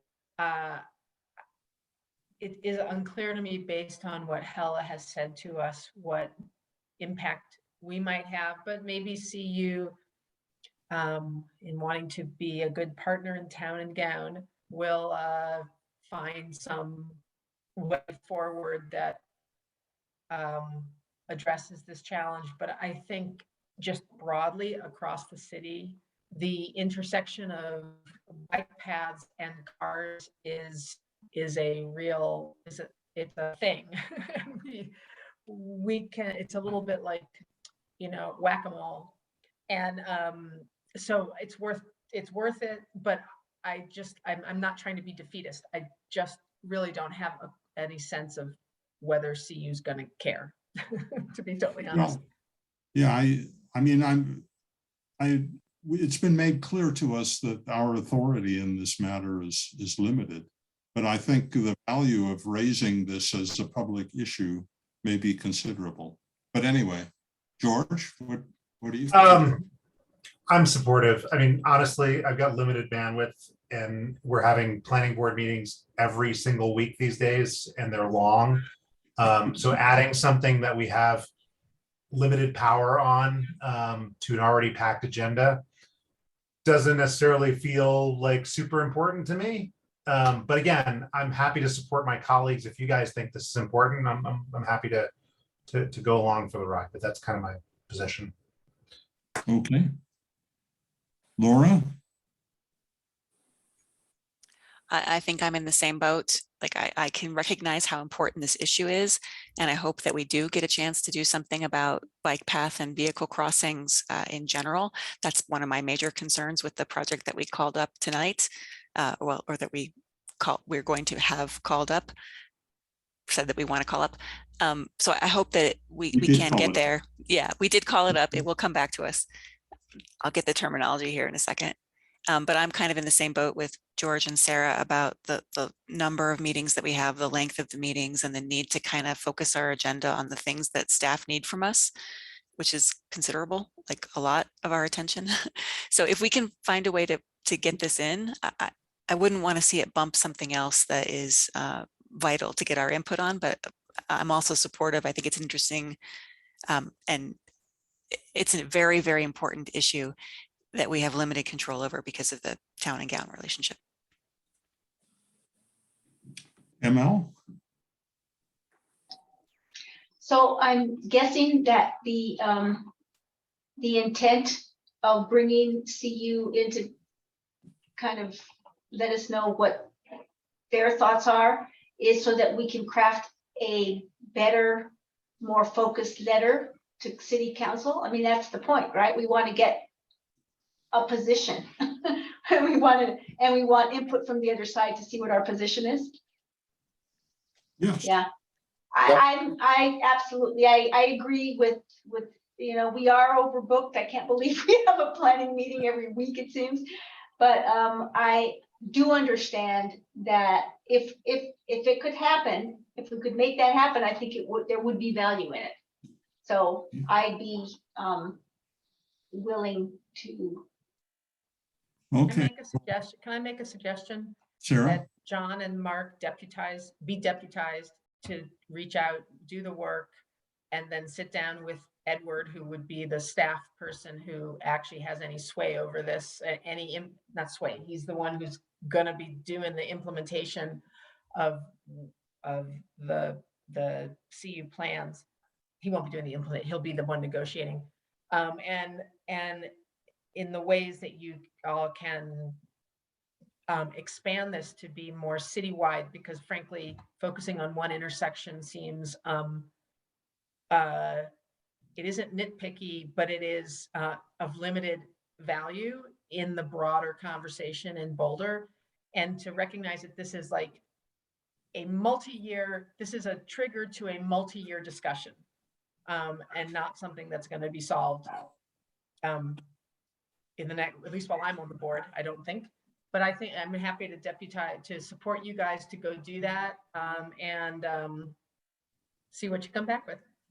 Okay. Well, thank you, Mark.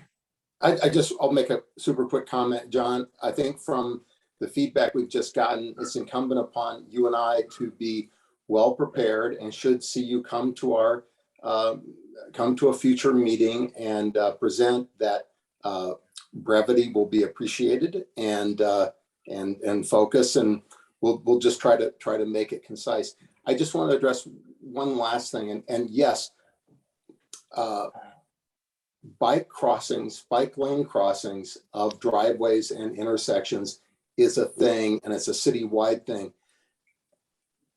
One thing I've learned when I was on TAB was that as things redevelop, that is the time to implement the better improvement. That if you, as soon as you redevelop something and then it's done, and then everyone realizes, oh, we really kind of screwed that up, then the reluctance is very deep to correct at that point what should have been a correction. So while yes, it is nitpicking, and it's one out of hundreds or maybe even many hundreds of this type of crossing, this is a major redevelopment that I think it's important to try to get this one right as a redevelopment project and as an example.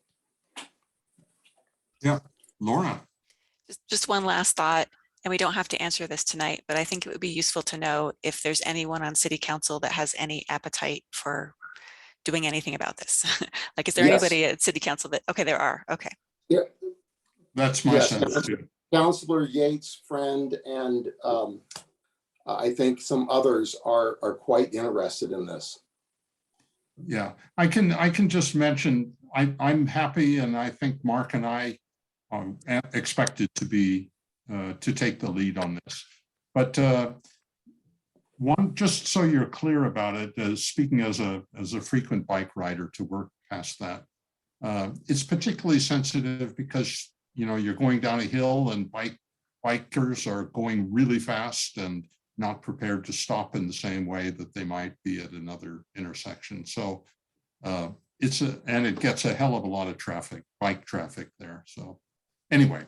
Yeah, and I would just, I agree with that. I'm glad you guys are going to take it on. I would just say that when we looked at the Hill Hotel, which was the one thing that we had access over, we talked about huge amount of traffic that was going to be generated at that intersection because of the combination of the Hill Hotel and the CU Conference Center.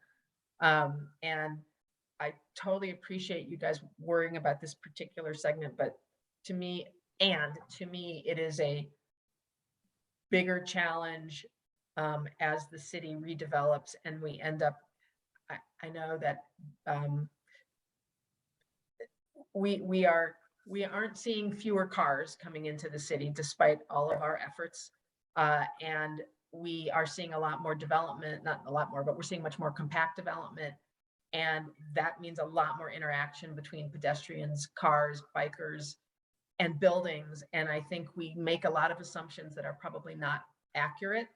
And so it's not just about bikers. It's really not just about bikers. It really is about access and movement and mobility. And I live downtown, and I know that trying to get out of downtown in the next 2 years will be, I will become trapped by all the development that's happening around it. So I just would like to, if we're going to have this conversation over time, let's raise it up quite a bit to the citywide challenges. That would just be my thought. But thank you guys for taking this on. Okay. All right. Any other issues that we need to think about tonight? Cindy, you look like you're about to say something. Yes, I'd like you all to start thinking about retreat dates. I don't want dates tonight, but we're looking at our new planning director starts June 6th, and we're thinking about doing it in July.